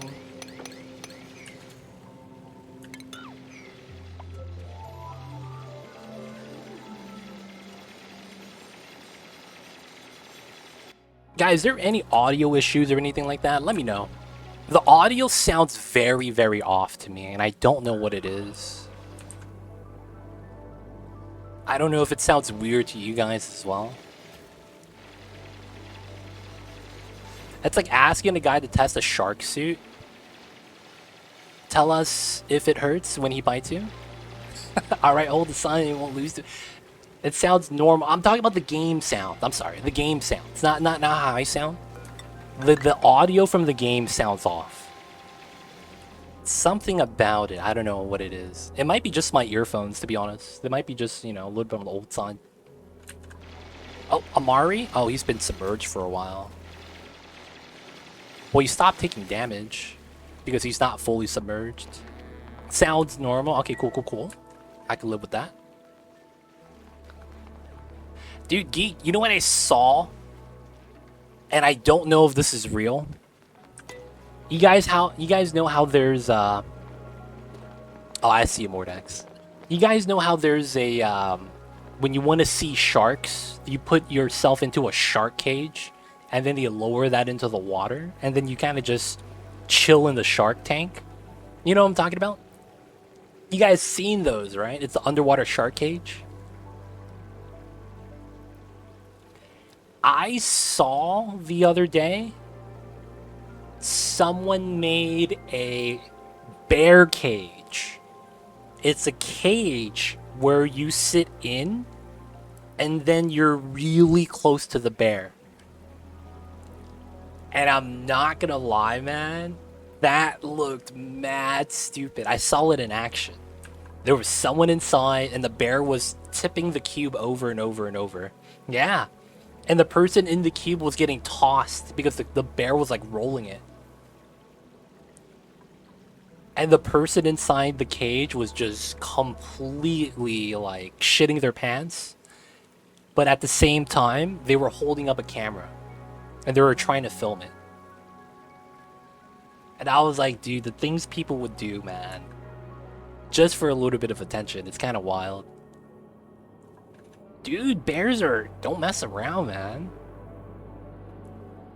Bears don't mess around. I was like, dude, that cage is gonna break.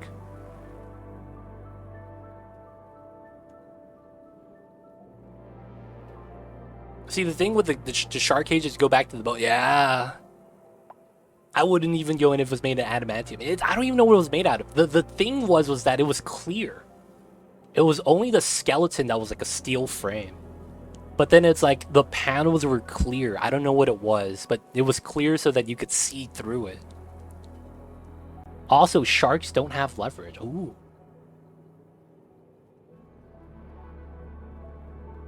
Oh, wow, more that's wild. I heard about something weird with the hunting scene. But I don't know specifically about that story. I remember there was like someone was cheating in like one of the wild game hunting competitions, and then he got called out. But then like that's all I heard, just the headline.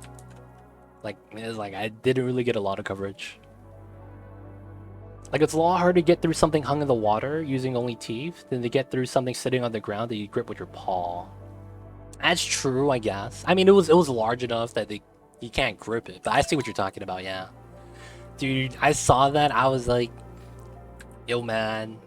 The TikTok generation, man. They were the only people that would go into that. Otherwise, I don't think anyone would ever, in their right mind, actually want to do that. Alright. We gotta add some more obsidian in. But yeah, I saw that the other day on Reddit.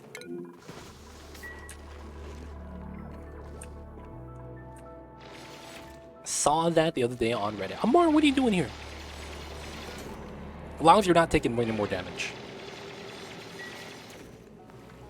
Alright, that's gonna spill. Alright. That's gonna cause a little bit of spillage. Let's go back up. This is gonna be a horrible... So this is contact. Yeah, I have to mine it like that. Otherwise, it's just never gonna release. Alright, I think Amari needs to go to the bed as well, dude.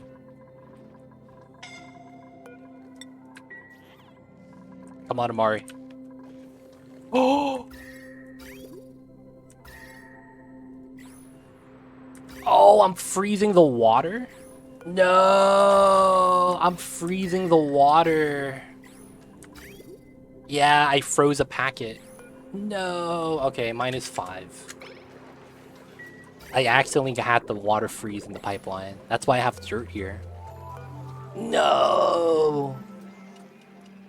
Feels bad. Okay, it's fine though. It's not that bad.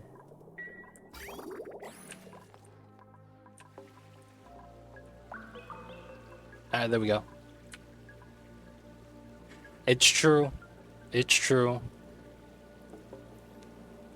I heard a lot of have you ever seen, I know this is like kind of controversial, but have you ever seen that Will Smith interview after his son Jaden came out with a tweet that said, "How can you see if your eyes aren't even real?" And then he was on the talk show and he was like, "Yeah, I was stupid too when I was a kid. It's just that back then I was stupid, but no one knew about it." And it's like the idea that the only thing we have now is that we have more knowledge of what everyone else is doing. The level of stupidity has been the same. And I was like, dude, yeah, that's probably true. That's probably true. All we have now is more connectivity. We get to see more of the world and the crazy shit that happens.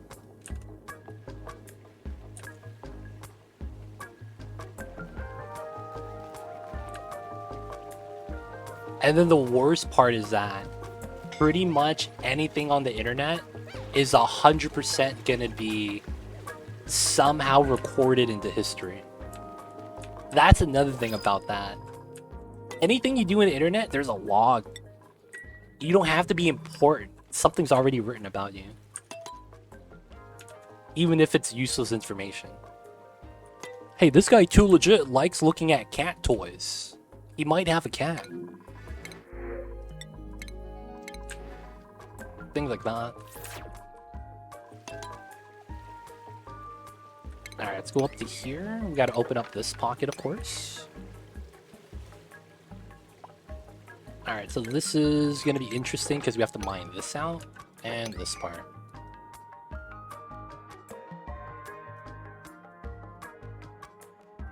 Yo, man.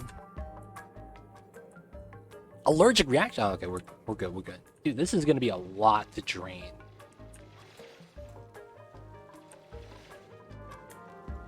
I mean, as long as we're still spilling, I'm not even mad.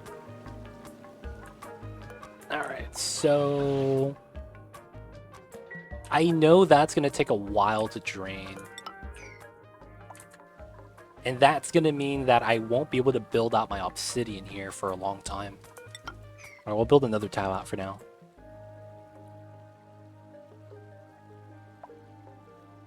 $173, looking good. Maybe I'll pass my 200 cycle bump. Nice, if you do, man, congrats. I will say that though, if you probably get to 200, you probably have a good long-standing base because you're playing on Rhyme.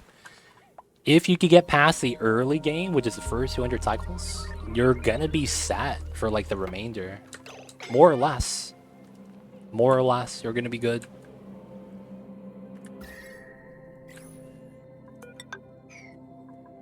Alright, so we need to mine this out because the magma in the back has something called top tile contact, which prevents liquids from spilling. It's really weird. It's really weird.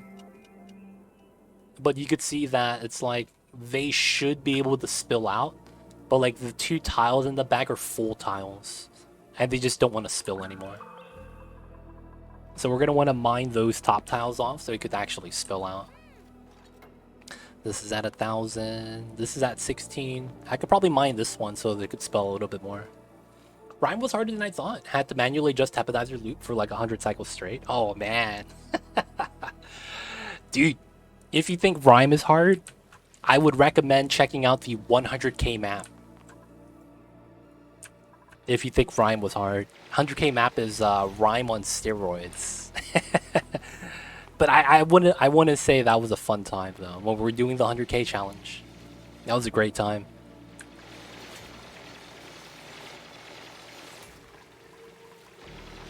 Napolini's not taking damage because the head is actually above the magma. Smart. Oh, does this not win a spill still? Oh, that's rude. I thought that was contact issue. I guess not. Okay, let's push this down then. I guess I was wrong. Usually the contact though just prevent the liquid from spilling out. It's weird that it's not. That probably makes it so that this is worth mining. And I probably want this. Let's do two. Two. Two tiles, yeah. Alright, so we want to get these two and this one if we can. Hey, look, it's George! What's up, George? Look at that, he's part of the colony, he's hanging out. Alright, is there any traps in here? Any gas bubbles? This is a vacuum, right? Okay, cool. That's the only thing that could hurt us. If we get a gas in here, and it just starts spreading out, that'd be pretty bad. Oh, Devin! Get out, get out. Okay, nice. Good spillage.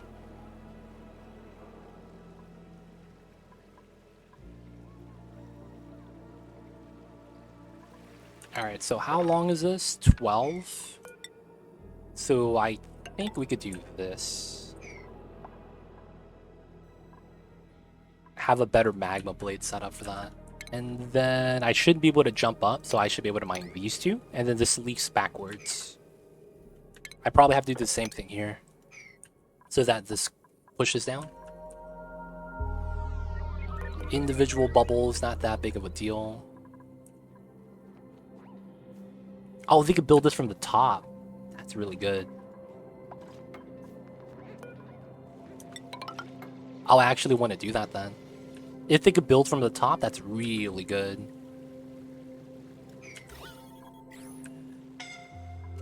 Alright, he's fine, he's fine. Come on, Amari. You got this, buddy. That goes down, that goes down. We're spilling out more. Once we get this, I think doing this pocket's going to be a little bit easier.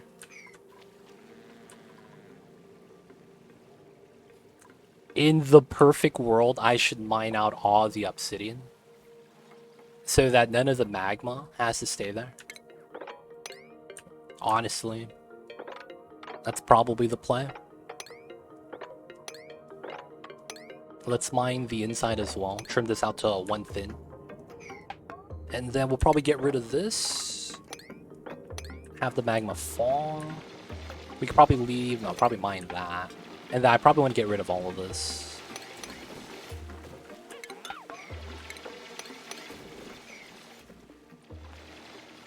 I'll keep this here to prevent the ladder from getting flooded. Okay, nice. So we could do this now.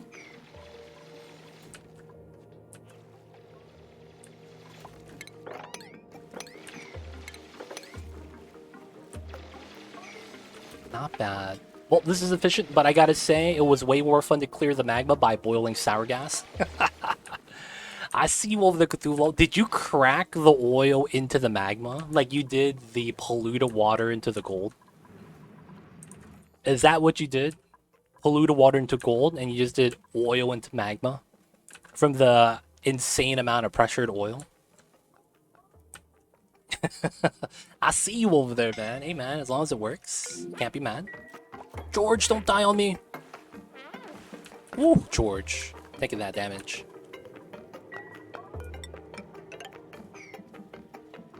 Gotta be efficient. It's gotta work. It's gotta work well.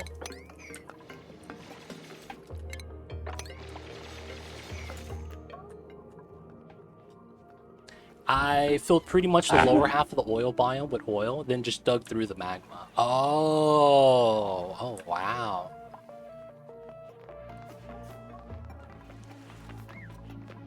I see you over there, man. I mean, that's not a bad strat. Dude, Lab Rat's getting wrecked, though.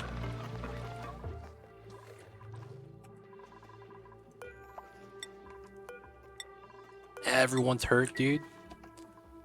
It took a long time, but it was fun to watch. Oh, gotcha, gotcha. 9 tiles. Wow, okay. So it's technically this tile as well. That's probably fine, and then we got to do the last ones last. Alright, so from here we can mine this. This is probably never gonna spill. Can't do anything about the neutronium here, to be honest. Alright, so since they're gonna be... Oh, nope. Slightly submerged. Oh, they could just jump down now. Alright, so it's less damage.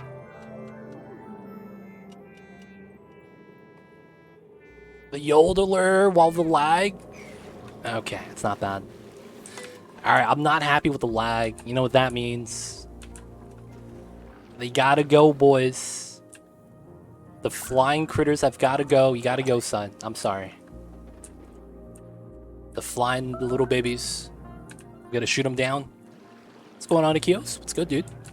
I see you over there. How you doing? I can't reach this guy. It feels bad. I remember some weird patches in Neutronium. Yeah, there is some weird patches in Neutronium. 100%. I thought I was gonna get like a geyser or something. Is there only one shine bug? I'm not too mad about that.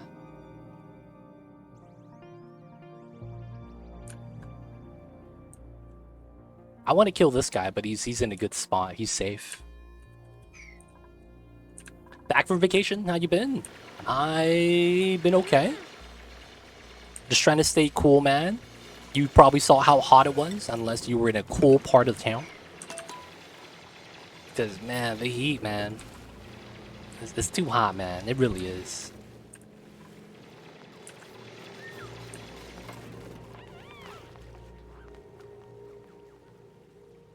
Alright, we got the spillage. It spills out a little bit smoother now.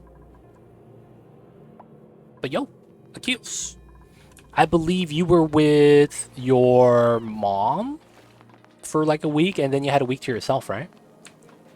Still hot where you are? Yo, man. I mean, it's evening time right now, but... Right now it's 79, and it is almost 7 p.m. I don't know if that's, like, bad. But yeah, that's the weather right now, man. Mom was trying to stay cool as well. And of course, spilling out the magma. Oh, this is active. Come on, man. Oh, there's a cooldown. I think it's like a 30-second cooldown. You're gonna have to wait a couple seconds. The hatches are starving. Oh, I used to feed my hatches clay. Oh, that's why. Okay, so let's get the raw minerals. Sedimentary's done. We have granite now, right? Eat granite? Do hatches eat granite? Sand, sandstone, crushed dirt, sedimentary. Nope. Okay, so I think we're gonna do this then. We're gonna add in sand, copy, paste, paste. And then we're gonna go to the rock crusher. And I am gonna crush fossil to lime forever. So we get sedimentary rock. And then I will crush granite to sand, because I'm probably not gonna need that forever as well. And we'll just do that. There it is. Oh, you went to a cottage. Oh, you disconnected, man. I see you. The stone boys do, but not the normal ones. I'm just gonna have to double process it, do the extra work. Be like that sometimes. And it should be all fine.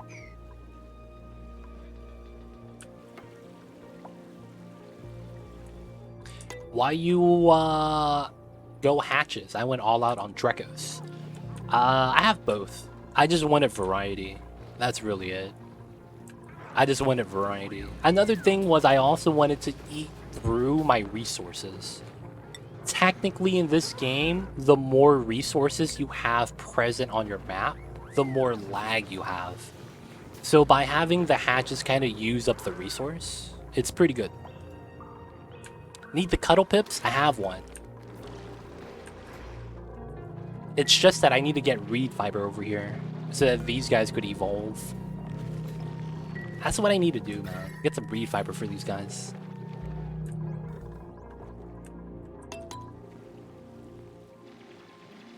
Toronto, it's 69. Nice temp, dude. Nice temperature over there.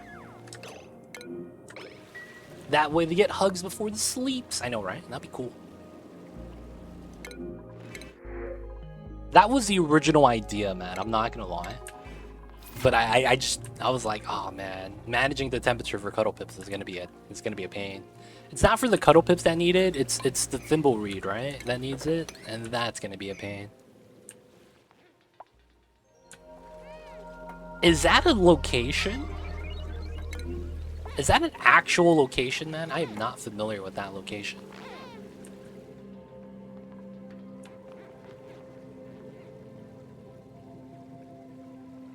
I don't know if you got hit by the cooldown rogue axe, or if that's just a location that Nightbot doesn't have in its database.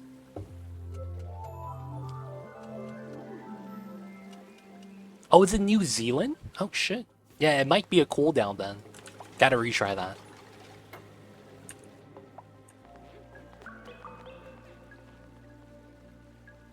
Ah, Kit knows where it's at. That's actually where Kit lives. That's why. So it was a gimme for them. Yep, close. I'm just memeing. I don't know where Kit lives, man. I'm just memeing. Damn, Houston's at 93, man. Y'all, it's too hot over there, man. Real talk.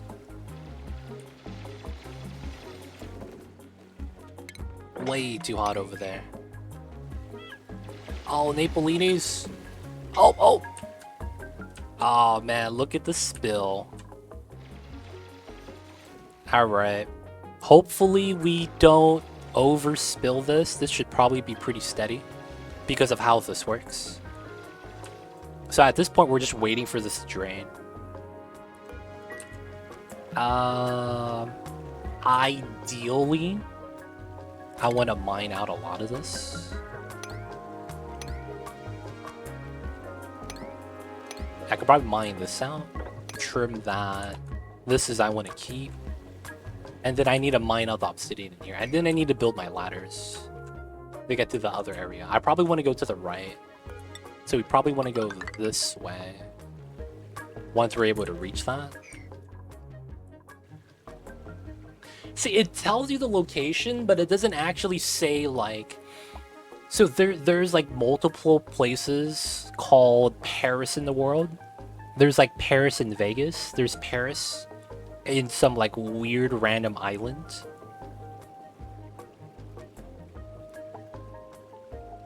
Dude, you guys have 24 miles per hour. You have 24 kilometers per hour winds. It's probably a lot colder than that. Dude, look at how windy that is. Oh, it's Paris, California? My bad.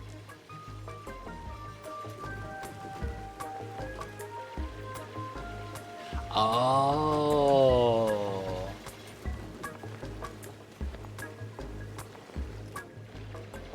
Yeah, that's probably like the temperature, but it's like the wind's probably making it feel a lot worse. And then it's probably getting colder.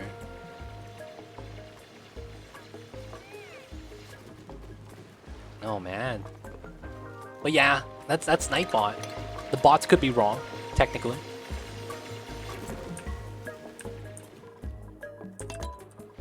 The bots could be wrong, right?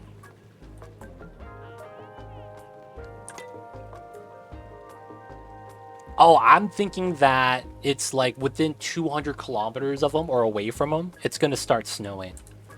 Maybe it's like they have family there. Oh, it's snowing over here, you know? I think it's distance, not height. That'd be kind of wild though if that was height. The single tile of obsidian gives you the creeps. You know why? It looks like a ninja star. It looks like a flying shuriken. No. There is this weird random island that someone found via GeoGuessr that has Paris. They also have... It's like a random island, and they have 3 locations that are the same exact name as 3 famous locations. There's Paris there. There's also like I think Las Vegas is really weird. Like the naming scheme looks like someone was memeing.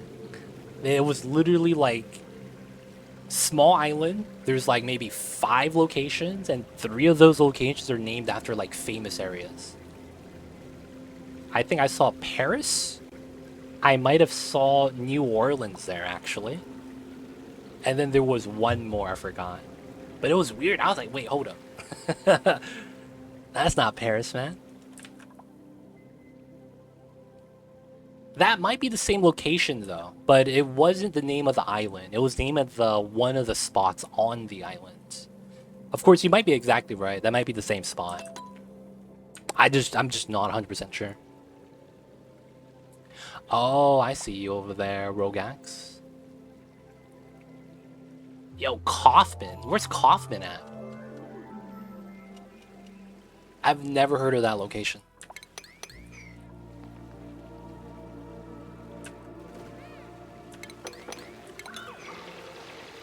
So where's the lava going? We have a 1-tile infinite pressure. Oh, it's in Dallas. Oh, okay. That's pretty close by. I'm just spilling it into 1 tile. And then once we get all of the magma stacked up, we're going to open it. So we're going to see what happens after we open it. Now, the thing is that when we open it, I'm going to do another thing as well. I'm going to try to mine out as many of this as I can. I might as well start setting this up, right?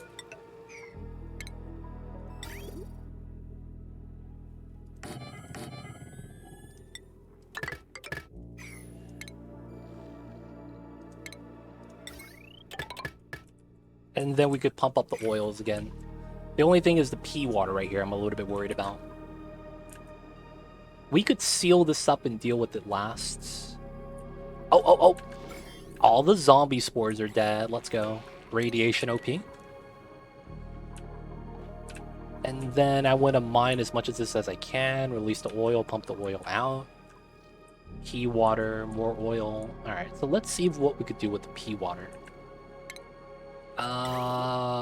What makes sense is something like this.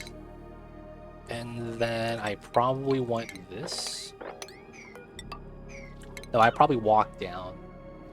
So I'm going to go above and over. These 2 tiles are going to prevent the liquid from spilling out, and then I'll be safe. And then I would just want like a liquid filter or something. Probably, yeah, I'll probably have it here still. Let's mine that. Let's mine this. So that we get another pipe coming out. And then I'm gonna put some reservoirs here. Just to hold the pea water. Because I don't want to actually put it into a storage. Alright, and then this will just be regular pipes. We'll connect this as well. And then we'll have to set this up. I could probably go through the lower section. Come straight down into here, and then we'll realign that. Alright, cool. I miss the days when you used to be able to search for walking directions to Mordor in Google Maps and would say one cannot simply walk to Mordor, but now there's an actual map to a place called Mordor, so it stopped working. Oh, it feels bad. Sounds like one of those coders who was having fun, which is cool. It was 1:04 in the afternoon today. I was working up a sweat filling water for animals. Freaking hot. Oh yeah, that's the worst. You know what's the worst, dude? I remember back when before El Nino was coming back, right? And then, you know, in California, now we're getting floods. Before we started getting water again, we used to get over 110 normally, like during the summer. And this is the first year that it's not been over 100. And dude, it's great. It's a lot cooler. But I remember those years, I would go into the restroom to take a dump, and I'd be completely drenched just sitting on the toilet. And it's because my restroom doesn't have an AC or anything. So it's literally just hot. And I was sitting there. I gotta hurry up, man, because this... Man, I'm sweating. That stuff was bad, man.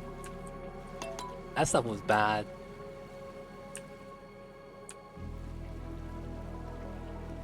Texas stole my heat. You guys could keep it, man. I want my winter. I want my cold temperatures again. You have an outhouse or something? No, man. It's just... It was 110 outside, dude. So it's like... AC was barely helping. And then, I mean, I have a window open in the bathroom. That was probably the biggest reason. Window was open, so all the hot air was coming in. Unreachable food? Oh, you actually can't leave this way. Oh. Did someone get this done?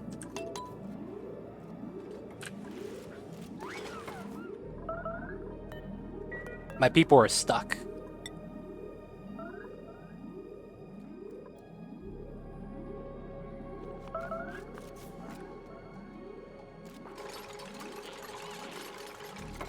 Nice, they can leave now.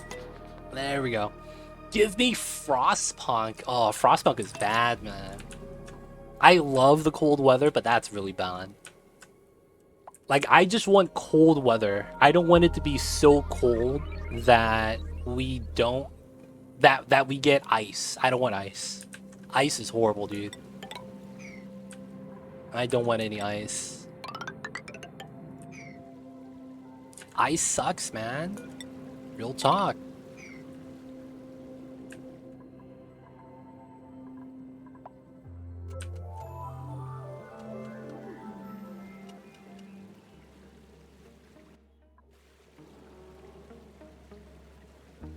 Like, I don't care how cold it is. I just don't want ice. I don't want to worry about my pipes freezing. I don't want to worry about walking outside to get the mail and then, like, slipping and falling and breaking a bone. Don't want the ice, man. I just want it to be cold. Twizzle? What is that, man? Is that in Switzerland? Hey, man, the bathroom stuff happens. Sometimes it's just an intense session, you know? Sometimes it's not the heat. Sometimes it's just, you know, fighting for my life in there. Feel like that sometimes.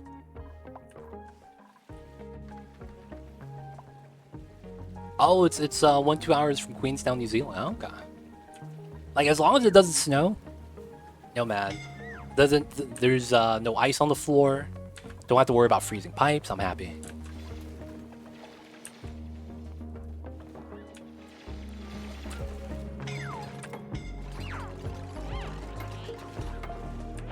Alright. Not bad. Look at this drop of honey.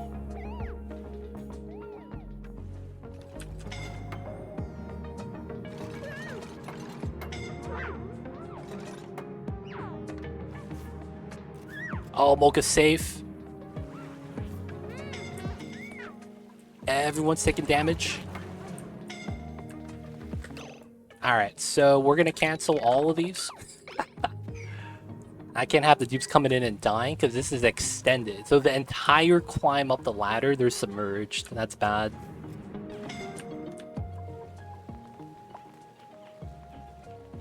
I would have believed you if you said Drom was NZ slang for driving. Be like that sometimes. Sometimes the heat comes from the peppers you ate. Oh man. I don't know. That's a different type of pain. That's a different type of pain. But the heat is real, man.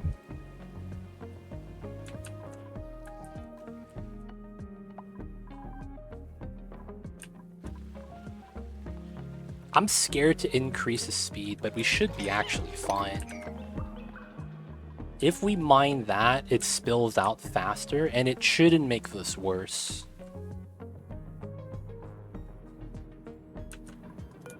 I think we should be able to do this now, as long as I'm able to mine this.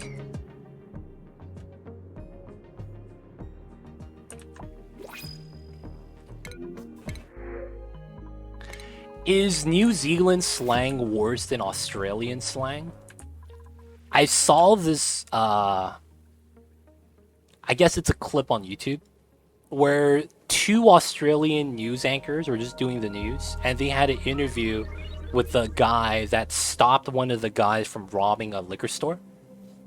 And the guy was speaking straight Australian slang the entire sentence. Like he was Boomhauser from fucking King of the Hill. And the two news anchors were just like baffled, like they didn't understand the language. And they were like, what does this mean? What does that mean? What's a that? Oh, that's what you... Okay. Okay. And I was like, yo, I've never heard of slang that bad. But I guess it maybe is the thing with the accent. But I've never seen that before. Slang that like indecipherable and hard to understand. The other person just didn't get it. There we go. Faster draw. Napolinis, this is the only thing that would save you. Yo, this motherfucker about to die. Alright, you can dig from the top. Let's go. Ever seen Hot Fuzz? I've seen clips of that.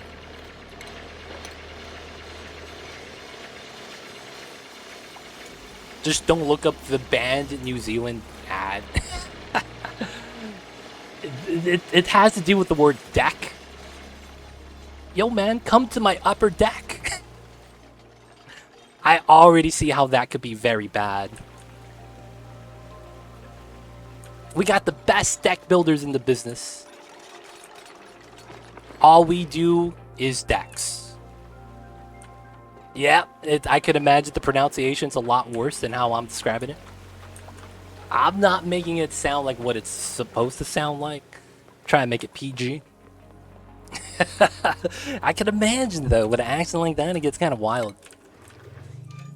I could see something like that happening. Alright, we have a little bit of idleness. Gotta take care of that. Make sure the dupes are working. And then let's get rid of this. Trim this down, because we can. Napolini has me so stressed. I unpaused my game, tried to pause yours. And then when I saw the move down, oh yeah. So I was hoping that he wasn't gonna. That reminds me, I gotta put him in the hospital. All right, where's he at?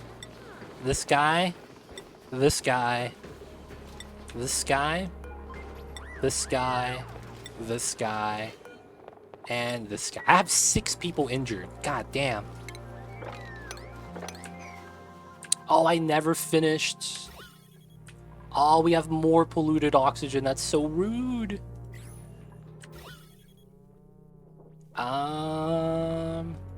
I guess I don't want to have that though. I'm so mad. Why is there pea oxygen here? Why is it everywhere? Alright, we're just gonna seal it up, Thug Life. And then we're gonna remove this ladder here, and then we're gonna make George's room.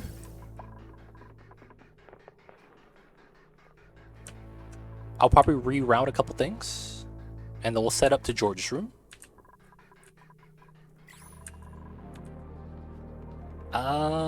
I want to have a center set up, but I want an even room then. So it's 1, 2, 3, 4. Yeah, I could see that. So let's get the bed. We'll get the bounty castle. 4 tiles to the left, 4 tiles to the right. Okay, that works. And then I am gonna wanna reroute this as a result. And then this line wants to be rerouted.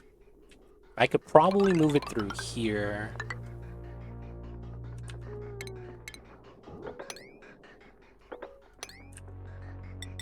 have that come down. It's potentially jank, but it potentially also works.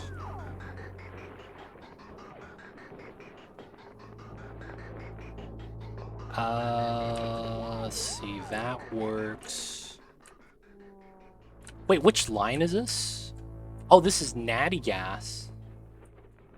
And that's the natty gas line. Oh, I could just reverse this. That actually works, yeah.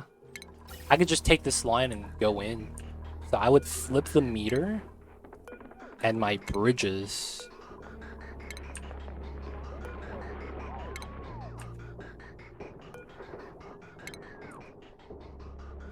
Oh, and then that's the problem here. Okay, and then from here, I would probably go here to here. Yeah, and I see my path already.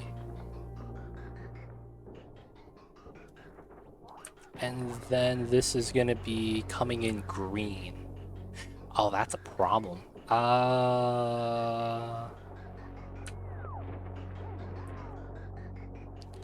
That to prioritize that, and then into this.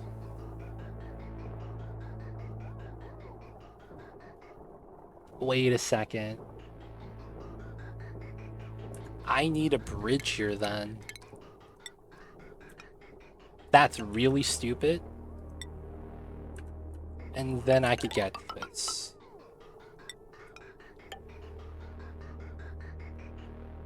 Yeah, that's actually the design I need to do. Okay, that's fine. We'll do that. Oh, and there's a couple other bridges we need. Yeah, so it's here, here, that's connected, and then that's connected. There we go. And then everything should work. Alright, back to here. Totally safe now. Let's go.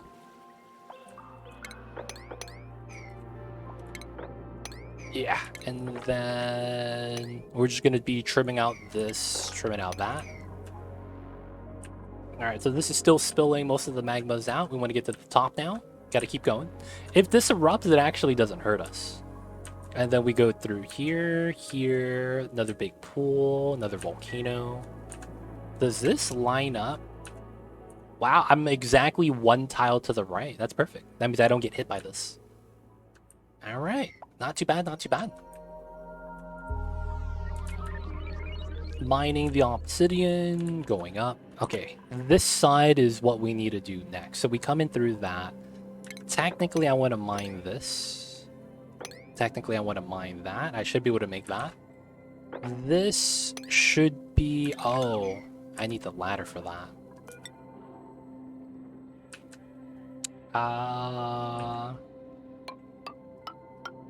I need to do that to trim out both sides from this setup. And then from here, I should be able to just mine this all out. This doesn't matter. Actually, no, we'll do this to do this. And then from this, we could climb down.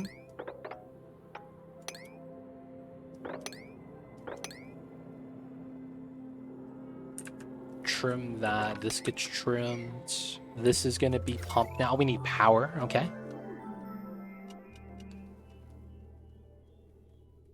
I don't want to pull from the same line. And then we need a filter here, right? Alright, so this goes like this.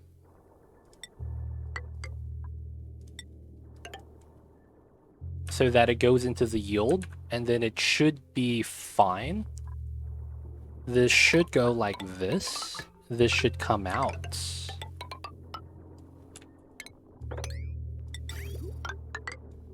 And it looks like I need a ladder.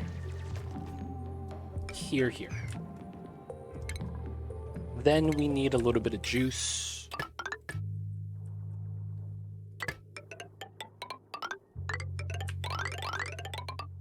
Alright. And yeah. That should be alright. All we gotta do is start emptying out. And then we'll move the materials in. bad, not bad. Then we need to start filtering out the pea water. So we're filtering out pea water, everything else goes into here. I should have did the opposite. But there's only pea water, right? There's nothing else crazy here. Yeah, we should be fine. We'll do that. They got that. We're waiting for the ladders. Still gotta mine some more. And then another thing is, technically this ladder should be going up. More sporkets, right? Right here, okay. So to set this up, I need to mine that. I need this space. And then technically that means I probably want this open. I'll build a tile here and we jump across. And then I probably go down this way. Come up to here, right? Maybe something like that. What's a good meal source to move away from meal lice? If you could start ranching, scale that up. And then that question is actually going to depend on the asteroid you play at. So what I mean when I say that is that if you're playing on Rime, I'm not actually sure what's the composition of resources you have. In my case, I had a lot of slime biomes, so I went with mushrooms, right? That makes sense. Outside of that, there's no really naturally occurring resource here that I could use for farming. Slime was an easy call because we had slime biomes, and I'm still using slime for this. So if you have a sulfur geyser and you have grub fruit, that's really good. If you have slime, you could do mushrooms like I am. So it depends on which resource you have. Now, that's good to move away from meal lice. Eventually, though, you want to move away from whatever you move to as well. So that means you want to either scale up your ranching or find a farmed item that could be fed from a geyser. So if you do something like bristleberries, that's actually really good. A lot of the times you would want a water source for that because it consumes a lot of water per bristleberry, right? This is going to be 20 kilograms per cycle. So each plant is 20 kilograms each cycle, so you're going to burn through a lot of water. But if you do have water that fits this temperature range, 5 to 30, right? You could very easily do that.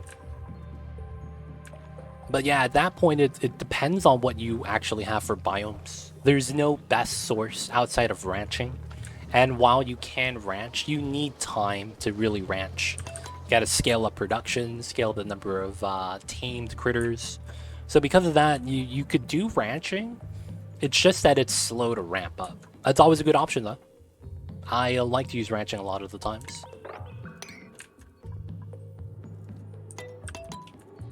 Are we just no longer getting this?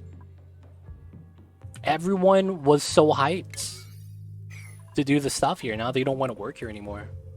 Feels bad. We have the oxygen. We have the suits. Everything's good.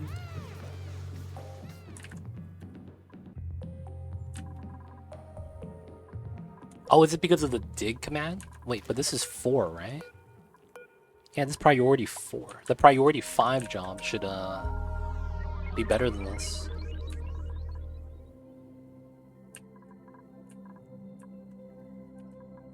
Is it the triage?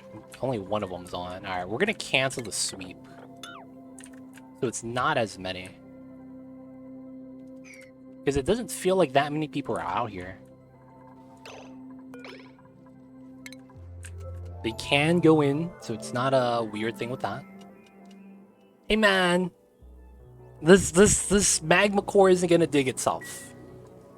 Yo man, where's Stinky at? Stinky's always down.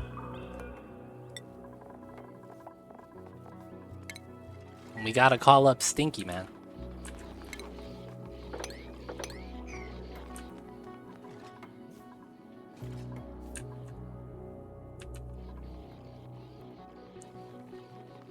If you end up with a lot of Beelwood infrastructure, you could feed seeds to Paku. Yeah, and they're actually buffing that with the next patch. Paku's really good as well. Paku is very good. You get pretty much everything from Paku. Since they have small cycle lifespan, you get a lot of lime as a result. And then it's a great food source because the food gives you radiation resistance. And then, yeah. It's also pairs well with regular ranching. You get surf and turf. So Pakus are actually top tier. I would put them above Drekos. But Drekos would be probably right below Paku in terms of how good the critters are compared to like everything else. You get meat, you get lime, you get radiation resistance. And you don't have to brush them. That's the best part. You don't have to brush them. All the Pakus just chilling.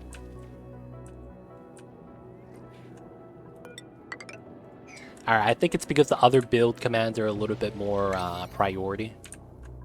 I mean, I do need to get this started, so that's probably fine. Let me get this. Oh, and I won't be able to reach the top. That's such a pain. Yeah, that's fine. We'll just do that.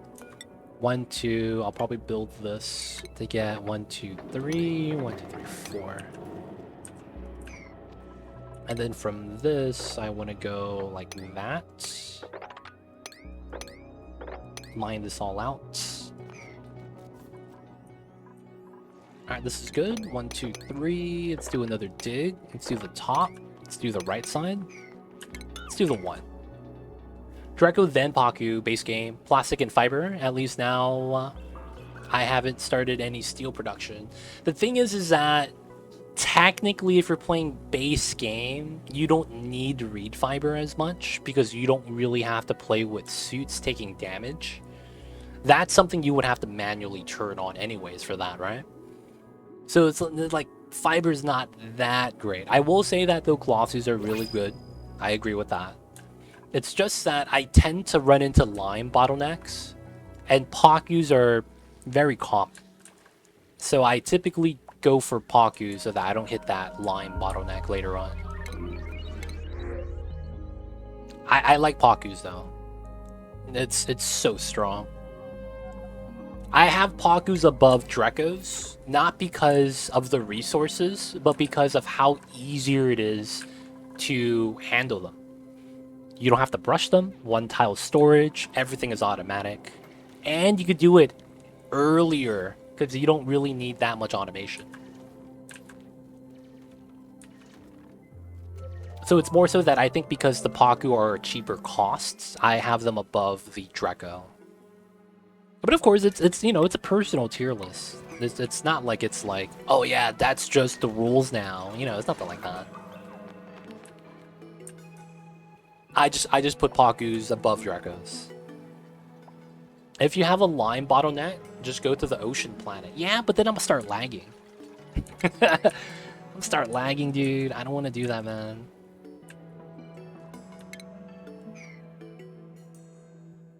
I'll probably start to love Pakus when I have the fiber I need. Oh, you need the reed fibers first? Yeah. You can't grow it on Rime, so it makes sense. It makes a lot of sense, yeah.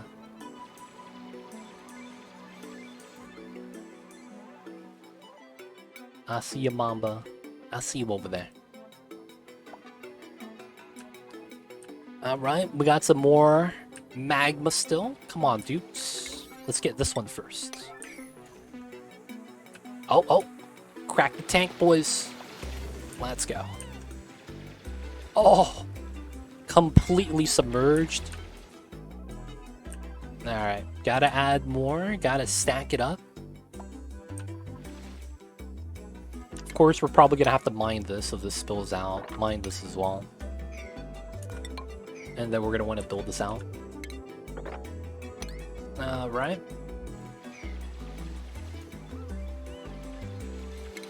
I see you over there unfocused. Oh, lab rat taking that damage.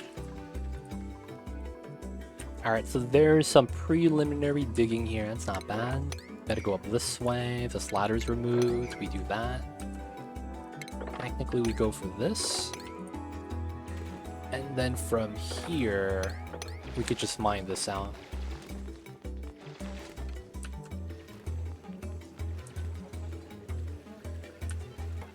Alright, so this is a little bit awkward. We could do this, that. Oh, I see why this is weird. We gotta do this backwards. And then we do this. New to this game, what do you do with the lava volcano? Oh, I am doing this as a feat of strength. I am actually not going to be utilizing the magma or the volcano. But you could use this heat to make a manual smelter, a boiler, or a geothermal power plant. A lot of the times having the heat is actually pretty lucrative given how some of the refining is done in the game. So one of the examples would be petroleum. If you have oil, which we have right here, oil becomes petroleum. And until you refine the oil into petroleum, you can't use it as a fuel source, as the generator requires petroleum and the rockets don't have a crude oil rocket. You have a petroleum rocket instead. So rocket fuel or power generator fuel, you're going to have to refine this. Now the problem with this is that when you refine this, you have a building called the oil refinery. The issue with this is that every 10 kilograms you put in, you only get 5 kilograms back. So effectively, you lose half of it. And because you lose half of it, you run into the issue that, well, you're going to need more oil as a result. And if you don't have a lot of oil and you want to be efficient, you're not going to want to use that building. Now, on the counterpart, though, you could actually use crude oil and boil it to petroleum, as long as you have a heat source that is at or above 400 degrees. And that's where the volcano that creates magma at 1700 comes along. With a unique setup, what we could do is make it so that a certain amount of temperature is allowed to bypass, allowing us to cook the oil safely. And the benefit of this is that we get 1-to-1. So over there, you saw that the refinery building was a 5-to-10. So that's effectively a 1-to-2, or a 2-to-1, 2-to-1 ratio for the refinement building, right? Because you lose half of it, so it's 2-to-1. So every 1 unit that you get, you have to put in 2 units in. So since it's a 2-to-1 ratio, and if you want to be efficient, you could just boil it. Now that's where the magma is needed, so that's one of the uses. Another thing is we have something called a steam turbine. This generates power from heat as long as you have a resource known as steam. So we actually have an example of that right here. So this is a steam turbine. It's able to generate power as long as the steam that it generates is hot enough. Now, the amount of power you get is actually proportional to the amount of heat you have on the steam. So you could see that my steam turbine is running at 20%. So I have 80% I could pick up by heating it up more. That's actually where the magma comes into play again. By having a heat source that's actually a lot higher than 125, I could slowly siphon the heat until it gets to that temperature. So I could convert effectively all the magma temperature into power. So that's going to be a couple things you're going to be able to do. For the most part, though, there's actually more than what I'm listing, but I feel like even then, me telling you all this might be already overloading you with the amount of information that I'm giving. So I don't want to like overwhelm you. But yeah, there's a lot you could do with it. A lot of it has to do with the temperature. It's the fact that you have a high temperature and how the game works with temperature. This game is a thermodynamic simulator that revolves around how well you could manage and utilize the heat, as this is a unique game that allows you to interact with heat and the items, and it's actually one of the main properties of the game. You get some really cool interactions and builds this way, and it's very hard a lot of the times to get to temperatures over, I think it's 200. Everything below 200 is kind of easy to get, but above that requires a lot of unique engineering or finding a volcano. So having a volcano makes it so that I don't have to do crazy designs, and it's very convenient because of that. But yeah, you have a lot at your fingertips. It just depends on the situation and what you have around you. What solid has the least amount of rad blocking? I believe it's gold. Amalgam.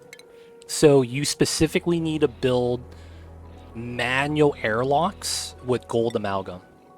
No. You want to use manual airlocks. And the reason behind that is because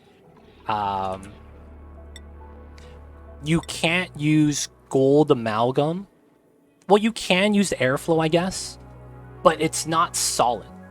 So if you're trying to mutate your plants and you have a research reactor, you want a vacuum in between so that the heat from the research reactor doesn't boil your plants, which is the reason why I'm suggesting the manual airlock with gold amalgam. You could also use the airflow tile if the airflow doesn't bother you. But for the most part, this is going to be it. Gold amalgam. Gold amalgam.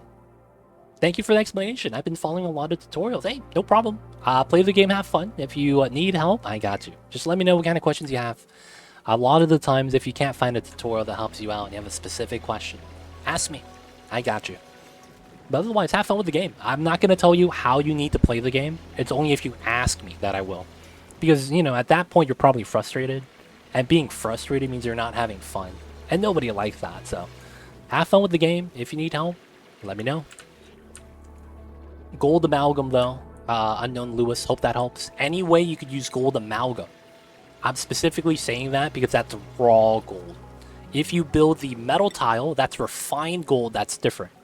The value of refined metals are streamlined, so they're all about the same for radiation blocking. Gold amalgam is what you're looking for. I believe that's the lowest amount that's very easily obtainable. Outside of that, I don't even remember what is after that. But yeah, hope that helps, man. Alright, build these. Of course, we're gonna have to mine this out.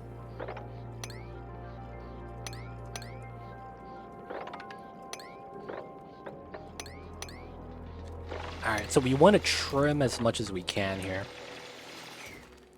Can you explain the game in one sentence? I am a noob. Yeah, I can do that. No, I cannot explain the game in one sentence. Nah, I'm done. There it is. So my one sentence answer is no, I can't do it.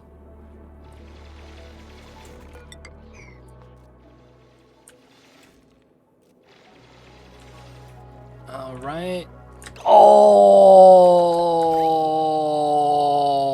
Lord, Lord. I am so happy I caught this. I am so happy I caught this. Holy shit. The oil spilled down as a result, and that means the polluted water here fell down. And if this water gets into this tank, this blows up. How much oil is in here? Yeah, this blows up if polluted water gets into here. Holy shit. Gotta cut the pipes, man.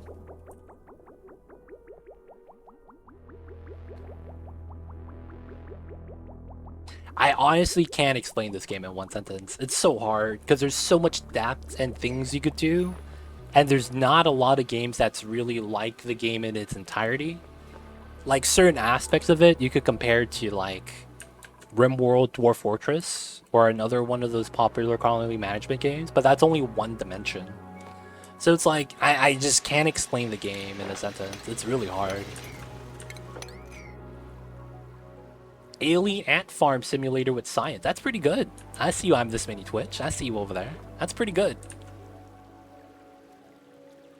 Exercise in problem solving where every solution presents another problem. That's pretty good, yeah. That's pretty good. The thing is that by describing like that, you don't really know enough about the game still. Like, you ain't wrong, right? You ain't wrong.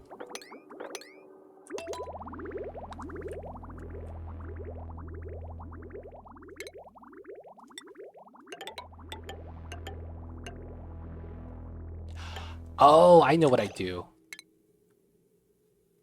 Oh, that's so stupid because I can't do that. God damn it. I think I just have to mop this up then. And then I think what we do is we have to just put a vent right here. That's probably the play. I can't run it through the filter because I actually can't build this without building another ladder. So I would have to build another ladder first, and I want to avoid building this ladder. So I'm just gonna mop it up. Oh, man. And then we're just gonna drip this here, and we're gonna cut the power. That way all the liquid just empties out, we'll be able to mop it up again. That was dangerous, yo. Okay, let me mop this up. I probably want to mop up the pea water right here now. And then we want to mop that. Alright, so from here, I could trim this safely. Technically, I do want to mine this open to get this tile. I do want to mop up pea water from here. 1, 2. And then I want to mop this. Alright, the pea water got taken care of. I think I need to turn on my auto dump again. This, no sweep. Just dump pea water here. They should automatically grab that in the other bottles. I need my other liquid filter, made out of gold this time, so it doesn't overheat. This look like that. Perfect. So does having infinite storage also reduce lag?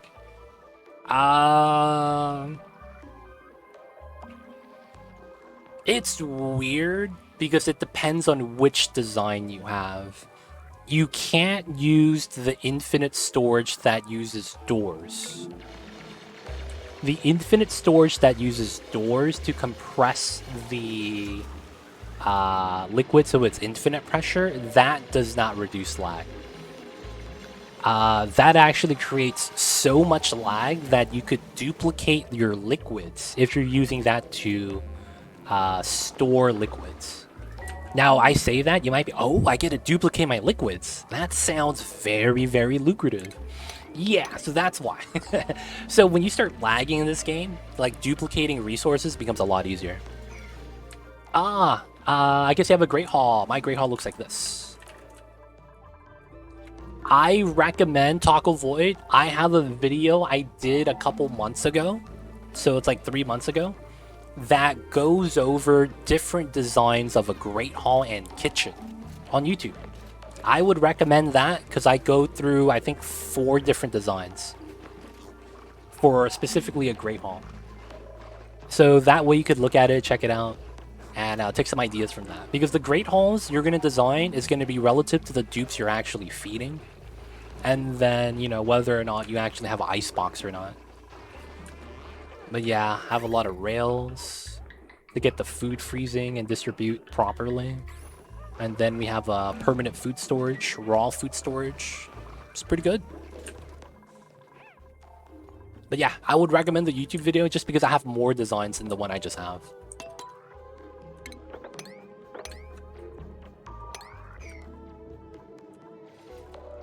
Alright, we mine this. Technically, I need to mine that and mine this backwards.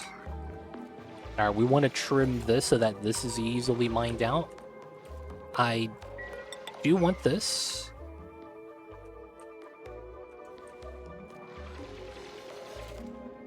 Alright. Now, this seems weird, but I think this is going to be a great idea. We're going to mine this, and then we're going to leak out the magma from the right side, so that I could still mine this area without having to worry about the magma actually hurting us.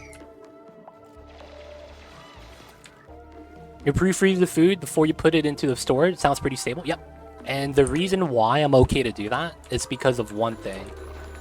I am over freezing the food. So if I go into here and click on the sensor, it goes to minus 35. Food freezes at minus... food freezes at minus 18, right? For deep freeze, for pretty much everything, unless you're doing like sleet wheat. Now, I went to minus 35 instead because I'm traveling in the rail, and I lose about 2 degrees over 50 cycles. So I wanted to have enough leeway to have food here permanently. So the thing is that each time we add a new item, though, it kind of resets that timer of losing temperature. But basically here, you can see that I'm at 39, 38, right? And that's it. This is at 5 mil though. So this is never going to really change. Because the mass is at 2000, this is probably never going to go down. And then you need insulated tiles for this. If you didn't have insulated tile and the vacuum, this wouldn't be possible. But yeah, that's what that is. And you know what's funny? I'm pre-freezing the food here. And you know what's crazy? Have you seen my rail distribution? Do you even know how this works? When the food is ready to be cooked and it comes out this way, it goes into a fork. If you don't know how forks work in this game, it's always evenly distributed in a either clockwise or counterclockwise function. Meaning that if it goes left, the next one goes up. And then afterwards it goes down. And it keeps rotating like that evenly. And it always remembers the logic. So we get good food distribution. And that matters because 12 of my dupes out of the 37, which is about 1/3 of my colony, lives inside of a box. And that's where this rail takes the food. So since they live in a separate box and they have a separate meal hall, I had to actually separate the food distribution from all the food that I cook. And this was the idea I came up with. So by doing 1, 2, 3, 2/3 of the food goes here. 1/3 of the food goes to the box on the bottom left. But yeah, that's how we do it. And it works. But yeah, food distribution is really weird depending on how you have it set up. And then once we get to here, we have a second ice box to chill it again, just to make sure. You can see that when it's coming in right now, it's 26 degrees. So we want to make sure we refreeze it.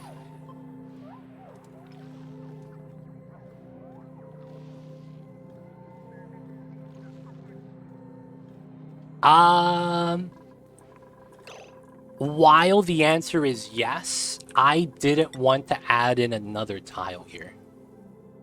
Because what you could do instead of that is, you know how this design's basically like this?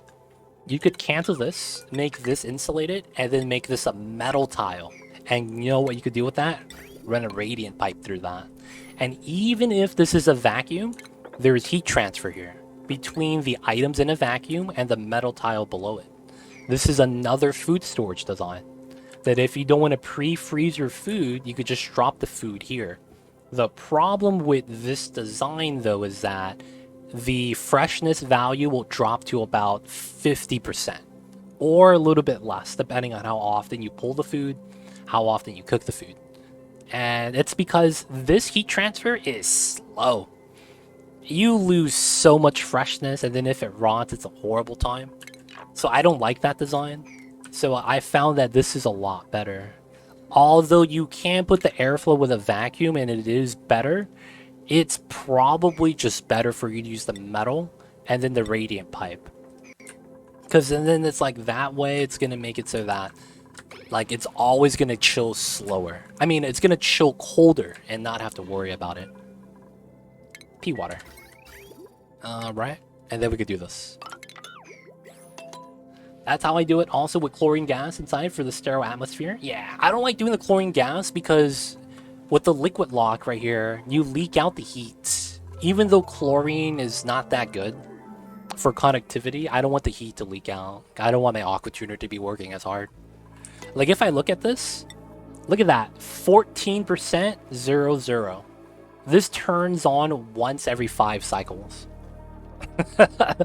This turns on once every 5 cycles. Like, this is barely on. Oh, you're cooling the chlorine inside directly, but the heat's leaking out and thermoregulated my base is kind of annoying. Oh, I see what you're saying. Yeah. So, I mean, it depends on what you really want. But I like this design because it's like, I don't have to worry about the heat leaking out. But that's a trade-off, right? You have to make a specialized design for the food, or you just do a simple design and kind of live with the imperfections. That's kind of the great thing about owning, to be honest. You could get the job done in either one of our strats, whether it's Cthulhu strat or my strat, and it's perfectly fine. It's just if you want to nitpick Be like, oh yeah, there's like 50% freshness difference. In the grand scheme of things, the dupes aren't affected. So it's like not even a big deal. But that's why Oni is great. Oh! Oh no, I can still make the jump. Have that off gas protection. I see you. Yeah, a lot of it is preference. 100%. A lot of it is preference. Alright, we could do this. And that could climb up the side of the Abyssalite to mine this tile, and then we could just drain out the magma. Oh, I could probably do it like...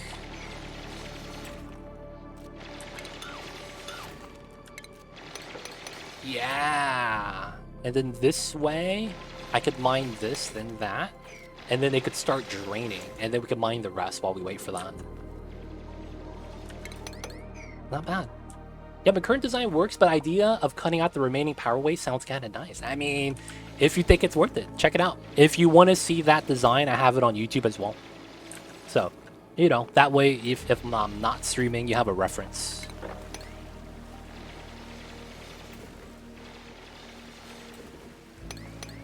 So, take your time with that.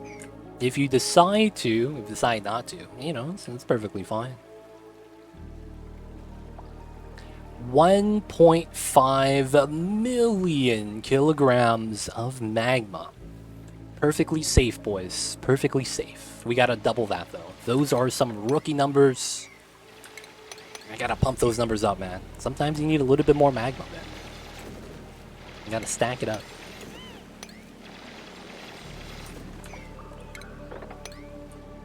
Alright, so this gets to drain away from the ladder so my dupes don't have to worry about taking damage. Off gas protection. So what he's talking about is if your food rots because you don't hit deep freeze and sterile atmosphere, usually that means you don't get cold enough fast enough and you become a rotted food item, you could prevent the item from off-gassing polluted oxygen because it's rotted, right? That will become polluted oxygen eventually. And if you put a gas there that's higher pressure than the off-gas minimum value or maximum value, you prevent it from off-gassing. And then that allows you to safely take it out of the food storage and move it to somewhere else. Because polluted oxygen, if you didn't know, has a modifier for food called pollutant exposure. It actually speeds up the rate at which food rots by 25%. So if you have food with a normal shelf life of 8 cycles, which is about normal, right? If we pick up bristleberry, it's about 8 cycles. That basically speeds it up by 2 days. So it rots in 6 cycles instead. And then you also have on top of that, if it's refrigerated, or if it's not, you will probably have it rot in 4 days. Because that's a additional modifier. And if it's already rotting in that, oh well, no. No, it's 6 days. It's 6 days. I had that wrong. Assuming constant exposure, of course. So you don't move it out or something. I just move a small amount of bleach stone in and let it fill the tile. Yeah. That works. That works. And then once the bleach stone stops off-gassing, the food can off-gas as well. Right? If the bleach stone stops off-gassing, the food will as well. That's pretty much the logic.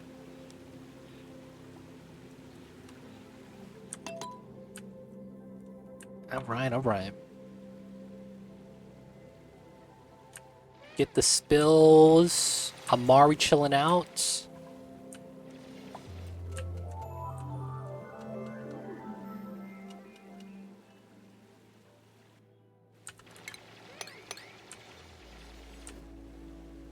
Mine these two, mine those two. I guess we could trim this because we can.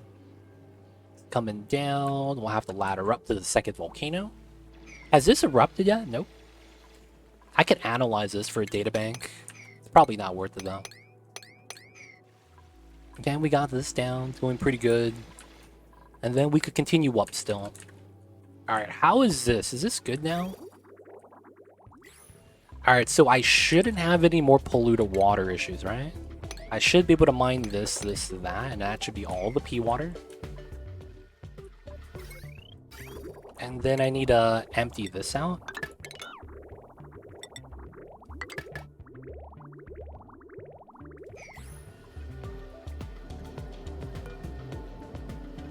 There's no pipe here. Okay. And then once we do that, we can mop up the pea water. And then I don't break my infinite storage. Let's go. Yeah, I just took a can of 15 kilograms chlorine, dumped it into the freezer. Pumping it takes too long. Yeah, I'd be like that sometimes. Pumping is slow sometimes, man. Oh, there it is. Mop. Alright, so now we do this, that. We're not pumping yet. But we shouldn't have to worry too much. Just gotta mop up the pea water off the ground. Normal stuff, normal stuff. Come on, man, get that last bubble.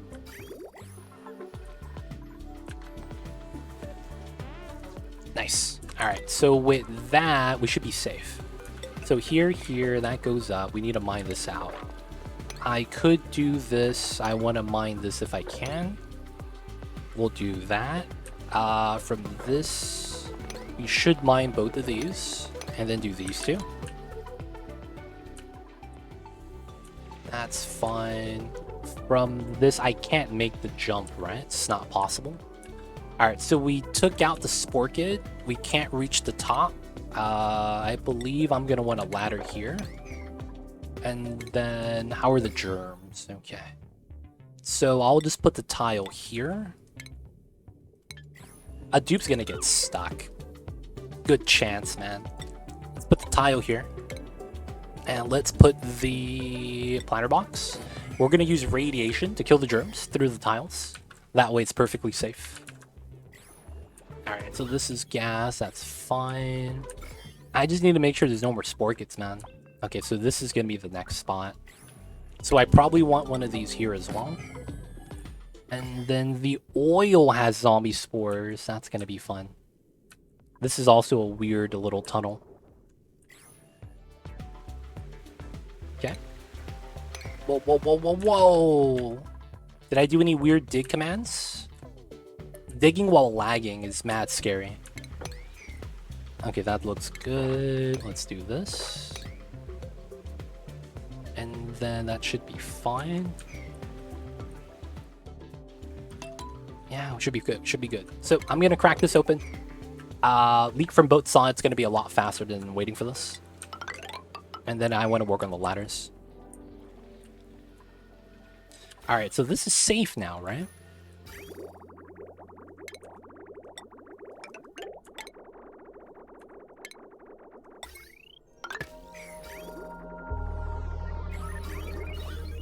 Alright, this looks good. It's only oil. Oil. Pea water. And then oil. Okay. So I'll mop that. There shouldn't be any pea water anywhere else. And then there's petroleum right there. Okay. So from this, I probably want to... mine that, and then this.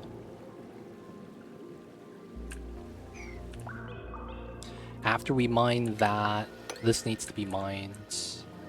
And then from here, I should be able to do this from here. Get the layer above us. Same thing over here.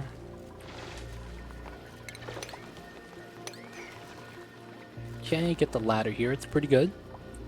Alright, so this means I should be able to just do this cleanly. And then we just need to mine this out. It shouldn't be too bad. Need to mine this pea water. Nice. Technically I would want to mop that. It'd be a problem later. This is done. Cool. Magma spill. Still didn't do that one. It's fine. They can take their time. Alright, so this is going to be a Wheezewort, P7.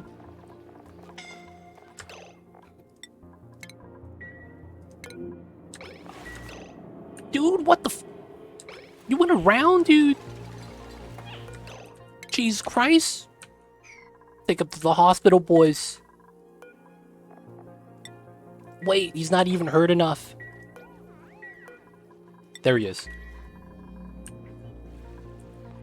You ever wait for the dupes to take more damage so that you could assign them to the triage cot?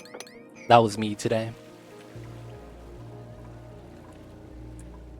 Sometimes the dupes, man, they had to take a little bit extra damage. Oh, they could just climb up now, though. That's pretty good. And then we just need to dig. If they just didn't climb up, it'd be so much better. This one, please. Steam chamber in the hospital. What a meta.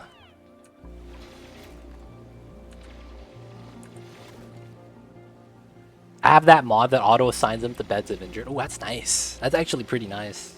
That should be automatically, though. Like, that shouldn't be a mod. That should be base game. Honestly think that should be base game. Alright, 1, 2, 3, 4. Oh, and then I'm gonna have to do something weird here. So that we could reach this. Yep. Yay, and then that means we would do this setup. That's fine. Trim this. I should be able to do this now. Coming in from this ladder, and then we get some oil spill. I use a mod that makes them automatically do the triage cot when they hit a certain level of damage. Yeah, that one. I'm a slow typer and also multitasking. Yeah, I got you. I got you. Cthulhu over here, man. If you guys didn't know, he used to play WoW with me, and we used to run a guild together. And the guild, because we didn't want to talk on Ventrilo, we made up a fake rule where if you wanted to raid with us, you had to be able to type 360 words per minute. And that we would just set up macros, I mean, to fake talk with each other during raid. And we would literally just show off our hard mode achievements in trade chat, and we get people to apply. And then they want to join. I'm like, dude, you can't type fast enough, dude. And it was a meme. Ultimate meme.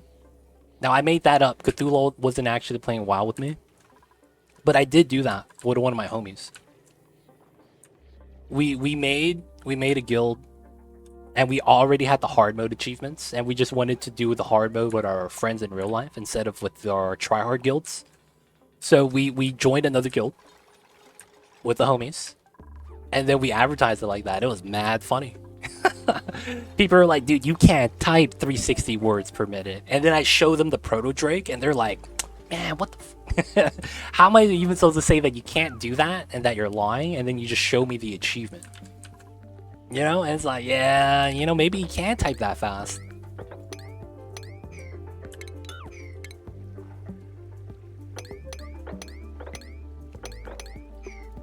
Be like that sometimes, man. They don't think it be like it is, but it do. And then I could climb up still. That's good. I had so many macros on my 12-button mouse for healing in WoW. Dude, you had a 12-button mouse? I'm not gonna lie, man. I can't do that. So many buttons on the mouse. 12 buttons? I feel like I would accidentally press the wrong button so many times. Dude, I play MMO still. I play Guild Wars. Well, Guild Wars is a casual MMO. Like, it's a game where you don't have to log in at all. Or even play the game. The game kind of stays the same because it's horizontal progress. Right? Meaning that once you get to the end game level of gear, you're always going to be geared enough to do all the content. So since that's the progression style, once I got to that point, I just play whenever I want. Doesn't really matter. Now the thing is that because of that, I'm not part of a guild or anything, so I don't get to do all the content, like the raids and stuff. But it's like just casual. If I have time, 10 minutes, do dailies, and then log back out. But yeah, I don't know if I'll go back to WoW. That requires me to be having a lot of time on my hands. Like I would have fun playing it, but I know that it's not worth the time. That's kind of where I'm at with that.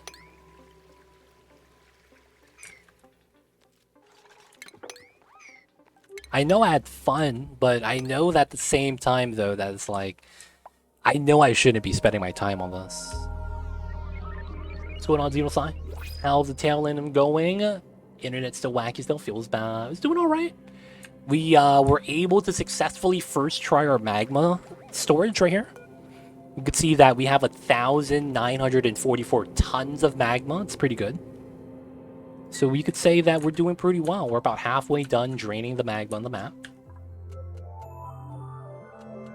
Doing pretty good. We saved George today.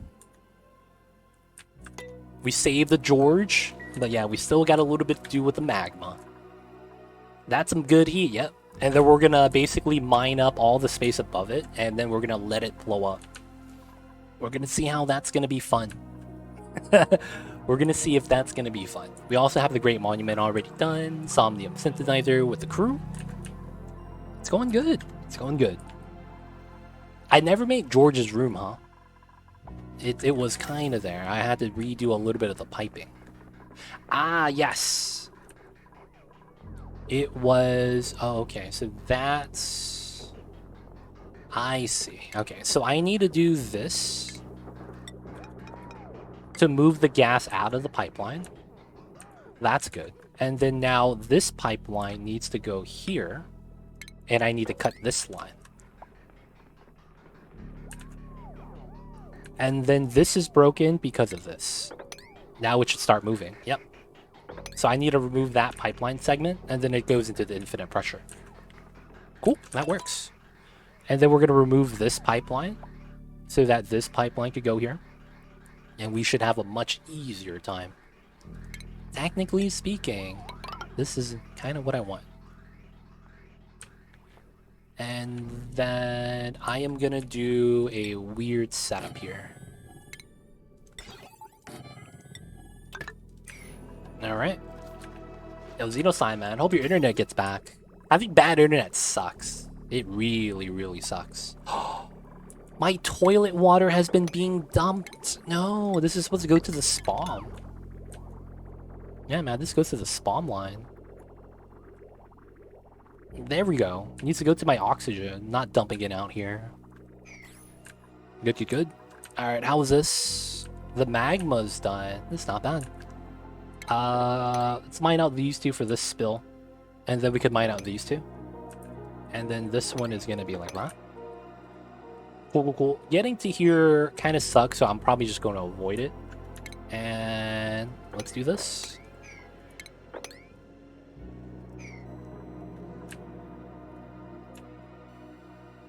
At least you could pop in for a little bit. That's true. Having internet is better than not having it. 100%. Oh, the shine bug, he's got to die. The lag generator. You got to go, fam. I'm sorry. Alright, alright. Let's trim this, this. Trim all that back down. Trim that, that. I need to go for this. And then this is a mop.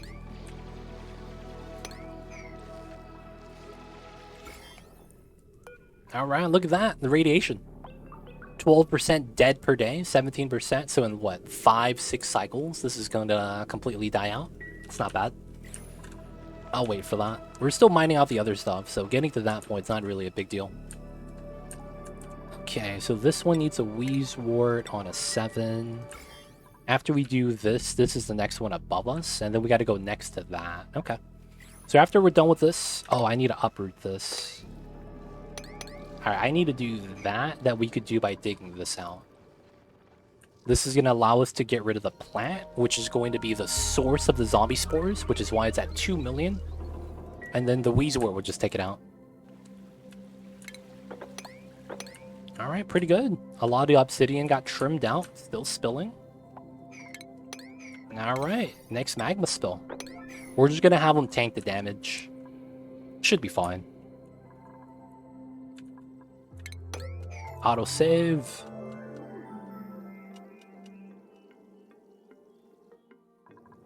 Alright, mine this, mine that. 2 ladders. Everything else is looking okay. Alright, let's open up to here. Due to the fact that there's more oil I need to be pumping. That's empty at the bottom, so I might as well open this up, to be honest. And then we just let it leak out. From here, I could also just go horizontally to open up some of the pockets.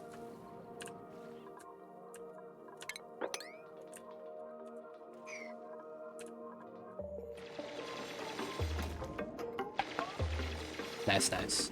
You know what I wish they have in this game? I wish duplicates did priorities on their jobs based off of the skills they have. Does that make sense?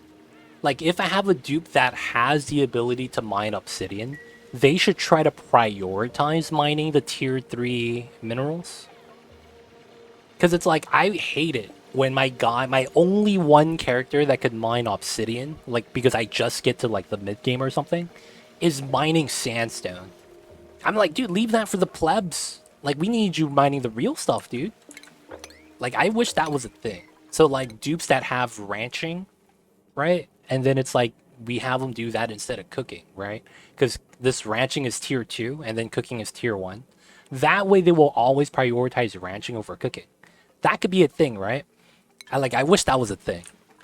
Priority-based jobs based off of skills needed, and then they do that backwards. And then we have a reason to actually not level up. That way, they could just stay on level 1, right? That could be pretty cool. Adding like a tier priorities in addition to task priority. No, it's kind of like that, but based off of skills though. So like, you know how you need to be able to do obsidian diamond mining with this? I don't want the only one guy with this skill to be mining granite, you know? Or my one mechatronics engineer not building my mechatronics stuff. Things like that. Like, if he has that skill, he should try to prioritize jobs with that skill. And I wanted to have it so that it's based off the tiers. So hazmat digging would circumvent everything else, and then everything in the tier 3 would be greater than the tier 2, and then tier 2 greater than tier 1. And then at that point, what they could also do is, like, if we have things in the same tier that requires, if we have a guy at the botanical analyzer, and then we have a guy at the milking parlor, right? That's going to be tier 2 ranching. Because these two are the same tier, that could be based off of priorities at that point. So farming and then ranching, if that's double and that's 1, that could work that way. But it's like, you understand the idea, right? Like, and I hate it when my one guy that could do the job doesn't want to do it because he's mining something else that doesn't need the skill. It's a very minor thing. I just don't know how they would be able to code that in, though. Like, how would you code that in? It's a curious thing to think about.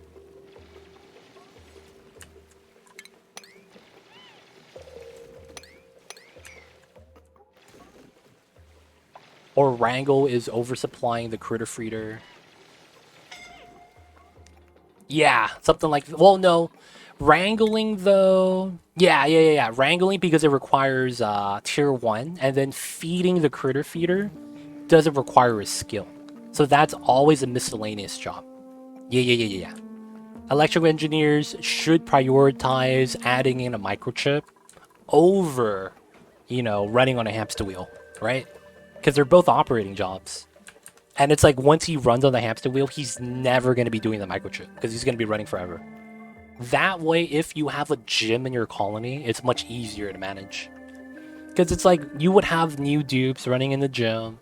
And then if you have idle dupes, they might as well run in the gym too. And then it's like, well, if they start running on the gym, they never stop. And then nothing gets done. So it's like a weird thing with that.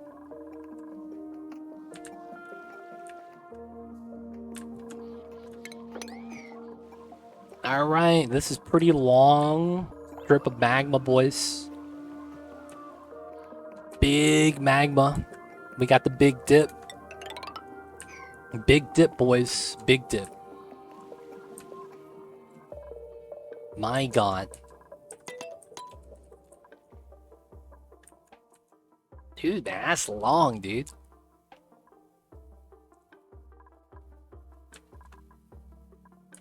Alright, we're almost halfway there. We're doing great. Everything's going good. No real problems everywhere. Have a couple of repair jobs that we could do due to a couple of hiccups. But everything's going pretty good right now. Everything's going pretty good. 2,000 tons. Let's go. Is this really only half?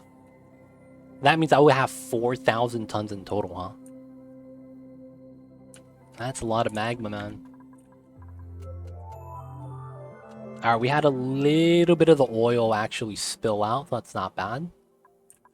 Let's look at over here. There is no polluted water here. Great. Alright, so that means I could just get rid of this.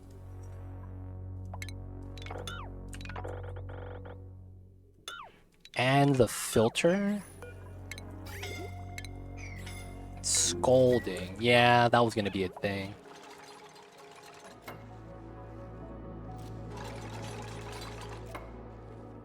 Where does all the magma go? Super coolant. Is your name based off of Oni? Or was that a name that you had for the longest time? His name is Super Coolant. Just like the item we have.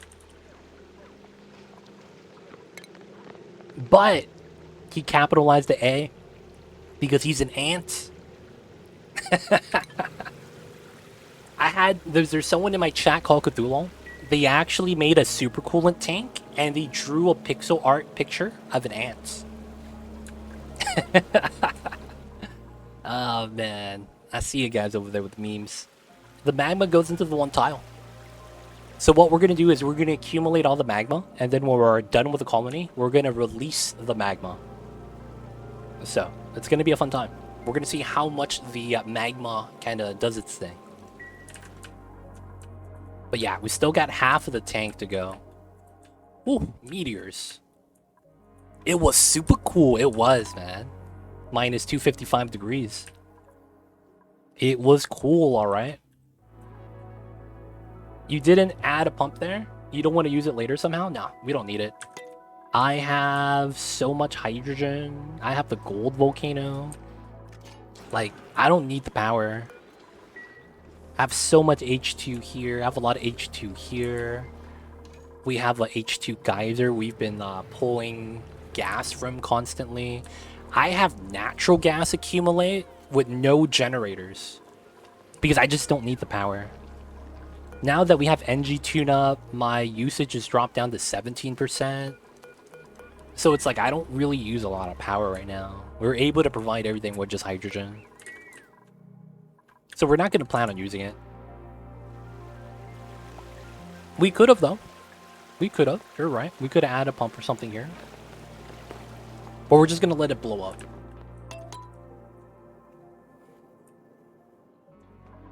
Should I try to duplicate the magma?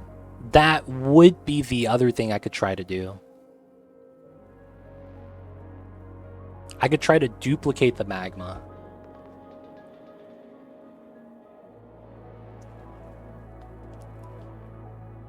It's possible, but I wouldn't want to build this until after all the magma's drained out. Real talk, man. It's scary times.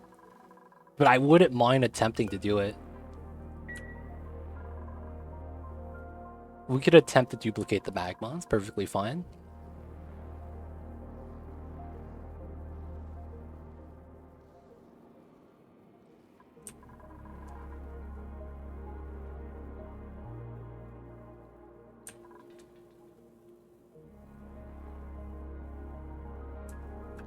The thing is that I think we would lag a lot because we need the lag to duplicate it.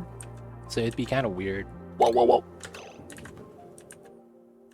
I just lagged and I dug out. Did I dig out any part of the map? Dude, I'm scared, man. One time I dug out the map because I lag spiked. Trauma, dude. Just because I remember that one instance I did it to myself. I think we're fine. It's safe, right? There's no dig patterns anywhere. I'm not digging through the abyssalite. Alright, so the game loads. Maybe we had a laggy dig. Nah, we're good. We're good. Alright, guys. I think this is going to be a great spot for us to wrap things up for the night. Got a lot of progress done today. We did the oil, relocated, and moved the pump up to here. Started on the magma drippings, saved George, and oh, we need to decorate George's room still. And then I gotta reflow in the natty gas, which honestly shouldn't be too bad. Oh, this is in the way. So this bridge needs to go.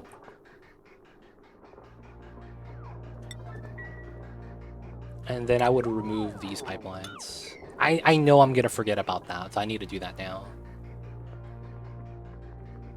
And I think, yeah, that's gonna be it for us today. So guys, thank you guys for being here. Thank you guys for hanging out. And it looks like we have at least one more day for this colony. I do want to do that Big Bang. And what we could also do is we could open up the oil and the magma at the same time, so that when they both collide, it pops into sour gas. So we get like a double explosion. Oh man. That might be the play, boys. I'll probably want to line this up right here or something. And then have it vent out into space. So this is going to be a controlled magma bomb that we hope doesn't break the game.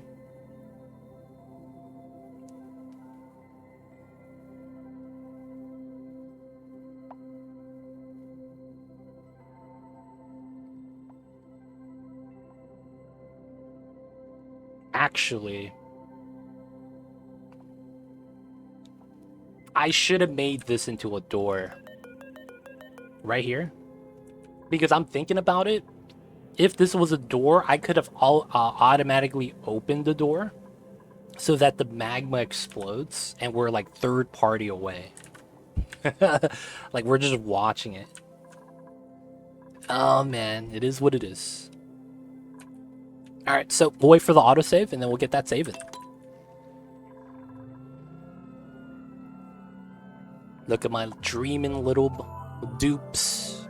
Making sure we got the big buffs. Alright, there it is. So let's get that saving.